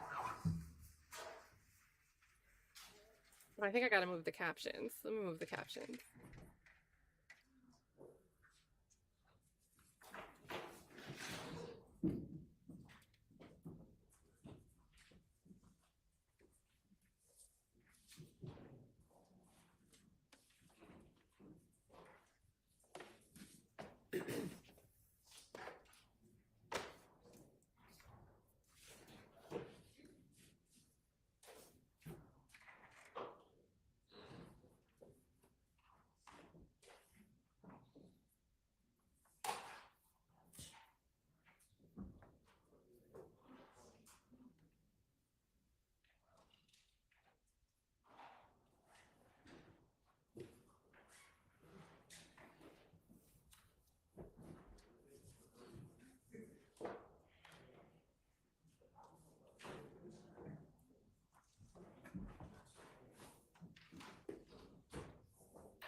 And can y'all make sure Mr. Copeland's on the way in?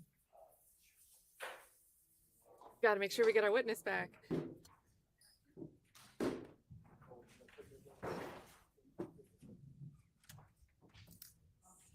I did nudge the temperature up a little bit. It's a little cold even for me right now.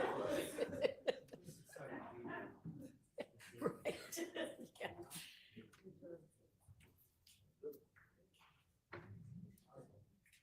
I think you're right, Wigs and Wine. prosecution knew about this ongoing issue with the bar in Melnick, so they could call him incompetent and knew they had something to back him up.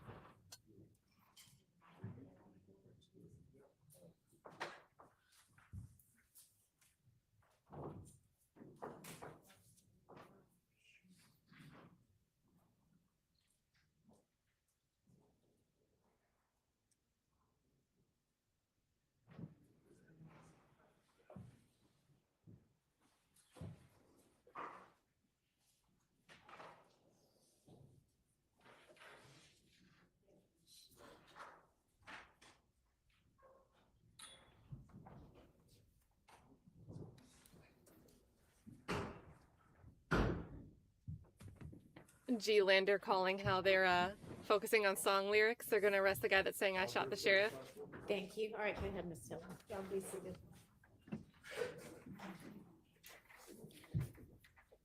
May I speak, Young? Oh, I was told that, Mr. Melnick, been suspended, and I don't want to speak without my attorney. All right. Let me excuse y'all back again.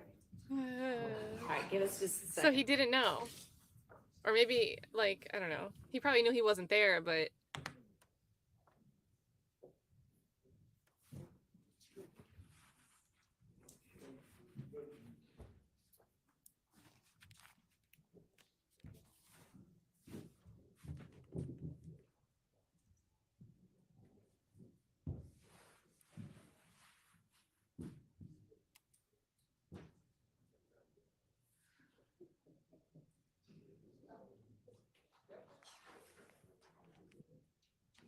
anytime he says, "May I speak?" it's gonna be something.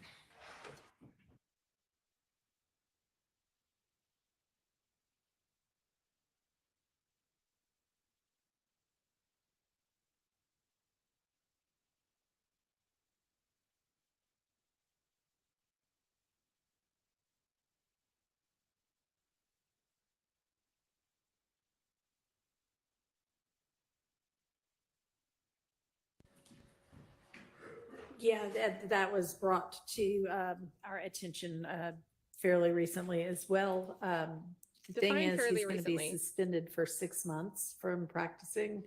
It doesn't have anything to do with this case, but do you have another attorney that you want to engage, or would you like for me to find an attorney, a volunteer, basically? I would like for you to find one. All right. Well, I had already, actually, the public defender's office had been in contact with me to try to find somebody without a conflict. And they have found somebody named Charles Engelberger. So let me try to get in touch with him and see if he can get down here and consult with you. Okay. Okay. All right. So if you want to just step out for now, and I'll take a recess and see what I can get done. All right. There we go, another recess. Shout out to Woody for that. I think that is a smart move for any defendant to do. Yeah, I think it's possible that Woody just found out, might not have questioned why he didn't see Melnick in the room. So Melnick got, and maybe this is a good time since we're on a recess for this reason. And this came down from the Georgia Supreme Court today. But it's stemming back to 2019. So let me pull up the document.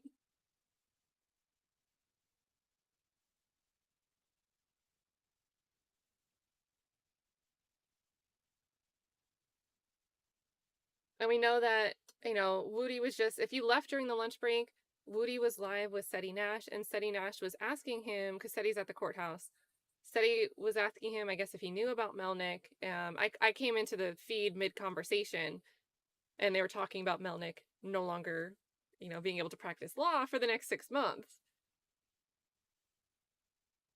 Let's see. I had closed the tab.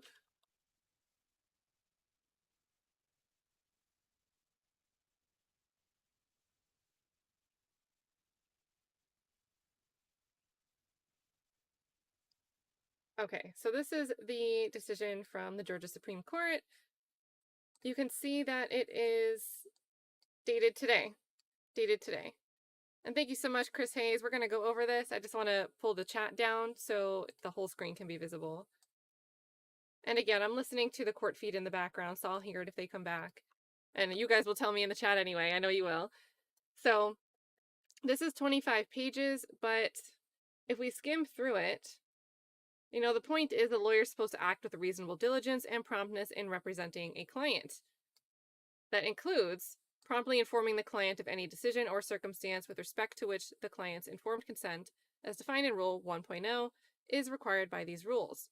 They need to reasonably consult with the client about the means by which the client's objectives are to be accomplished, keep their client reasonably informed about the status of the matter, promptly comply with reasonable requests for information, and consult with the client about any relevant limitation on the lawyer's conduct when the lawyer knows that the client expects assistance not permitted by the Georgia Rules of Professional Conduct or other law. And B, a lawyer shall explain a matter to the extent reasonably necessary to permit the client to make informed decisions regarding the representation. So in May of 2017, Melnick began representing a client in a matter in Rockdale County. This is the, it was filed by the father of the client's child. The father was paying child support via an income deduction order and was seeking a reduction in child support, as well as to legitimate the child and obtain visitation. During that time, Melnick was a solo practitioner with no full-time staff and no case management software. He handled between 50 and 80 cases at any given time and was in court 17 out of 20 days each month. He used a software program to manage his calendar and communicated with his clients primarily after typical business hours. Which kind of makes sense. We remember that June 6th email from Melnick came in at like 6 p.m. or something like that. So that's consistent. Let's see. In March 2018, Melnick, his client, the father, and the father's attorney participated in a voluntary mediation where the parties were able to reach an agreement on reduction in child support. However, the parties still needed to agree on visitation and prepare a parenting plan. The parties agreed that the father's reduced child support payment would become effective on April 1st, 2018, and that if a new income deduction order was not in place by April 1st, 2018, Melnick's client would reimburse the father each month for the difference between the child support amount paid pursuant to the income deduction order and the reduced amount agreed upon at mediation. After the mediation, the parties notified the court that they had reached a settlement and would be submitting a final order. So the court removed the case from the trial calendar. The father's attorney emailed Melnick a draft consent agreement about a month after the mediation and asked that Melnick's clients begin reimbursing her client for the child support overpayment. Almost a month later, Melnick responded, "Please call me." The two attorneys exchanged a few emails during May and June about a visitation schedule and the amount of the reimbursement. In early August, the father's attorney sent Melnick a revised consent agreement with a parenting plan included. A week later, Melnick responded that the parenting plan was fine, but that he was not going to agree to the refund of child support since April. The father can take that up with child support. The following day, Friday, Melnick emailed the father's attorney that he believed that it would not be proper for his client to send the reimbursement to the father's attorney. The following Monday, the father's attorney filed a motion to enforce the settlement agreement. The motion also sought an award of attorney's fees for having to file the motion. Melnick did not send his client a copy of the motion or otherwise inform his client about it. He also did not file a response to the motion because he felt it was unnecessary. Melnick planned to handle the attorney fees issue at the hearing and believed he could prevail pretty easily on it. And these phrases are in quotes here. So unnecessary and pretty easily are both in quotes, suggesting that, Melnick is seen saying these things in correspondence somewhere. The trial court scheduled a hearing on the motion for January 8th, 2019. So here we go. Melnick did not tell his client about this hearing. Because he had a conflict for that date, he emailed a conflict letter to the judge's administrative assistant 5 days before the hearing was scheduled in an attempt to comply with the Uniform Superior Court Rule 17.1. While the judge's assistant acknowledged receipt of the conflict letter, Melnick did not follow up with the court to determine if the hearing would be rescheduled. So he didn't even check. And we're going to read this footnote here. This rule, 17.1b, requires that a lawyer who has a scheduling conflict provide written notice of the conflict to opposing counsel to the clerk of each court and to the judge before whom each action is set for a hearing, and that such notice is expected to be given such that it will be received at least 7 days prior to the date of conflict. Now, in this, remember, this situation involves someone that he's, it's a defendant, it's a party in a case that's actually calendared. The court conducted the hearing on January 8th. After Melnick was finished with the other matters for which he was scheduled to be in court on that day, he called the court and was told the hearings were done. He did not ask about the outcome of the hearing and did not contact his client to tell her he had not attended it. On January 15, 2019, the court issued a final order enforcing the settlement and ordering Melnick's client to reimburse, within 30 days, $2,820 to the father for child support overpayment, as well as pay $809.93 and attorney fees related to the motion to enforce. After the trial court issued the January 15th order, Melnick did not notify the client about the order, did not tell her she had to pay a total of $3,629.93 within 30 days, and did not send her a copy of the order. So the client ends up becoming aware of this on January 15th, of this January 15th order, when after the amount she was receiving in child support decreased, she went to the courthouse and obtained a copy of the order. That was also when she became aware of the January 8th hearing and motion to enforce. Melnick never filed a motion to withdraw from the case, nor did he terminate his representation. The client retained new counsel, who contacted Melnick and raised the possibility of the client filing a malpractice action against him. Melnick discussed settlement with the client's new counsel, and after the client filed a grievance with the state bar, Melnick paid the client $3,500 and obtained a release. So now they're going to go into Special Master's report, their findings, what they see. And just so you know, we're still looking at a wall in the courtroom. Nothing started back up yet. And what are you guys seeing so far? What are you guys thinking so far?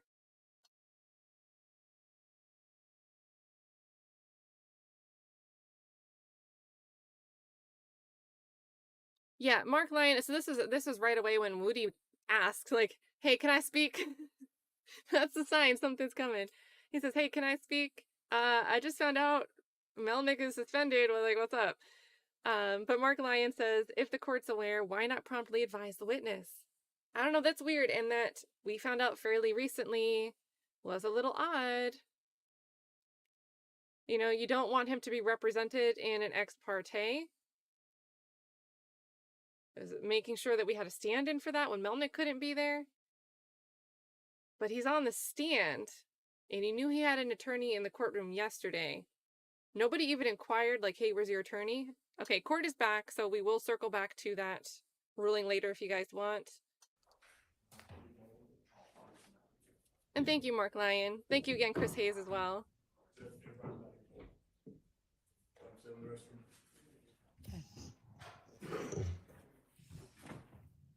And maybe that's true, SJK, that Melnick should have been in court today to notify them and his client, if he cared,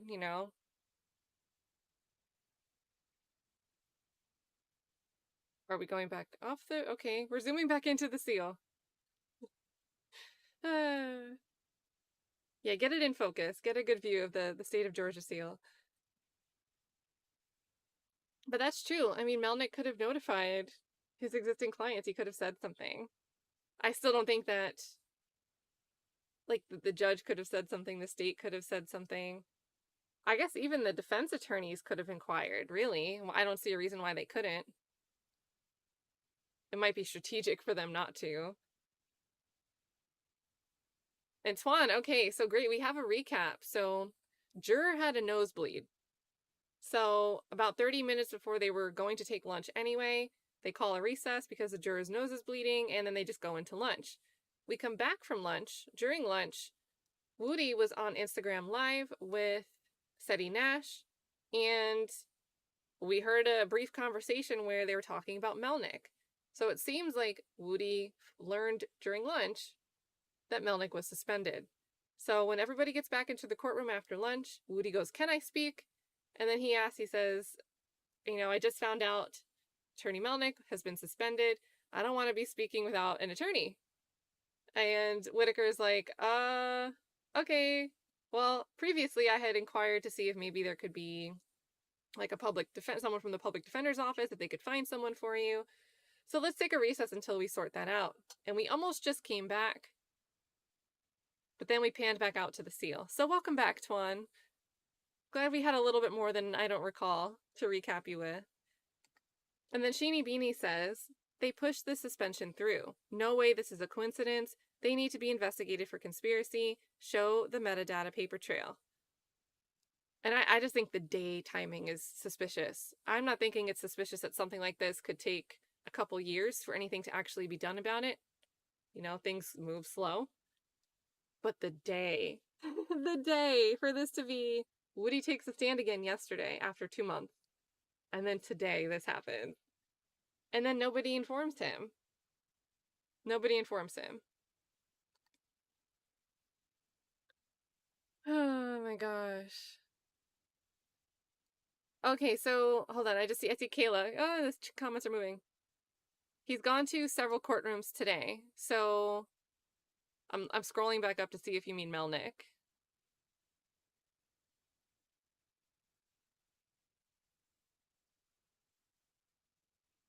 I assume Melnick. I feel like that's a safe assumption that you mean Melnick.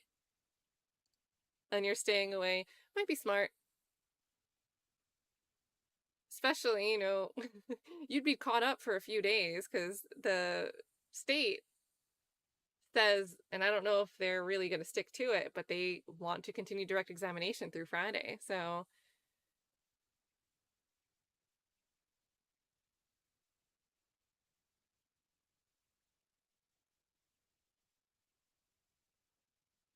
and then Lola Dane, thanks Lola, says not Melnick being a DB. Deadbeat? Trial has so many failures. Sorry, I'm trying to figure out the DB. But absolutely, this trial has like so much going on. Like, what else is gonna happen?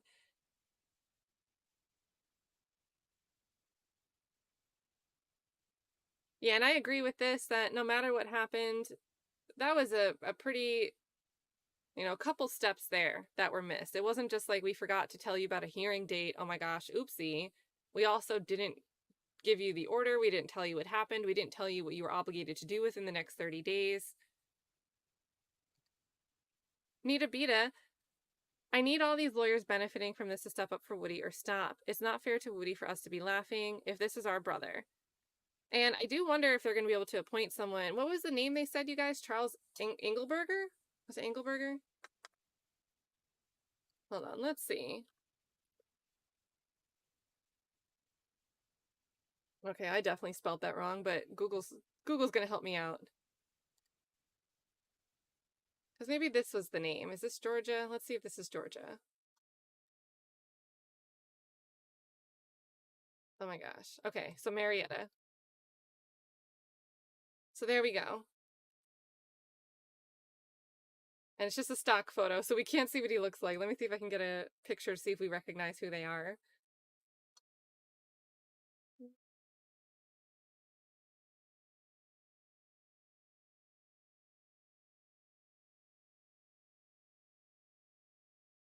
Oh, and that's crazy too, you know, thinking about the amount of people that have been involved in this indictment, just this indictment, maybe Copeland's previous cases.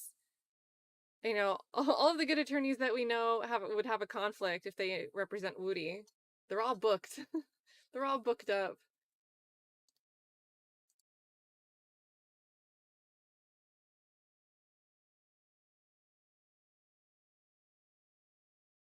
Yeah, I'm not really finding anything that's giving me a picture of the guy. So we just have a stock image.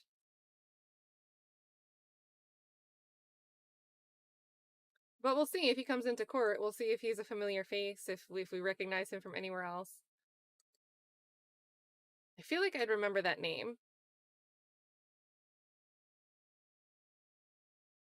Maybe this is him. There's a tiny, tiny picture. Oh my god, it's not zooming in.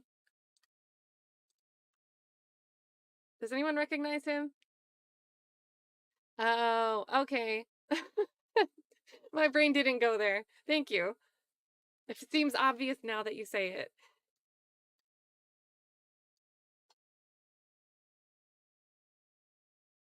It's true, Nick Starr will be there tomorrow.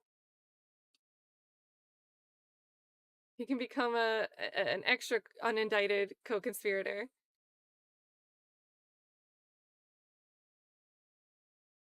This doesn't look like Melnick. The haircut maybe, like the hairline.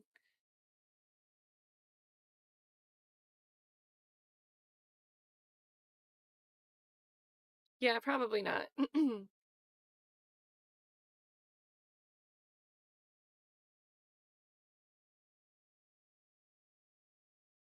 Oh yeah, should we do an all caps vent? We have a 60-second all caps vent. Go ahead. You guys can use all caps for watching the timer.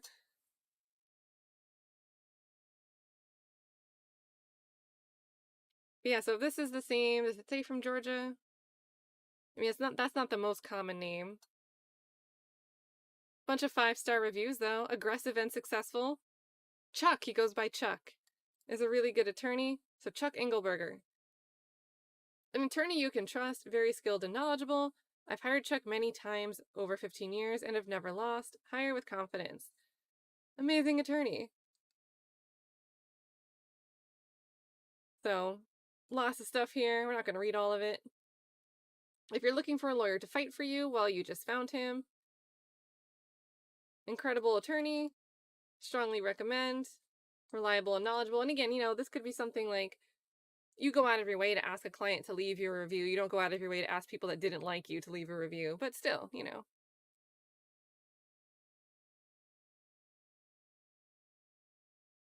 The random things when there's an all caps event. You guys just let it all out. Engelberger.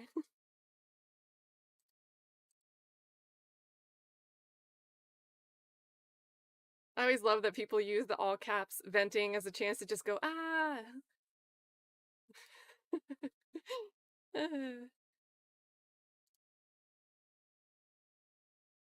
All right, guys, we are ending the all caps. Thank you to the mods for holding it down. Hope I don't drive them crazy when I allow all caps. Because YouTube is funky about certain things. I can't explain the logic. Shamika.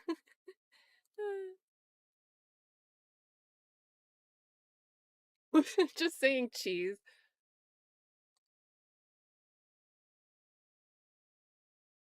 Yeah, the vents are always fun. You guys just, whatever's on the top of your head, just let it out. Engelberger versus Nothing Burger. Nightmare Trial. Who's saying arthritis cream?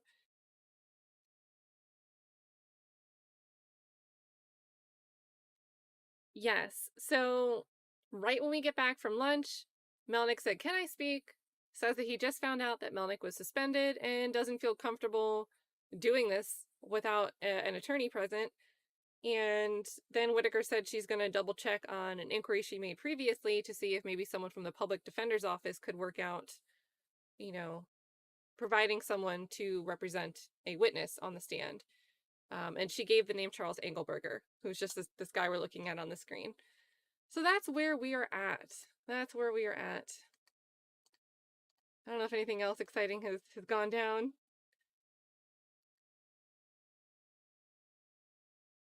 And I guess it would depend on if they're able to get in touch with this guy. Like maybe he's not at the courthouse right now. Maybe he's not there. So can you imagine if that's all we get today? We gotta end early.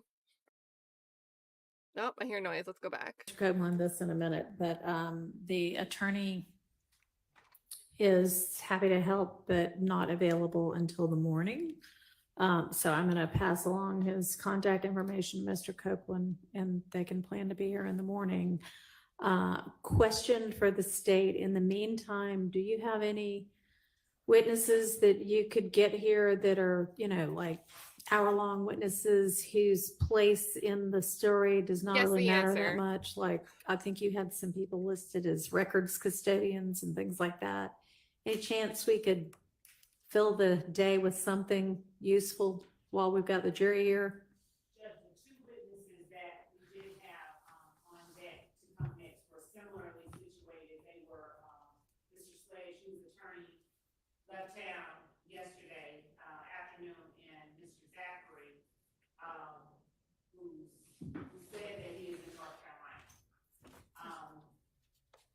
Right, so what I'm asking is there Somebody a else. chance you can take some witnesses out of order who aren't integral to the progression of the story that you're telling, but whose testimony you need to get for, whatever reason? Like, you've got some phone record custodians, which I don't know why y'all can't agree to that coming in anyway without a witness, but people like that. So, Your Honor, the records custodian, for the records that they have to bring in, we do not have business record certs. And so Okay, in prior discussion, I believe that the defense were going to object to those records without having the custodian. Those custodians are out of town, Your Honor. And so Okay. we would need time in order to all fly right. them in. So it sounds like then that we're just gonna have to release the jury for the day and pick back up in the morning, with testimony, which doesn't mean y'all are all getting released. Maybe we can get some non-jury things done for the afternoon, but, let's get Mr. Copeland in here. I'll give him this contact information. Then we'll get the jury in, I'll release them. Judge, when we approached with the middle residence, We approach right as you're getting the jury. with the question, Come on. Ah.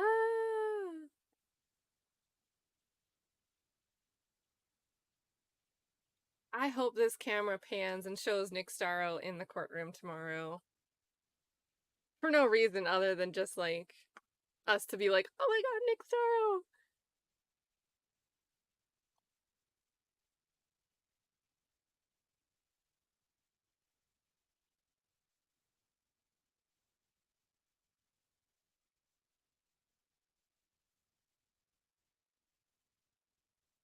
When are they gonna do? When are they gonna do this thing with the Operation Planters PowerPoint? Because at the end of the day, yesterday Love was still insisting that she doesn't remember it happening the way Steele says.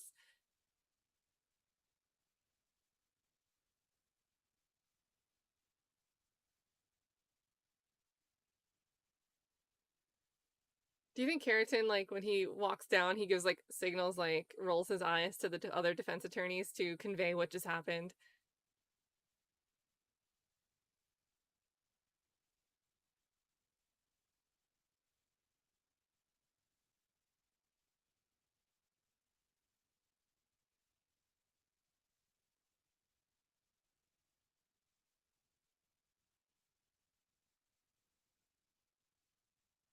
And guys, Nick Starro is he covers more than just YSL.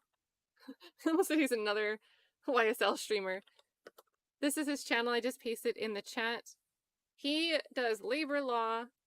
He's a Swede. He is currently in the United States, and he plans to be in the courtroom tomorrow. So his channel is totally worth following. He's also documenting some of the stuff he's doing while traveling, but he'll actually be live and in person tomorrow. And yes, that's true. He does law, but he's not actually a lawyer. There is an important distinction with that in Sweden.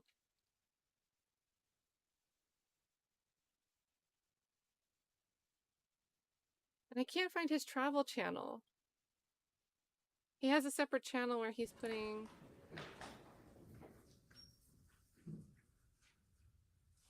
This is the road trip channel.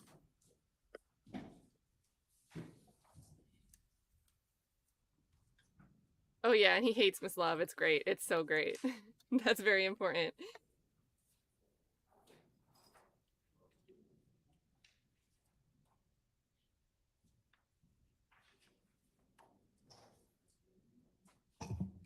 All right, Mr. Copeland, during the break, I was able to speak with Mr. Engelberger, and he is happy to represent you.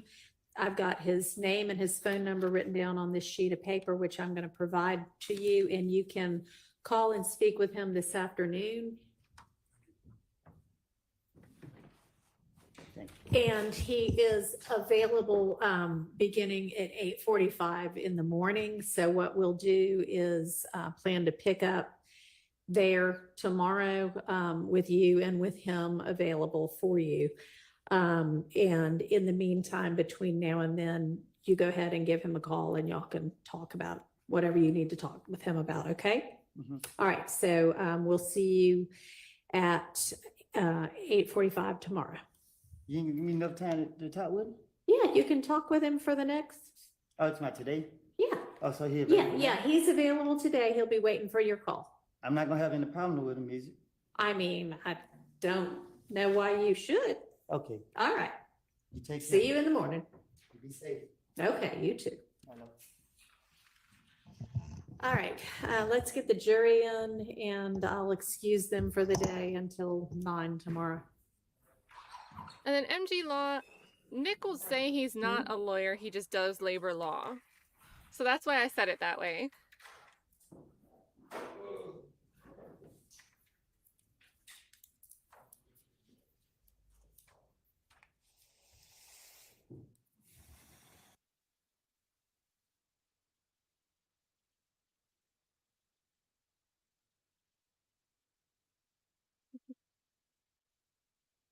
What is Love going on about? She changed her nail color though.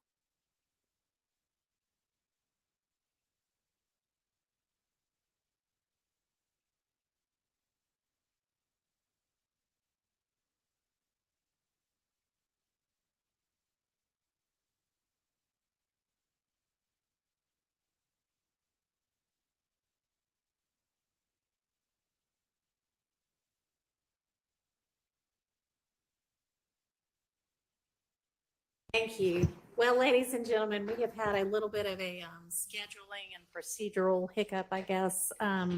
So I am going to need to release y'all for the day and have you come back at 9 in the morning to pick back up.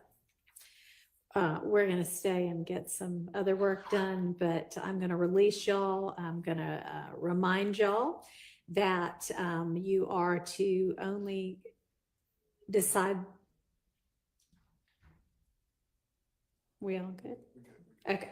Decide this case based upon the evidence that you hear in this courtroom.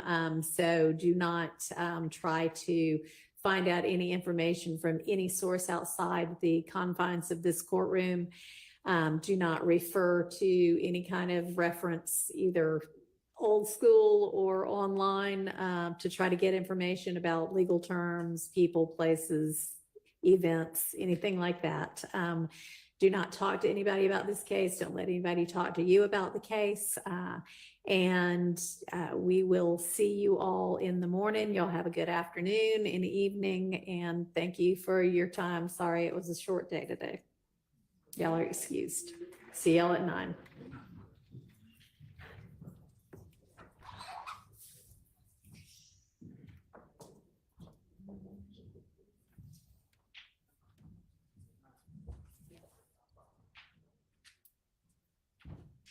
Thank you, Army Nurse. She says, no, don't like what's going on with Woody, Melnick suspended, a judge appointing a lawyer. Something is not right here. How didn't somebody tell him this morning? Or even inquire? Like, it just... They've been so cautious with Woody in other ways, on purpose for a good reason. Why didn't something dawn on anybody to say something today?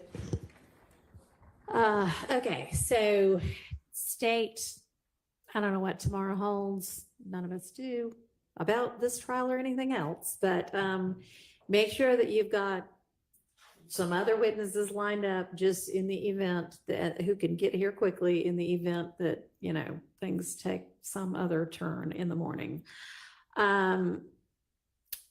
Scheduling wise, I think I had mentioned yesterday that next week, I wasn't sure whether it was Monday through Thursday or Monday through Friday. But regardless of what they were told at this point, a juror has a family funeral that they have to travel for on Friday. I've confirmed that. So that will be a non-jury week in its entirety next week. All right. For us right now, I am hoping that there are some things that we were going to be doing next week that we can just go ahead and tackle today since we all are here anyway. So, well, I think, Ms. Love, you were, I think, the one that was maybe taking the lead on the PowerPoint PowerPoint. issue. And I know you hadn't filed a written response yet, but can you just Of course kind of not. provide us with what your position is on that? And maybe we can make it, we, as in I, can make a decision on that issue. So Judge, what I said yesterday and what I was asking before was the need for the time to locate within the videos of those proceedings, the period that we addressed the PowerPoint. So I had received just some of the transcript of one of the days that we addressed it. And I think that we were addressing the PowerPoint in the context of other objections, maybe that there had been mounted to another witness's testimony. I think it may have been D'Angelo White. So the judge at that point had sort of responded to, it may have been commentary by Mr. Sharp regarding reviewing some evidence the night before. I may have these dates and these times sort of conflated with one another, but I believe that when he brought up the PowerPoint, we had not yet argued it or talked about it. And my memory is that I said to the court that we weren't intending to introduce that PowerPoint through this, and as I was walking away, I think I said something like through this witness or at this time or today or something qualifying assertion that we weren't intending. You should know Okay. what but you no, said. Basically, if your position is we think that it is admissible, what I'm asking for you to do now is tell me why you believe it's admissible, and I'll just make the decision. Okay, can you do that? Yeah. Oh, yeah.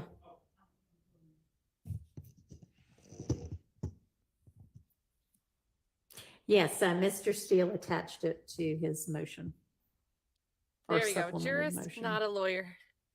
Good to see you, Nick. We're all hoping to see the camera I've pan looked on you at- in the court tomorrow. And I mean, maybe it would be helpful, Mr. Steele, if you just quickly summarize your position as to its Just- inadmissibility. Just play the tape from court. Just play it. Play the clip.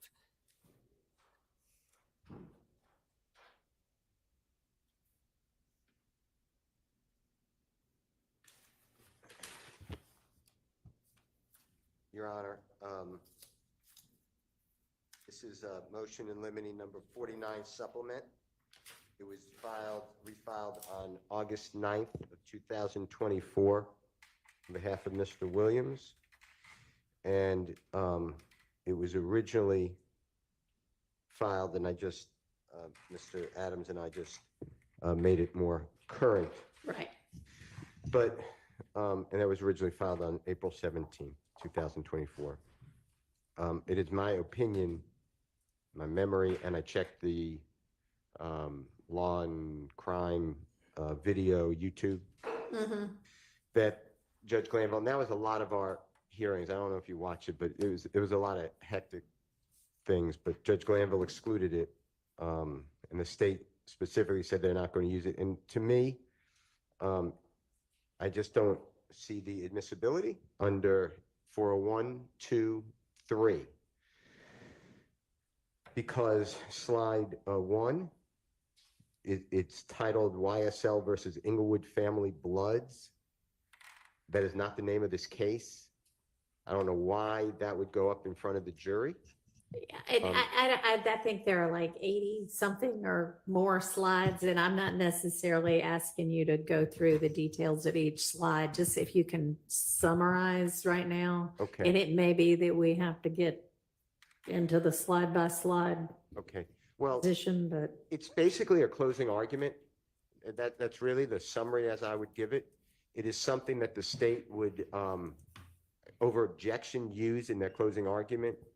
And if the court allowed it, maybe that's okay. But for evidence coming in through a supposed gang expert, who I'll be objecting to in addition, he already testified as an expert, and he's a third supposed expert to testify. But there are things, Mr. Supposed Williams' expert. home was illegally searched on the July 15, 2015 date. They have slides and they're referencing that. They have slides on information that has not come into this trial on supposed investigation and corroboration by law enforcement. I've never seen a corroboration. It's just like a trial by a theory, and that's throughout. And I'm objecting to the entirety of it. And I don't know why any witness, expert or lay person, would be allowed to use this type of demonstrative device to say, let me explain to you the guilt of these people, when specifically even an expert cannot talk about the mens rea or the intention of a party. That's always within the breast of the jury. And this has multiple people, not just Mr. Williams, joining and committing crimes and saying what their intent was by their association. So I hope I've given you a summary, but if you want to go slide by slide, and a lot of information in those slides are not coming into this trial. The state has not called many witnesses that they said they were going to call, like Mr. Lamar, who's a performer known as Rich Homie Quan, Mr. Carter, a performer known as Lil Wayne, Mr. Williams, a producer, performer known as Birdman. They have this information in that slide, and it's just a confrontation clause violation. All right. Good several reasons given there. Even though he's under the weather. Presentation is meant as an aid for the jury to assist them or allow them to see how it is that Detective Dennis reached the conclusions that we expect will testify about in this case. There are instances where he references hearsay, what would be considered hearsay, but which he is allowed to use to form an opinion and to present an opinion.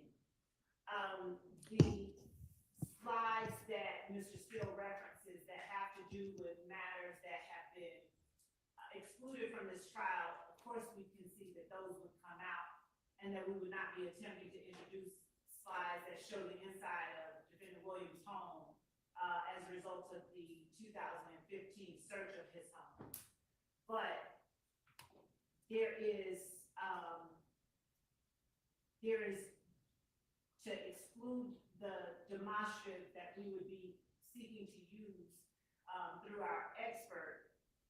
I don't hear a reason or any basis in law for the just all-out exclusion of information that we believe would be useful to the jury and that Detective Dennis relied on in coming to the conclusion that he did. Much of what is in the PowerPoint does summarize investigations that he conducted. It references persons that he interacted with. It references acts that occurred, investigations that occurred, and again, people that were either self-identifying one way or the other, or that referenced another person as identifying a different way. So we would ask that the court, based on what Mr. Steele has presented, just the fact that he doesn't think that it's admissible or it's a closing argument, that the court deny his motion that he not be allowed at all to use the PowerPoint. All right. In fairness to Mr. Steele, he's ready to go slide by slide, and I asked him to summarize. So it's not that I asked him to summarize the argument. That's not So all he's ready. he would have to say. But this appears to me to have maybe originally been some sort of a law enforcement briefing. Is that what this was? In terms of the investigation, of course, started out sort of as you know, them talking and law enforcement, various agencies talking amongst one another and briefing themselves. But in the end, this PowerPoint was something that was used by Detective Dennis in, you know, discussing the investigation with the district attorney's office, and that we believe is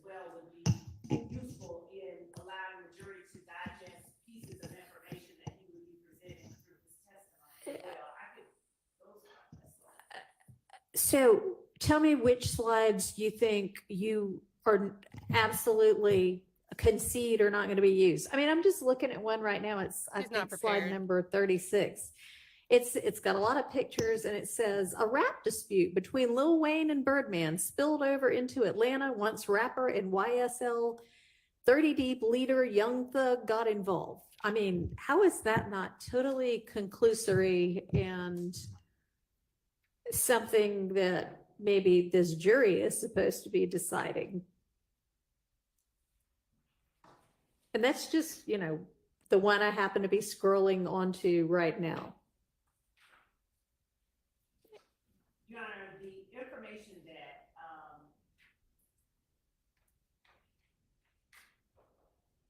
is in the letters, in the words rather, that are on the slide, we would concede removing that as conclusory, but Detective Dennis has shared, and I believe would share information, regarding what law enforcement learned throughout this investigation as related to not just the Lil Wayne bus shooting, but how that related to YSL and members of YSL, and what, the artist that goes by the name of Birdman, what they learned.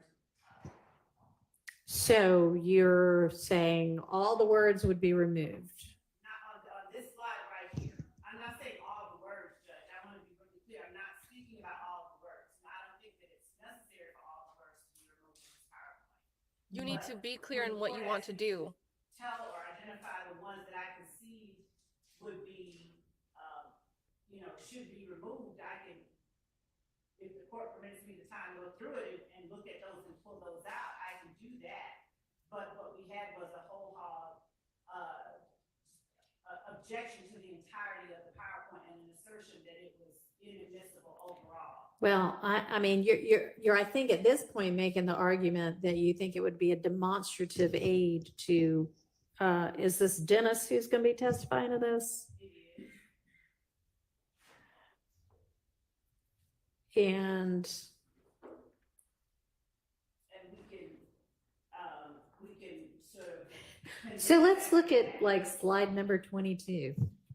We've got people pictured up here who, some but not all of them were charged. I have no idea whether they were convicted. We got lots of shots of, weaponry. I mean, there just looks like there's a whole lot that's not going to be appropriate or admissible.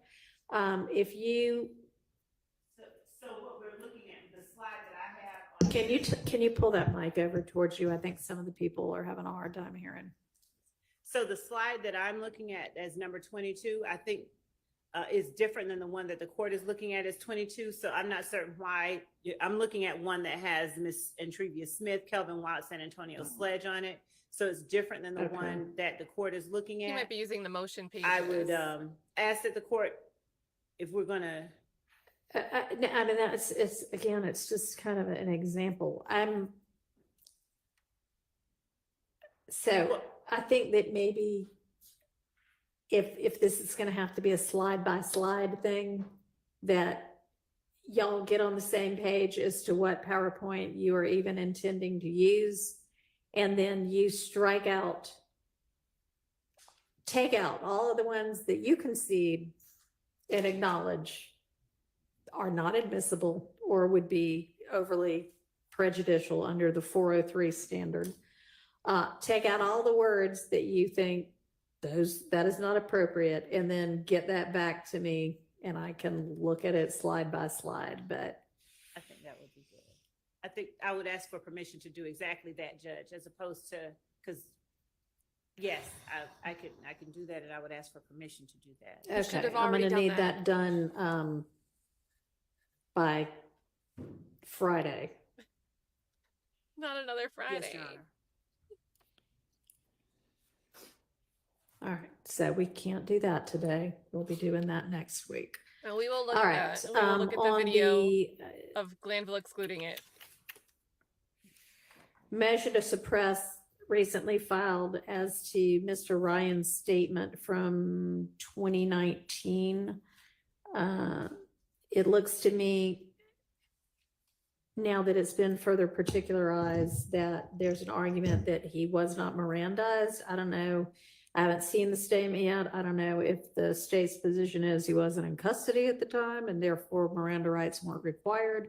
I'm going to need an answer to that. I also need the statement from one side or the other so that I can have that, the benefit of actually being able to see the statement. Okay, so y'all get that to me as soon as you can. That ought to be an easy hit, click something and send the email.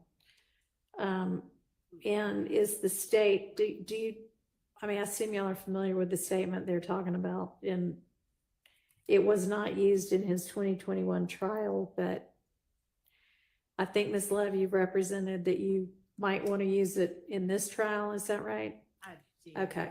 Do you know whether y'all's position is that he wasn't in custody, or do you know what you're going to be arguing on that? Just 1 second, Your Honor.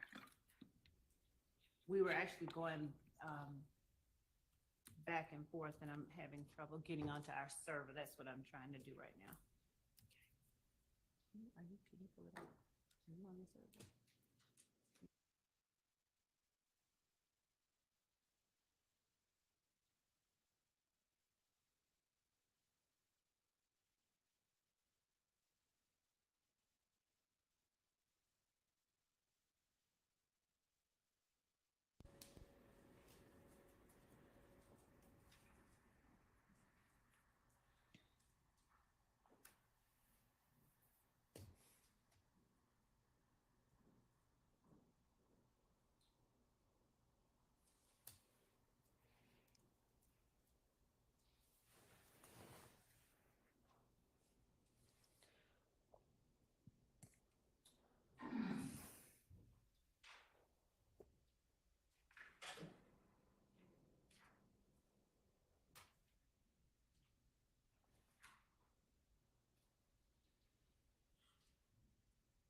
Your Honor, could the court give me a 10-minute recess? I wasn't expecting to argue this part of it, and I just need to sign into our server. I mean, I understand that all of this is on the fly at this point.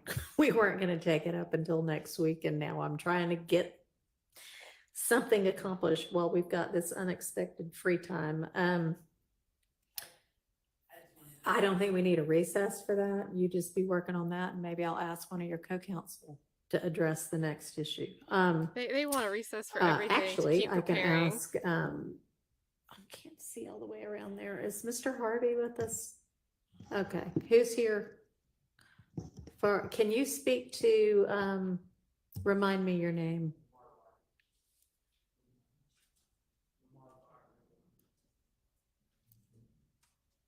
Try it one more time. Lamar Gardner. Okay, Mr. Gardner. Okay. Mr. Harvey had filed a couple of days ago a motion to exclude kind of, I guess, what he phrased untimely disclosed co-conspirator or alleged co-conspirator statements.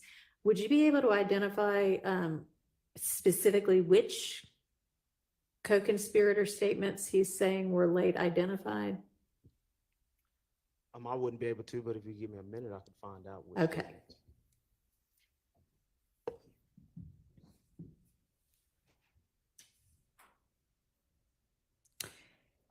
And then maybe today would be a good time to start looking at that exhibit list, and on the exhibits that there is not agreement on, kind of figure out, have those been admitted or have those not? Is that something you think we could all tackle today? Have they turned it over? We could try. We can do the first part. We are almost finished with it, but we could do a chunk of it. Okay.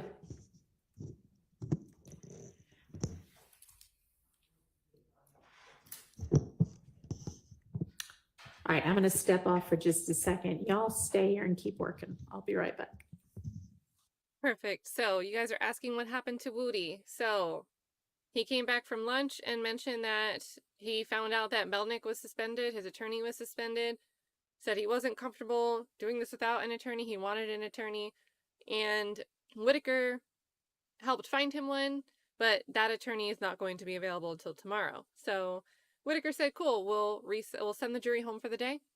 We'll try to work on other issues.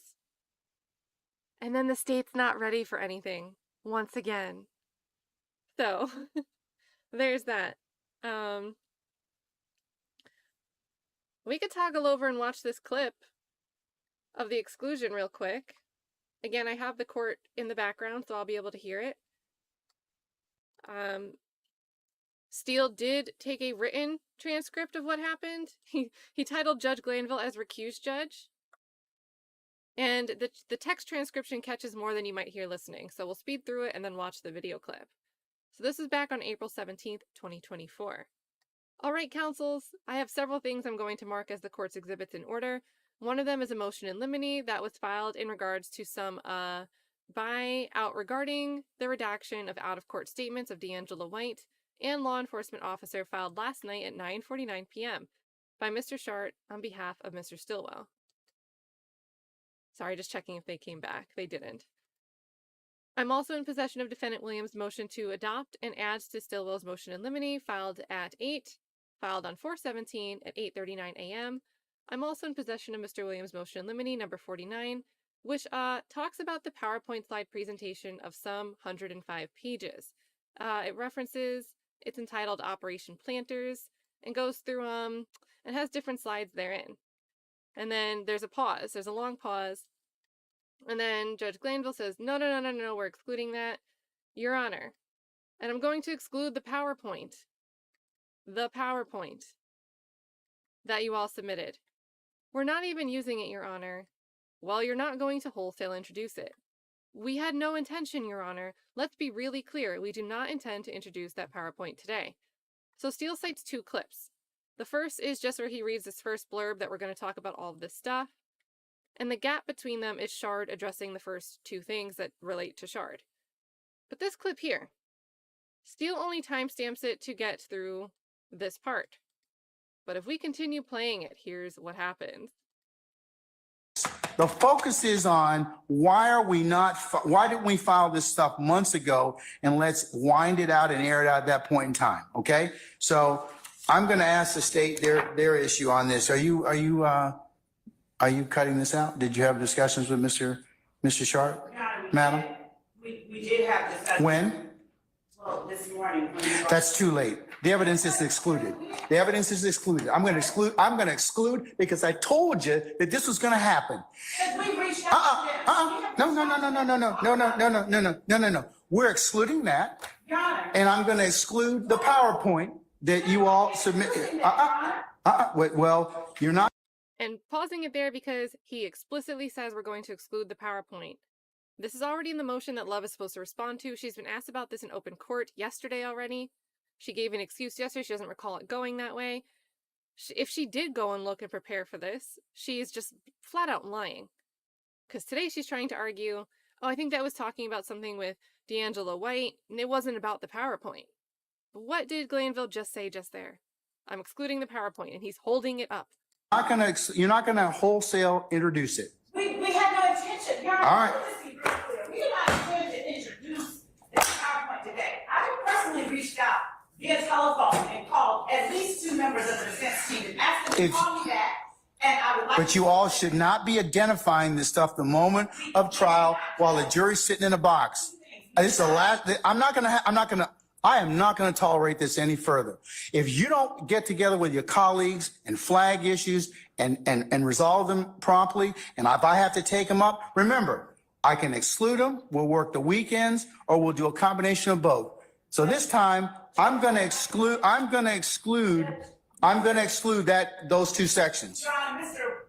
Atkins, he confronted this witness with those sections. I last week let them know that we were introducing that. If the exhibit's not ready and you haven't made, no, well, Mr. Sharp's got objections to it. But Judge, Mr. Sharp can get in and have our evidence excluded every day that he makes an objection at midnight, and then comes in and says. Well, then you all should have gotten your stuff together before then. Some of our juries, please. Some of our juries. Have a seat, madam. Have a seat. You better exclude that, and next time, make sure you're prepared. Make sure you're prepared next time. Look at everyone's face. I'm not going to do this anymore. I'm just not. We are starting right now. It's 1:20. So we have talked to them. We have said we don't agree. then file a motion and get it before me, and we'll take it up. Both of you all have equally responsibility to do that. The information they are seeking. Oh, it's going to be inadmissible right now. I'm saying, Judge, that you said to file a motion. There's nothing. I'm not going to have any more discussion about this, madam. I'm not. Talked to them this morning I don't. about that. Well, you know what? And I attempted to try to talk to them earlier this week. Well, then that's why we have to. United Circuit Court punishes the state because the defense. I'm not punishing anybody, but but prior preparation prevents poor performance. Be prepared, Judge. That's why I sent them what I sent them last week, a whole week and a half ago, 2 weeks. Your I'm Honor. not, well. And I have asked, I have said I would like to discuss. Our jury's coming in, madam. Our jury's coming in. Have a seat. Look at all their faces.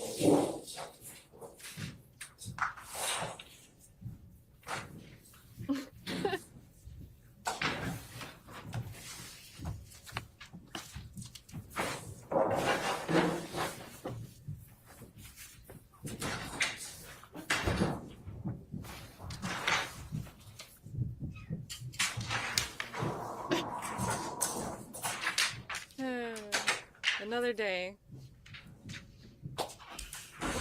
Feel is so over it back in April and before that, but still. All right, ladies and gentlemen, please be seated.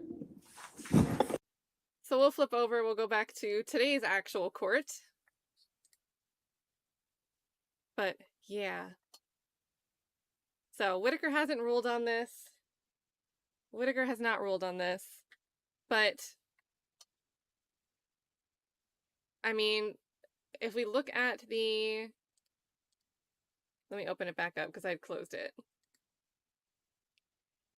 The supplement that Brian Steele just filed, I think that was Friday, the 9th. If we look back at this, he got the relevant parts in the transcript. I'm going to exclude the PowerPoint. I'm going to exclude the PowerPoint. And Love is trying to make her argument. I don't think he excluded the PowerPoint. And he wasn't excluding it for everything. So, and not for nothing, but a quick look at the PowerPoint. This is the title slide that we just heard Brian take issue with. You can hardly read it because it's like red font over a city skyline. But YSL/30 Deep versus Inglewood Family Blood. And these symbols all kind of like help bolster your argument, right? You're putting all these organizations on top of it. That gives it credibility just because. And then again, so this is a PDF. There were 4 pages of PDF. So I think the confusion over slide 22, maybe Whitaker went to this one, which is actually page 22 of the document. This slide here. But in any case, like you've got all of this characterization of everything. And Love may have actually been talking about, or other way around. Yeah, this would have been actual slide 22. And this is what Love started to read out loud. So either way, like this is what they're talking about. And guys, I don't know why nobody uses the mic, especially Love.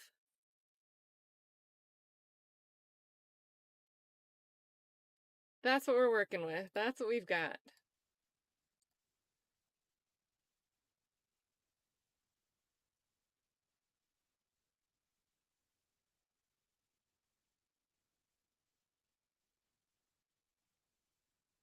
I don't even remember. Why are we on a break right now in the court?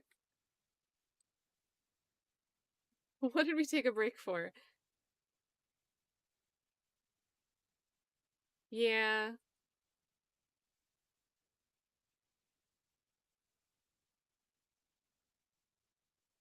I mean, they're doing a great job. They've got it all straight.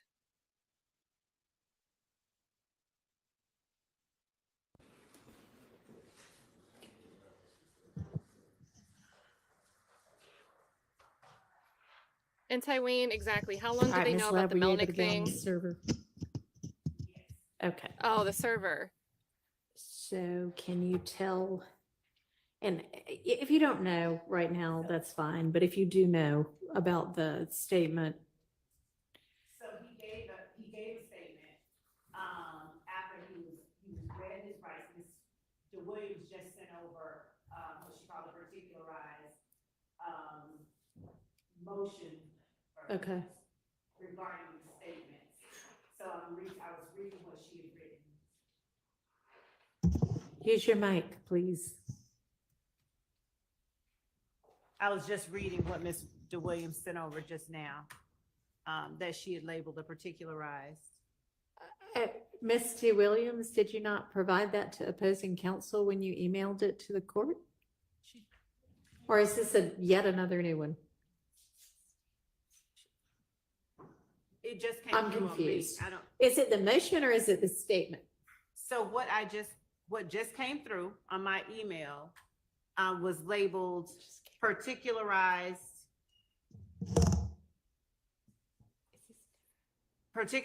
Jackson Deno motion. Right. So I was reading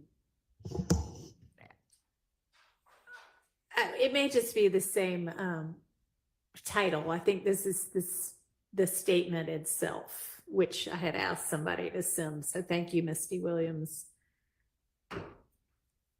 And I would think you would have been copied with the. I'm sure I was. I Okay. I got that. All right. If you're not already just generally familiar with it, that's fine. I'll look at the statement and wait for your response, and we'll deal with it on next week. Go ahead. So the question the court had initially asked was it in custody, and Right. was it one that we intended to use? So the first part was, it is a custodial statement. And it was one that for the sake of brevity, at one point, we were pondering with not using it, but under the circumstances, he was convicted of this murder, and given that he was convicted of the murder, and the evidence we intended to put up in addition to the conviction, there were considerations we were making in terms of brevity. Like, do we use it? Do we not use it? Do we use portions of it? That is fantastic to hear that y'all are making considerations based on brevity. I encourage that wholeheartly. Go ahead. And so, in as much as there's a need to have a Jackson Deno statement, just because of that possibility and, that uncertainty. Okay. Okay, but you're saying it was custodial and that he was Mirandized? He was Mirandized. I think maybe the issue is that the issue may be was it a full, like, Miranda? Was it, like, was he fully apprised of his Miranda rights? Okay, well, I mean, I guess we'll take that up next week. I love her face.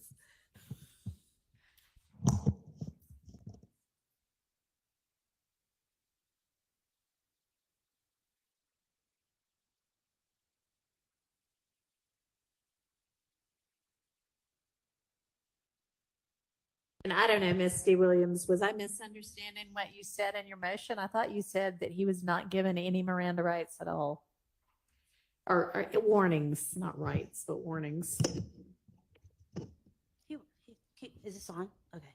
He wasn't given his full Miranda warnings at all. Okay, but that's not exactly what you said in your motion. And then also they have a procedure they're supposed to follow, and Detective Hogan did not follow those procedures. Okay, that's also not in your motion.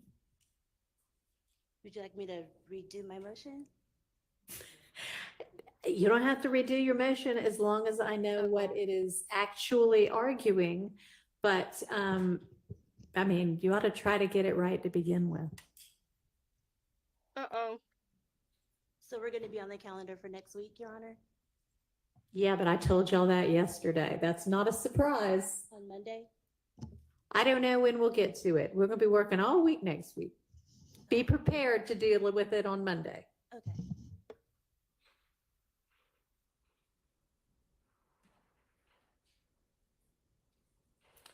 Okay. All right, so that's that. We'll deal with that on Monday. I have the statement now, so, and I understand what your argument is.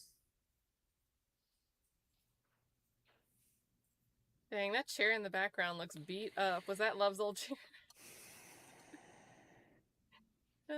And if there's anything about a procedure that you mentioned that they didn't follow a procedural that they were supposed to follow, if you've got law that it's legally required, then please have that at the ready.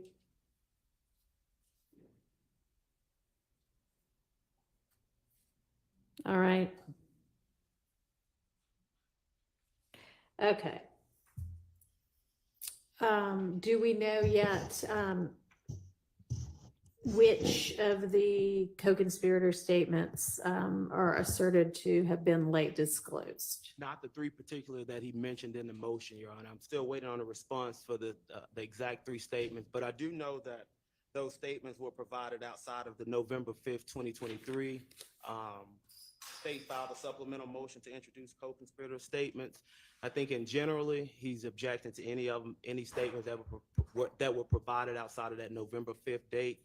But speaking to the three that he mentioned in his recently filed motion, I still have not received that information yet. All right, so we'll wait on that as well.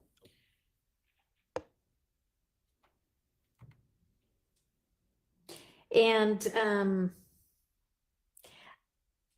there's some, I think, allusion in there to wiretaps. So I don't know if there are statements that were contained within wiretaps.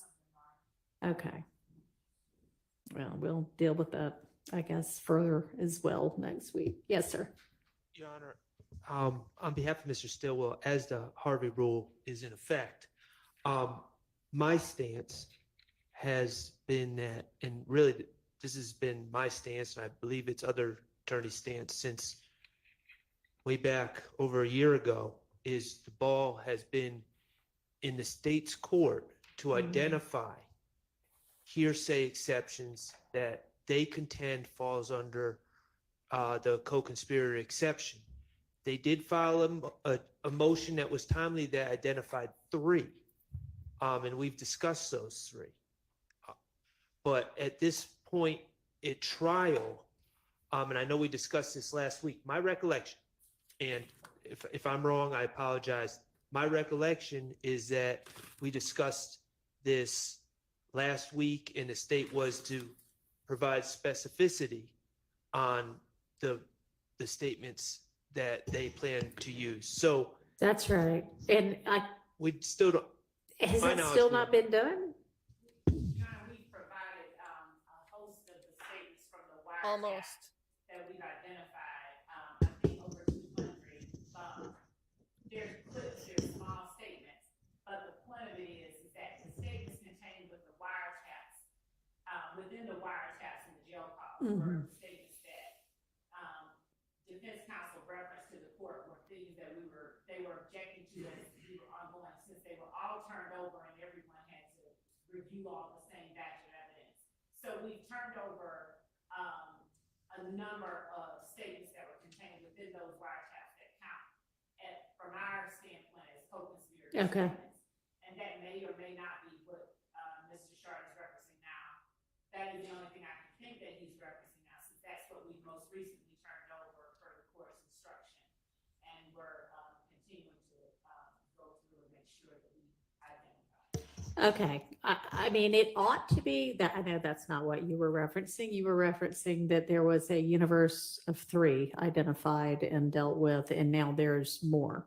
But with regard to what's in the wiretaps and jail calls, now that y'all have identified them with particularity, we can deal with them. I do think it sounded like y'all were sort of doing it in a rolling way with regard to some of that. So that's fine. We'll take those up individually. Is there anything, are there any other potential co-conspirator statements that have not been particularly identified now? So there may be others in the Instagram, phone, the Instagram and in the phone dumps. And as far as the wiretaps and the jail calls, we had, as I said, provided a number of those, and we were supplementing as we went through and identified any more. All right, didn't I give you a deadline? You did. I don't recall. You provided some by that deadline, but not all? We listened to and provided, they are correct, there are thousands of pages. And we have identified, we've gotten through up to a certain point, those wiretap calls. We have identified up to that point, and we were This is painful. providing, since they had them, we were trying to at least identify as many of all of the ones that they have had since the beginning as we could. And we were continuing to supplement them as we saw them. But we indeed went through, we have made the best effort that we can to comply with the court's instructions to identify those calls that we consider co-conspirator statements. We've been doing that with the wiretaps, the phone calls, the jail records, the phone dumps, and the Instagram records as well. So we've been continuing to identify those that fall into that category. Okay, so you had a deadline, the deadline has passed, and I mean, at some point, a deadline needs to mean something. Why y'all don't already know what evidence you're gonna use is beyond me, but. Judge, I can say that as a result of the volume of Stop talking. evidence that we have, It's not gonna help. we had identified, obviously, pieces of evidence that were more discrete, that were smaller in number. But as far as the wiretaps, of course, we've had teams working on it. Okay, but I mean, the wiretap, that you said you've done that now, so what about the rest of it? The Instagrams and the phone calls, and you said there might be more in those. We're still going through all of those. We've identified, and we literally created a link, and we have put them in the link and served them. And anything that we found or find past the point that we served the initial link, we are providing that as well. We are,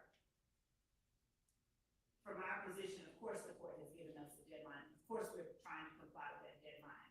When we provided information to the defense, and in as much as there's something at the very end that, by happenstance, someone has seen that we have not yet identified, that we did not yet lay eyes on, that is in some way inculpatory.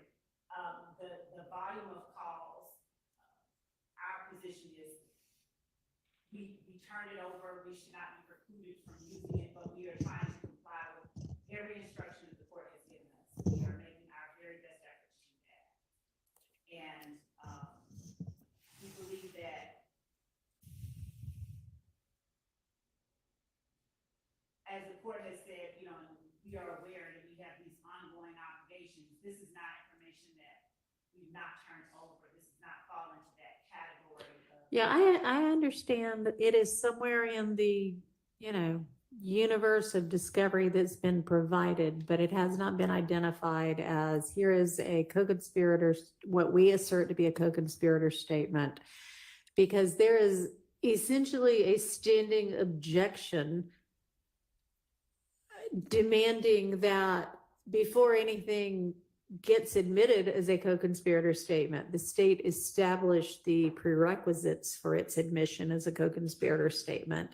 And so I have to make a ruling on each of those things. And until it's identified, I can't possibly make a ruling because we don't know what we're talking about. And I don't honestly think that my directive that there needs to be a deadline is the first one that's been issued in this case. I believe Judge Glanville had also said this all needs to get done at this point.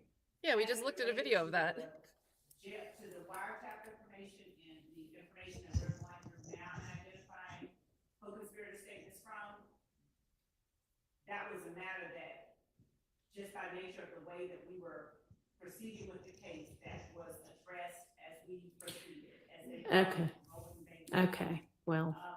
But we do have, and we have identified, and we can discuss, I think, over 100, if we were to start now and start All right. talking about them.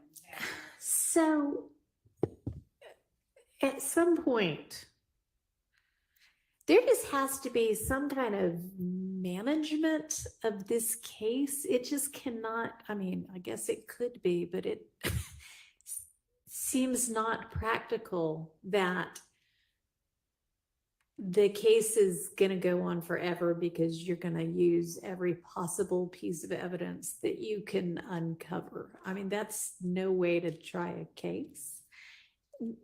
And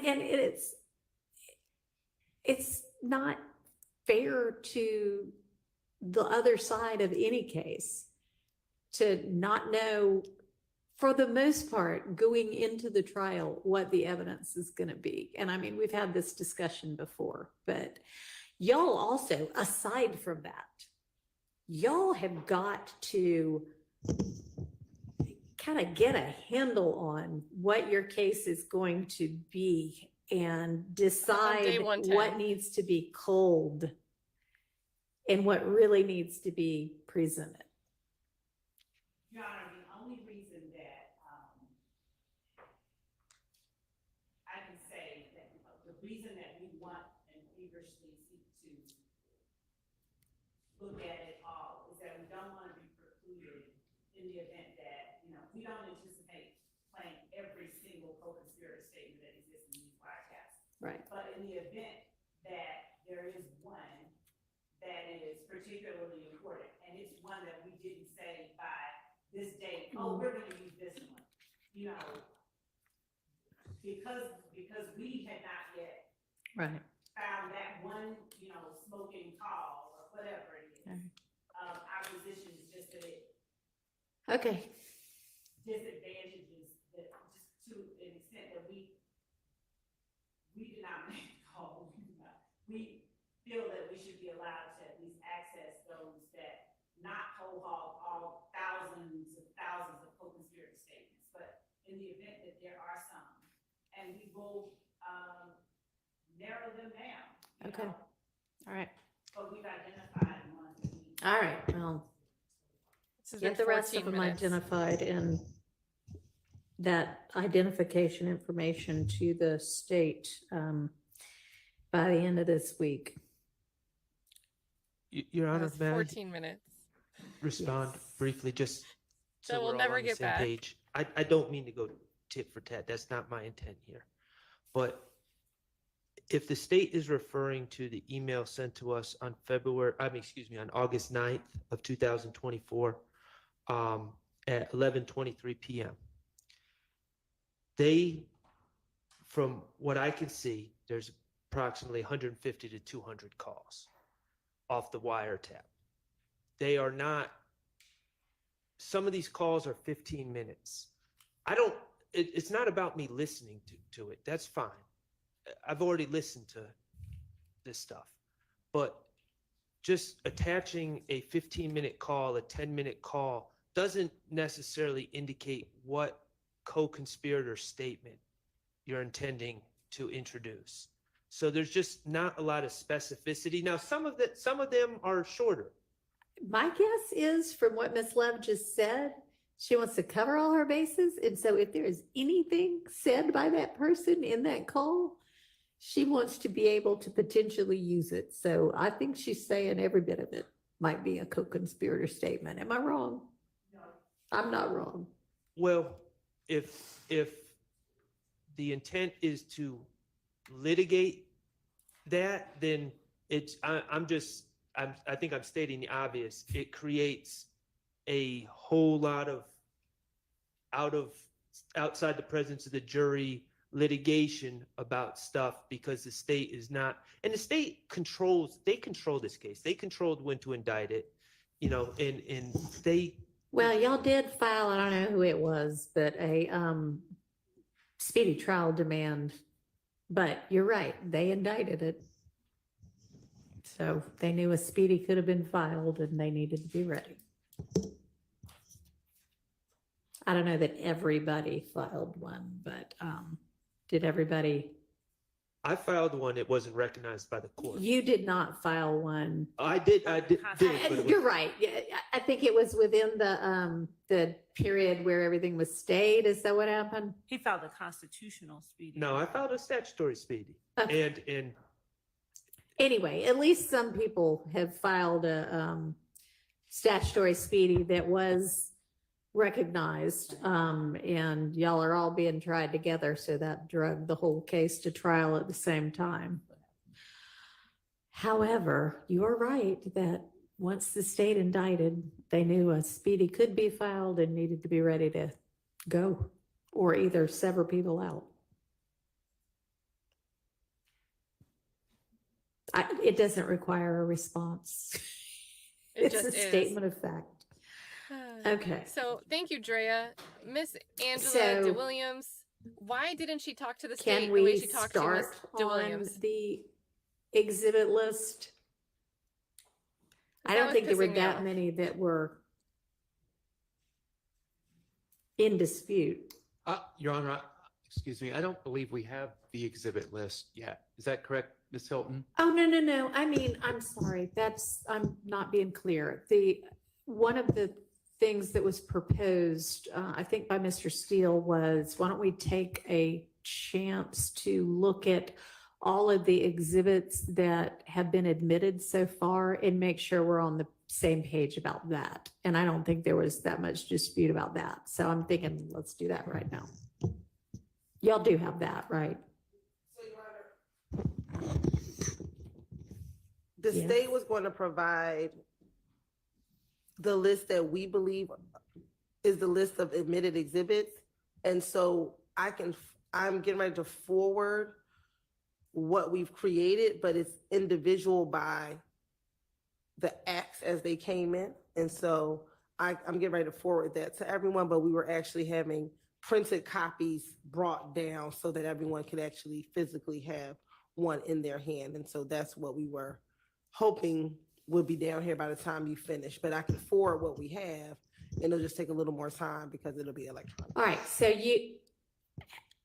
it seems that Mr. Steele's, what was it? It was like an Excel spreadsheet that was provided is pretty organized and orderly. Have y'all not tried to kind of match up what y'all have to that? We have been matching that up. There are instances where electronic exhibits were shown to witnesses that we don't have a printed copy of to confirm that it was the exact exhibit that was admitted.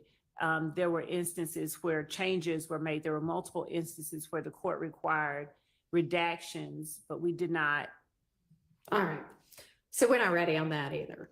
Of course. So I think it may be that we actually need the prior court reporter in court one day for that next week. So why don't I figure out which day is the best day for her to do that? But that is something else y'all need to be ready to go with on Monday. They're going to run out of time next week to get this stuff done So- if they're prepared next week. I mean, I think I've been through my whole list of what's outstanding and there doesn't seem to be anything we can accomplish today. Yes, sir. 84 Aries. I think I need Olive Garden myself. if I may, Your Honor, last week we painstakingly went through transcripts Yes. and redacted certain things. My understanding is that the state was going to have a printout. I think over our objection, their plan is to just pause the sound during redacted periods. But my understanding is they were going to provide a transcript with all the redactions after Your Honor's rulings, so we could review them and just make sure we're 100%. And if there's Right. an issue, we're not bringing it to you at the last minute Okay, with the jurors in the box. all right. So I don't believe that we've been provided the redacted transcripts yet, or the state's version of the redacted transcripts, and we would like to at least have those so we could review them prior to the being Okay, played. and is that correct that y'all plan to just pause the parts that are redacted? So y'all better be really good on the trigger with that. There are some parts where it's like, part of a sentence, but not the next sentence.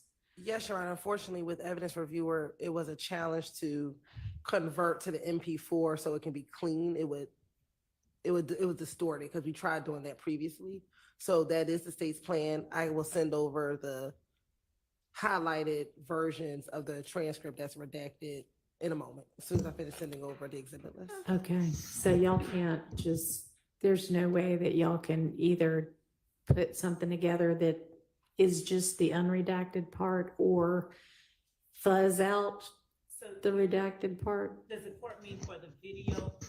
I mean, I don't know how y'all are intended to play it. If you're intended, I don't know how you're intending to play it. So, Your Honor, we're playing it through evidence reviewer, and we have successfully muted the portions of the video where it has continued to play in front of the juror, but it's very easy, and we have successfully done it on multiple occasions, muted the sound while the video continues to play for a couple of reasons. Okay. One, to allow the jury to see what's going on during that time, but two, to make certain they don't hear what is being said. All right, so I'm glad to hear that it's muted at least, so there's no possibility or very little possibility that they'll hear something they're not supposed to hear. And so y'all have done that with video already where they're seeing that something else is going on that they're not privy to? Yes, we've done that on multiple occasions. And we also, at That's times, something that everybody agreed to? No, we objected to that because it appeared to us that if the jury's sitting in the box and they're watching a video. They're and- going, wonder what they're saying now. Exactly. So have y'all provided any explanation for that? No, because the same way that if we were to cut it out and it skips to a Uh-huh. part of the video, the jury would be wondering, wait, that didn't make sense. It skipped to an unrelated part. So even if we just instruct had the them. ability to cut out and cut and splice, it would be as choppy as it is. Just And on instruct other them. occasions, the jury, So let me ask you this, if it's like a 2-minute redaction, are we just sitting in silence for 2 minutes? No, What's generally- going on? Well, in some instances, if it's a small redaction, we'll let it play. But like 2 minutes, we'll fast forward and say on the record, we are fast forwarding from here to here. We'll mute it and say, Your Honor, we're stopping at this point and we're picking up at that point. And that's what we do. Why We can't you just literally say just that? take the advancing button and She wants advance to it to the accidentally point play in something. the future that we're playing. But let me just say, it really has not played out that smoothly in the past. Yes, there have been some occurrences where they've been able to mute it and Yeah. it goes smoothly, but in other instances, yes, we're sitting here for 20 seconds, 30 seconds, and then in other instances where they try to skip ahead, they skip ahead, but then it's not quite far enough or it's too far, then got to come back a little bit. So it hasn't been played Yeah, out that and I smooth. mean, we got a lot of videos to get through, it sounds like. So can y'all endeavor to find out whether maybe even if you have to outsource it to somewhere else, you could put something together that's spliced, because that is a whole lot better than, I mean, it may sound like, oh, wait, that's weird, but that's better than, well, something's going on here. So we've spliced, we have done that. We've actually taken the videos that have to be played through evidence reviewer, and we've formatted, converted it, just as Ms. Hilton said, into an MP4 format. Right. That does not play smoothly Right. at all. Okay, and I hear you saying that y'all do not have the ability to do that, but I mean, people put big multi-million-dollar trials on all the time. There are all kinds of outside, I don't know what they are, but companies who do things like Outside this. agitators. Can y'all look into whether y'all can get that done? Because that would be a way, way better way to do it both time-wise and in terms of the jury not seeing and wondering, well, what's going on right now? Both of those reasons. Y'all see what you can do about that. Yes, Your Honor. Okay. And while we're kind of just on the topic of that, is your plan to play, like, you know, for instance, we went through 5 statements, video statements of Mr. Copeland outside the presence of the jury to determine what parts were admissible and what parts were not. There we go. Hope you enjoyed and your venting session. Ms. It was Hilton, needed. you've asked him about at least parts of all 5 of those statements. Is the plan ultimately to then play the entirety minus the redacted portions of all of those statements? Yes, Your Honor. Okay, all right. Okay, Judge, yes. can I, if I may direct a question to the state, just to make sure I'm clear. So we're talking about obviously the videos, but we're also talking about the redacted transcript as well, the actual physical transcript. Okay, now, I thought y'all had told me that no, you didn't intend to pass out transcripts like to the jury. Is that right? That's right. No, Judge, no. We said that we would correct the transcript Right. and redact them so that. For the benefit of the other side. We're not planning to give transcripts to the jury, are we? No, Okay. well, no. We were asking to do that. I think there was an objection. I just wanted to be clear. We never said that we were not, because we would be asking that the court simply instruct the jury that the transcripts are not evidence. I think that when the objection was raised, it was that the transcripts were different. Okay. And that they didn't want them to be reading something that was not actually being said. And our position is that the court has the ability and, you know, generally does instruct the jury, what you hear is the evidence, not what you're looking at. So Okay. that was the reason that that was another reason that we were endeavoring to get them as accurate as we could and to get an agreement on it. I thought that the court had said, before we give anything to Right. the jury, we wanted to get as much an agreement. Y'all at as we least get could. agreement as to what everybody thinks is being said. Yeah, our position was that we are absolutely objecting to the jury getting the physical transcripts. I think the discussions we were having was that once we had made a decision as to what was being redacted, Right. we were going to get a physical copy of the transcript. And so my question was, because I heard Ms. Hilton say a little while ago something about the highlighted portions, and I just wanted to be clear that I think what she's sending to us, and she can correct me if I'm wrong, is that they're going to send us the transcript, and perhaps the portions that have been redacted out are going to be highlighted so we can identify that. Am I correct about that, Ms. Hilton? Yes, you are. Okay.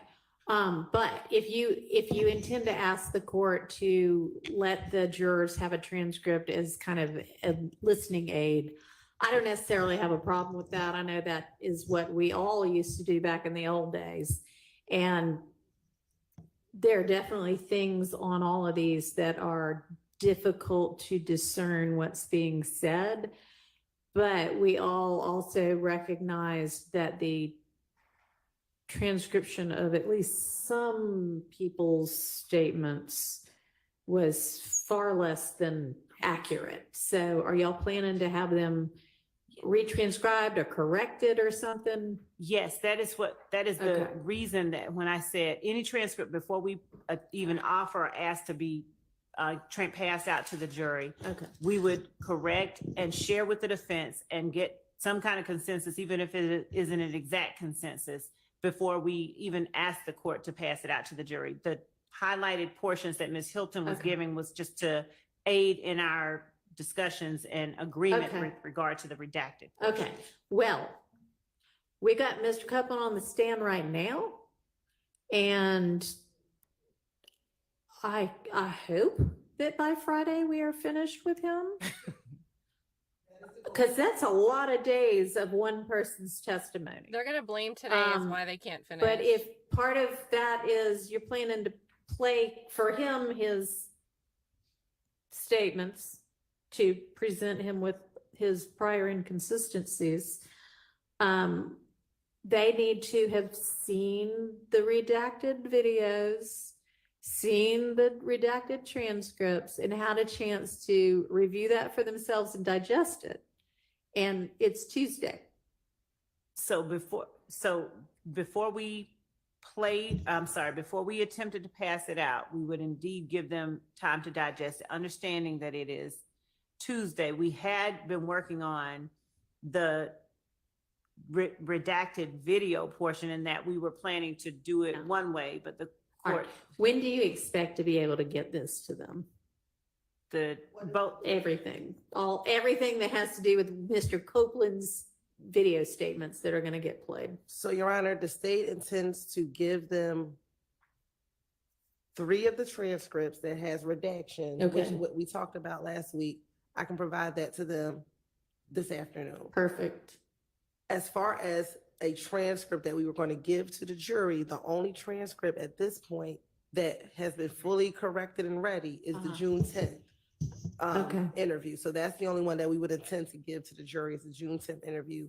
And we have that with the corrections that we will give to defense counsel today. Also this afternoon. Okay. Your Honor. As far as the video, we would have to find the outsourcing of it when we leave here today to determine how long that will take and if we can. Okay. If we cannot, then we're prepared to move forward in the fashion that we discussed earlier. Okay.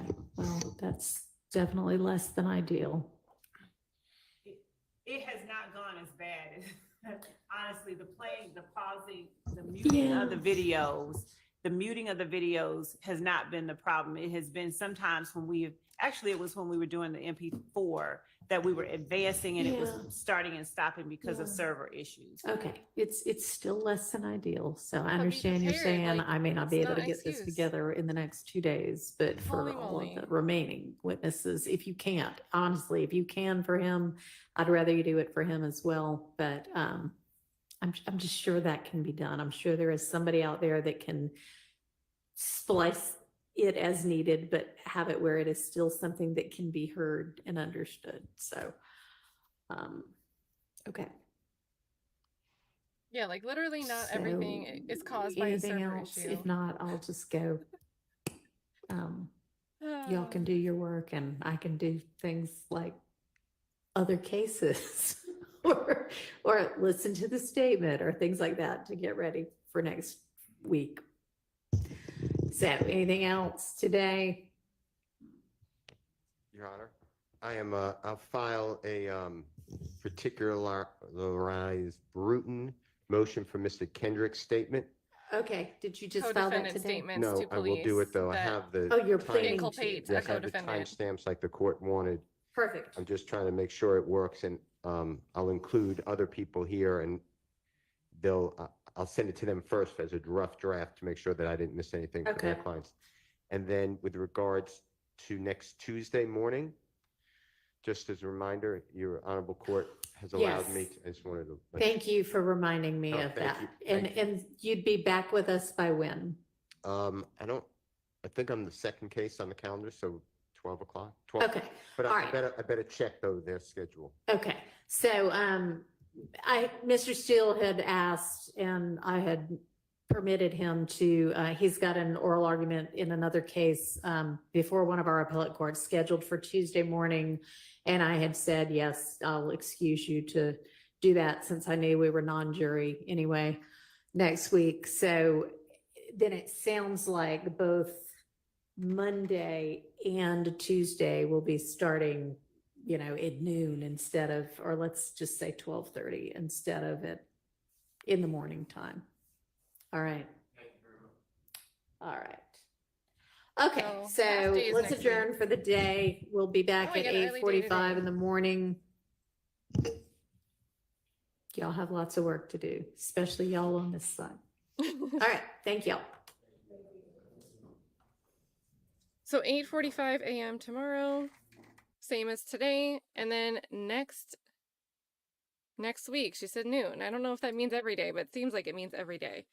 Thank you for Drea coming in clutch with Miss D. That threw me off saying Miss D, but it's Angela DeWilliams is that attorney's name, and I'm still stunned that we got such a stern. You should have included, the full argument in your motion, which fair enough, that's true, right?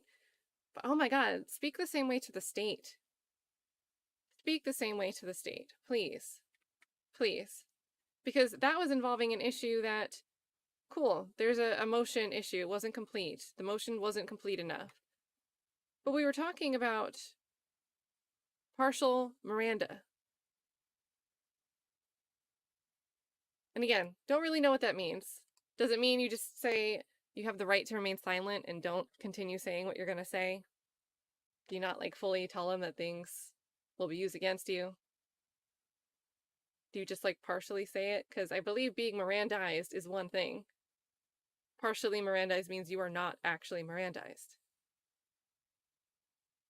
But, so, important for Mr. Williams to get that right. But talk to the state the same way. It's the state's problem, ultimately, if they're trying to introduce something from someone that was in custody that wasn't Mirandized. Seems like it's their problem. So that was a little thing that pissed me off. Shout out, thank you, Sentinel. We have a mods are great super chat in here.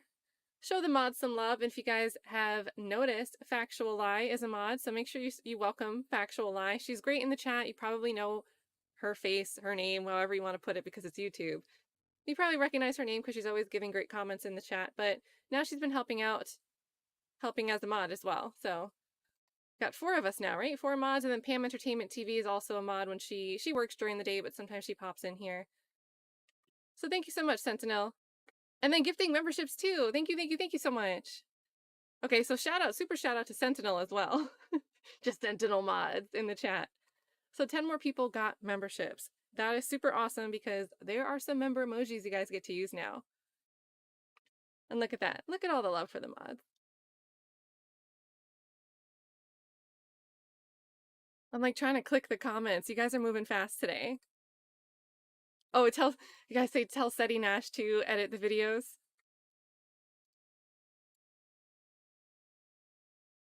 That'd be hilarious. So I don't think we're coming back to this. I don't know if you guys will... Let's put this transcript up here so that way you can really let it sink in. We'll get this up here.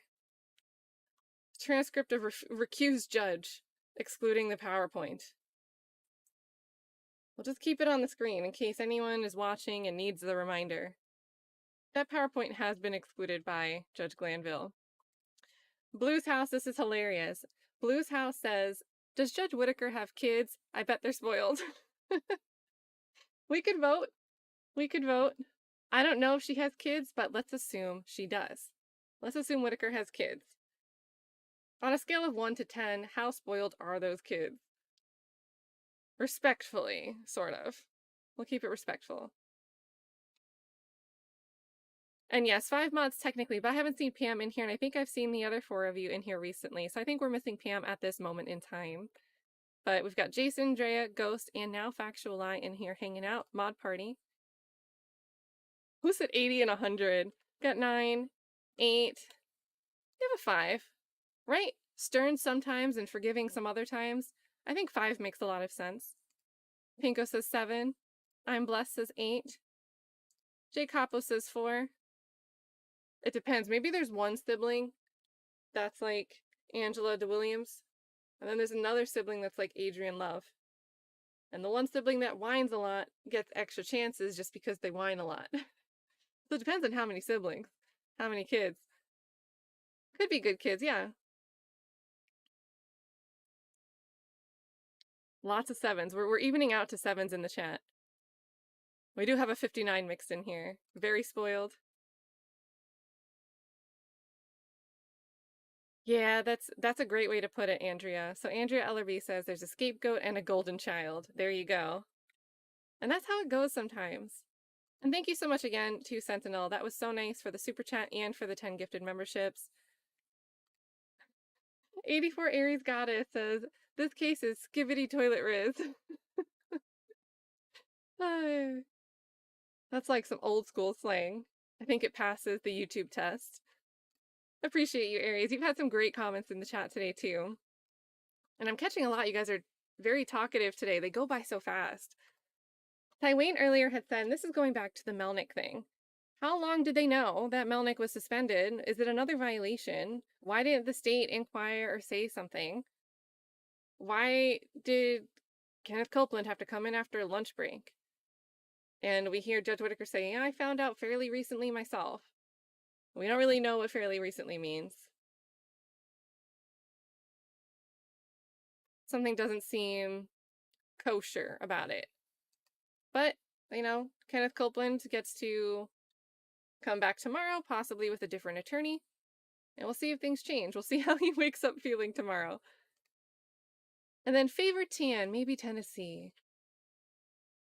How is that not grounds for a mistrial? Then they purposely went back asking the same questions from yesterday. Yep, because remember, and that can be strategic, right? When you start the day, you can kind of revisit something, focus it back in, try to course correct it a little bit. Nobody was objecting at that point in time as to asked and answered. But at the same time, if they knew this and they got into some of those same questions, and Kenneth Copeland asked again, how many times are you going to ask me that same thing about Donovan Thomas? The state could be doing that because somebody's not in the courtroom for Woody to be looking for. Should I answer that or not? So something about it seems sneaky. And then Favor also says, no wonder she sounded repetitive and asking stuff she already knew. I totally agree. Thank you so much for the 10. Now, Aries, I had also seen this, restart and watch Hilton's reaction. So are you thinking of the clip where we're yelling? Because we can replay that and look at the body language of Love freaking out. I think that's worth seeing one more time. It was nice and short. So I have that queued up. We can look at that. And then Michelle, can you talk Rachel Kaufman into being Woody's lawyer? Pretty please. I have loved listening to Rachel describe what goes on in the cases she's worked. But I think she said she will not step into a courtroom with Adrian Love. She won't do it. She won't do it. So I think that might be a pretty big ask. And I don't know if she's really pursuing her own YouTube channel, but she has been. If you're not sure of what I'm talking about, Rachel Kaufman is a practicing attorney in Fulton County. And I'm pretty sure she's really not using her own YouTube channel, but she goes on Phil Holloway's channel often and has conversations with him, focused on the stuff that's going on. So here's a link to a recent collab from today, 2 hours ago, with the two of them that you guys can check out. So if you don't know who Rachel Kaufman is, that's who we're talking about. Good behind the scenes insight on Fulton County Courthouse. Thank you so much, Michelle. And again, either way, I know she won't step in the room with Love, but it would be very interesting to see. I think Rachel Kaufman has a firecracker type of personality, will speak without holding back. So it'd be very, very fun to see someone with that personality clashing with the state in this case. I would love to see it, but I don't think she wants to do that. Appreciate you, Michelle. And then there you go. Garrett S. had said, partial Miranda is like being partially pregnant. Like, what does that mean? What does that mean? How does that work? The ultimate outcome probably means not Mirandized. So, thank you so much, Garrett. Recused Judge Glanville says, does anyone have dirt on Max? I want to get him gone for 6 months. He called me some BS. I don't know, do you guys think Max has dirt on him? I don't think so. I don't know, he seems like he colors between the lines.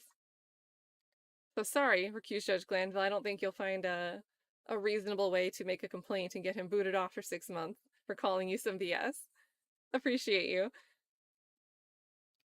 And then Five Loaves Food Pantry. Well, that's cool. Shout out to the food pantries. She doesn't use a mic, so this must be talking about Love. The Love doesn't use a mic because she doesn't want us to see how ill-prepared and biased she is. Yeah, I think that's a valid point.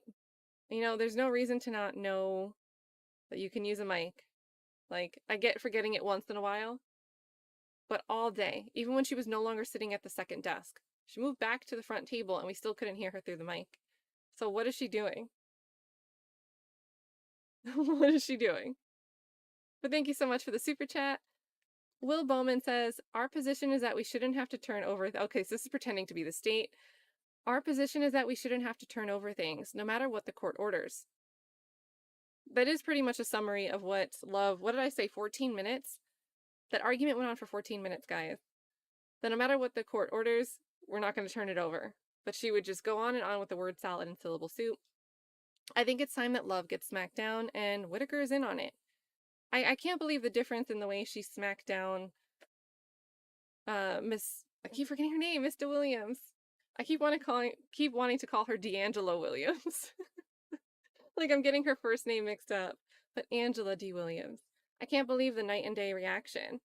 And I don't think she's had to, she's never said to Miss DeWilliams, 0 chances, but she said that to the state. So you would think the person that would get the smacking down would be the person you told a week ago, 0 more chances. That's not what we're getting. That's not what we're getting. It's a little bit catty, but it's not there to the level that I think it should be. And Garrett, yeah, this is it too. So Garrett says if Judge was a ref, she'd throw a flag on the state for delay of game, but penalty of 5 yards would not be enforced. She sucks as a ref and just acts fair. Yeah, and honestly, like I love when people put things in sports terms because it's like, think about how that can make people feel so outraged. Whether it's sports, court, and I get that with court, it's a more serious matter, right? But the visual kind of puts the pieces in place for you to really get what's going on. So thank you so much, Garrett. And then we'll cue this up. We can watch this explosion one more time. Let me open this in another window. The focus is on why didn't we file this stuff months ago, and let's wind it out and air it out at that point in time, okay? So I'm going to ask the state their issue on this. Are you cutting this out? Did you have discussions with Mr. Sharp, madam? We did have discussions. When? Well, this morning. That's too late. The evidence is excluded. The evidence is excluded. I'm going to exclude because I told you that this was going to happen. We reached out to them. No. And don't just watch Hilton. I don't know this man's name, but he gives crazy expressions through this whole exchange too. No. We're excluding that. And I'm going to exclude the PowerPoint that you all submitted. Well, you're not going to wholesale introduce it. We had no intention. Your Honor, All right. let's be real clear. We did not intend to introduce this PowerPoint today. I personally reached out via telephone and called at least 2 members of the defense team and asked them to call me back. And I would like But you all should not be identifying this stuff the moment of trial while the jury's sitting in a box. This is the last. I am not going to tolerate this any further. If you don't get together with your colleagues and flag issues and resolve them promptly, and if I have to take them up, remember, I can exclude them. We'll work the weekends, or we'll do a combination of both. So this time, I'm going to exclude those 2 sections. Your Honor, Mr. Atkins, he confronted this witness with those sections. I last week let them know that we were introducing that. If the exhibit's not ready and you haven't made, no, well, Mr. Sharp's got objections to it. So Judge, Mr. Sharp can get in and have our evidence excluded every day that he makes an objection at midnight, and then comes in and says. Well, then you all should have gotten your stuff together before then. Summon our juries, please. Summon our juries. Have a seat, madam. Have a seat. You better exclude that, and next time, make sure you're prepared. Make sure you're prepared next time. Like, look at I'm not going to do this anymore. I'm just not. We are starting right now. It's 1:20. So we have talked to them. We have said we don't agree. then file a motion and get it before me, and we'll take it up. Both of you all have equally responsibility to do that. The information they are seeking. Oh, it's going to be inadmissible right now. I'm saying, Judge, that you said to file a motion. There's nothing. I'm not going to have any more discussion about this, madam. I'm not. Talked to them this morning I don't. about that. Well, you know what? And I attempted to try to talk to them earlier this week. Well, then that's why we have to. Your Honor, so the court punishes the state because the defense. I'm not punishing anybody, but prior preparation prevents poor performance. Be prepared, Judge. That's why I sent them last week. A whole week and a half ago, 2 weeks, Your Honor. I'm not, well. And I have said I would like to discuss. Our jury's coming in, madam. Our jury's coming in. Have a seat. I think his body language, the guy is just as funny as Hilton's. Yeah, how do you forget something like this? How do you forget something like this? I don't recall that that's how that went. I don't remember going that way. How do you forget?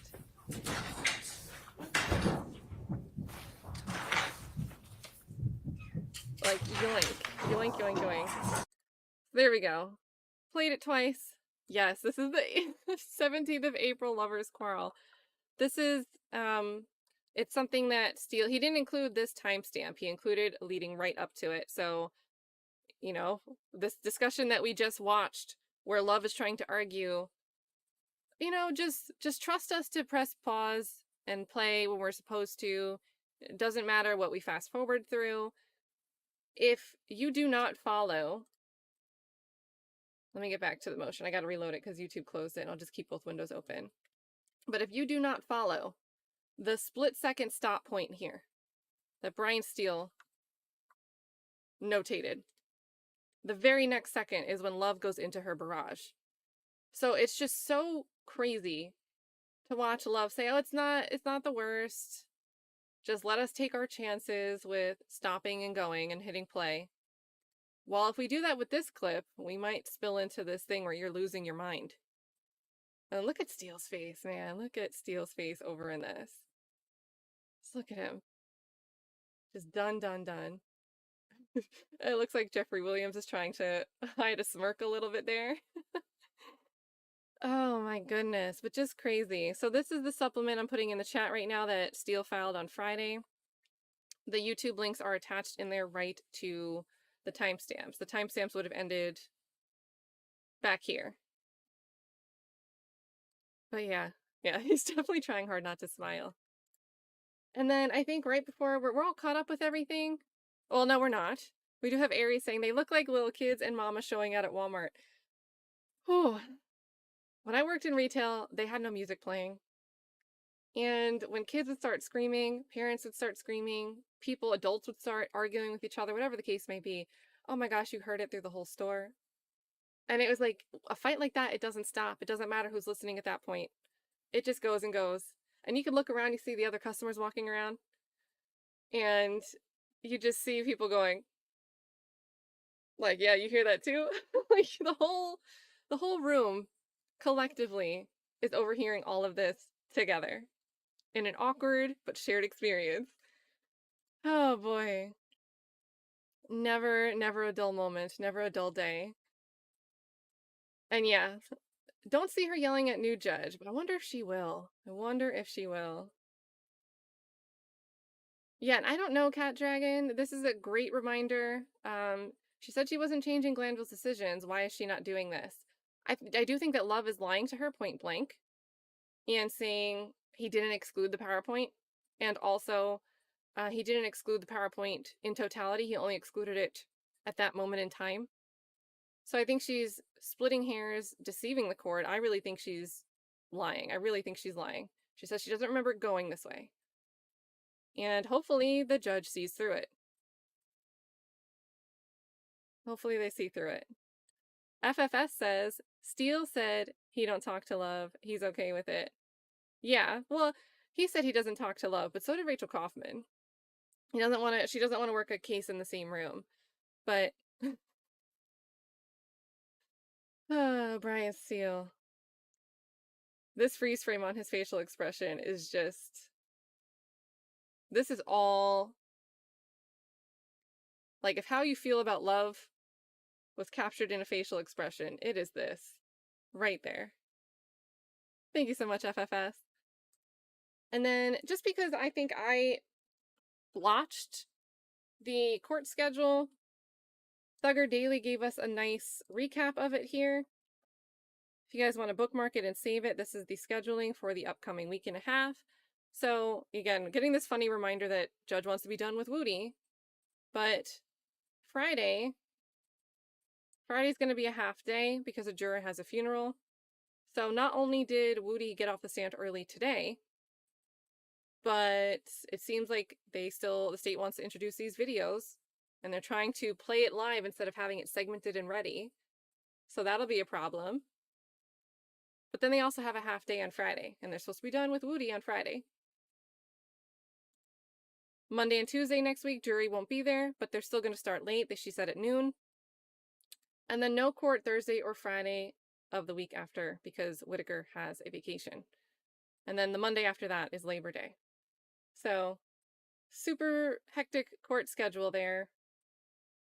I'm gonna drop this again because it might be best if you guys just want to hit the bookmark. You guys can pull that up anytime and remember what days we're starting at what time. But other than that, you guys, we are all caught up. We are all caught up. So this is an early day. What are you guys gonna do with your free time? And is anyone live? I can send. I'll probably go find somewhere to go hang out. And how about the lawyer you know? I don't think I've ever sent people over to the lawyer you know. I don't often catch him live. And it just started 7 minutes ago. So why don't we, let's shout out lawyer you know. He just started live with some analysis and recap of what's recently been going on.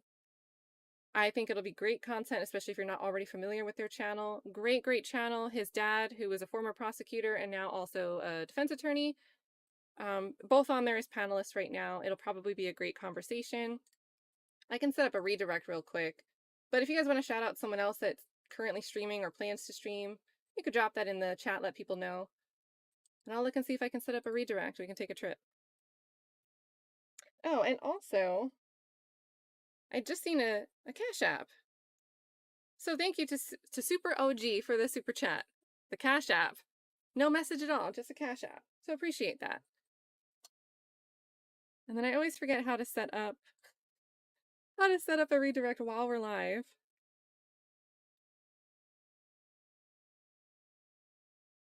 And let's see.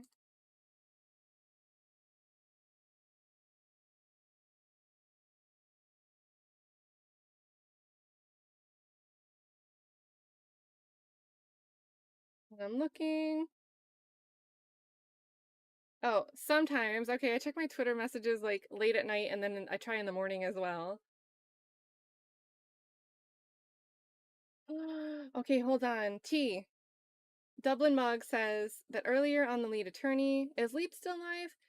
Lead had on a woman who said Melnick is her son's attorney and he hung up on her. She called him when she found out he was suspended and she had asked for a refund. Oh, yikes. Yikes, yikes, yikes, yikes, yikes. Tywayne, thank you. Tywayne says the two light bright in the back been doing that all trial. Oh, man. Okay, so we're going to go through links again. So this is... Okay, thank you, Ghost, for getting Lawyer You Know. Taybiz TV is still live, right? Let me see. So Taybiz TV is still live as well. And this link is to Taybiz. So you guys will have some choices, a whole menu.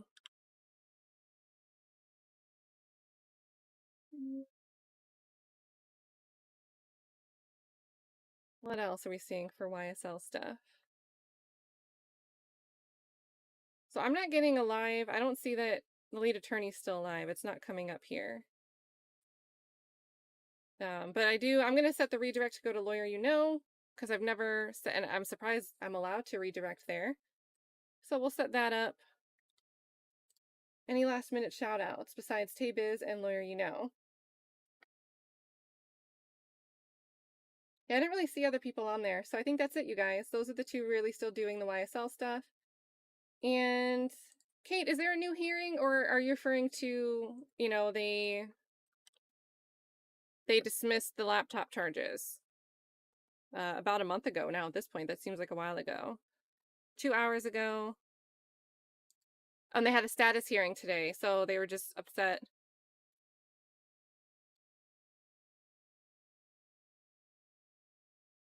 All right, so a quick briefing if you're following Courtney Clenny. They did have a status hearing today, and it seems like the summary of today is the defense is snapping because all that stuff going on with the laptop, you know, that piled on another 5-6 months just to deal with that. It's pushing the trial further back. It's not starting this year for the murder trial. And then in response, the defense said, I just want to make it clear that this delay has been because of the state. We have been not able to move forward. My client's been in custody since January when this was filed, and we have motions to recuse we need to file.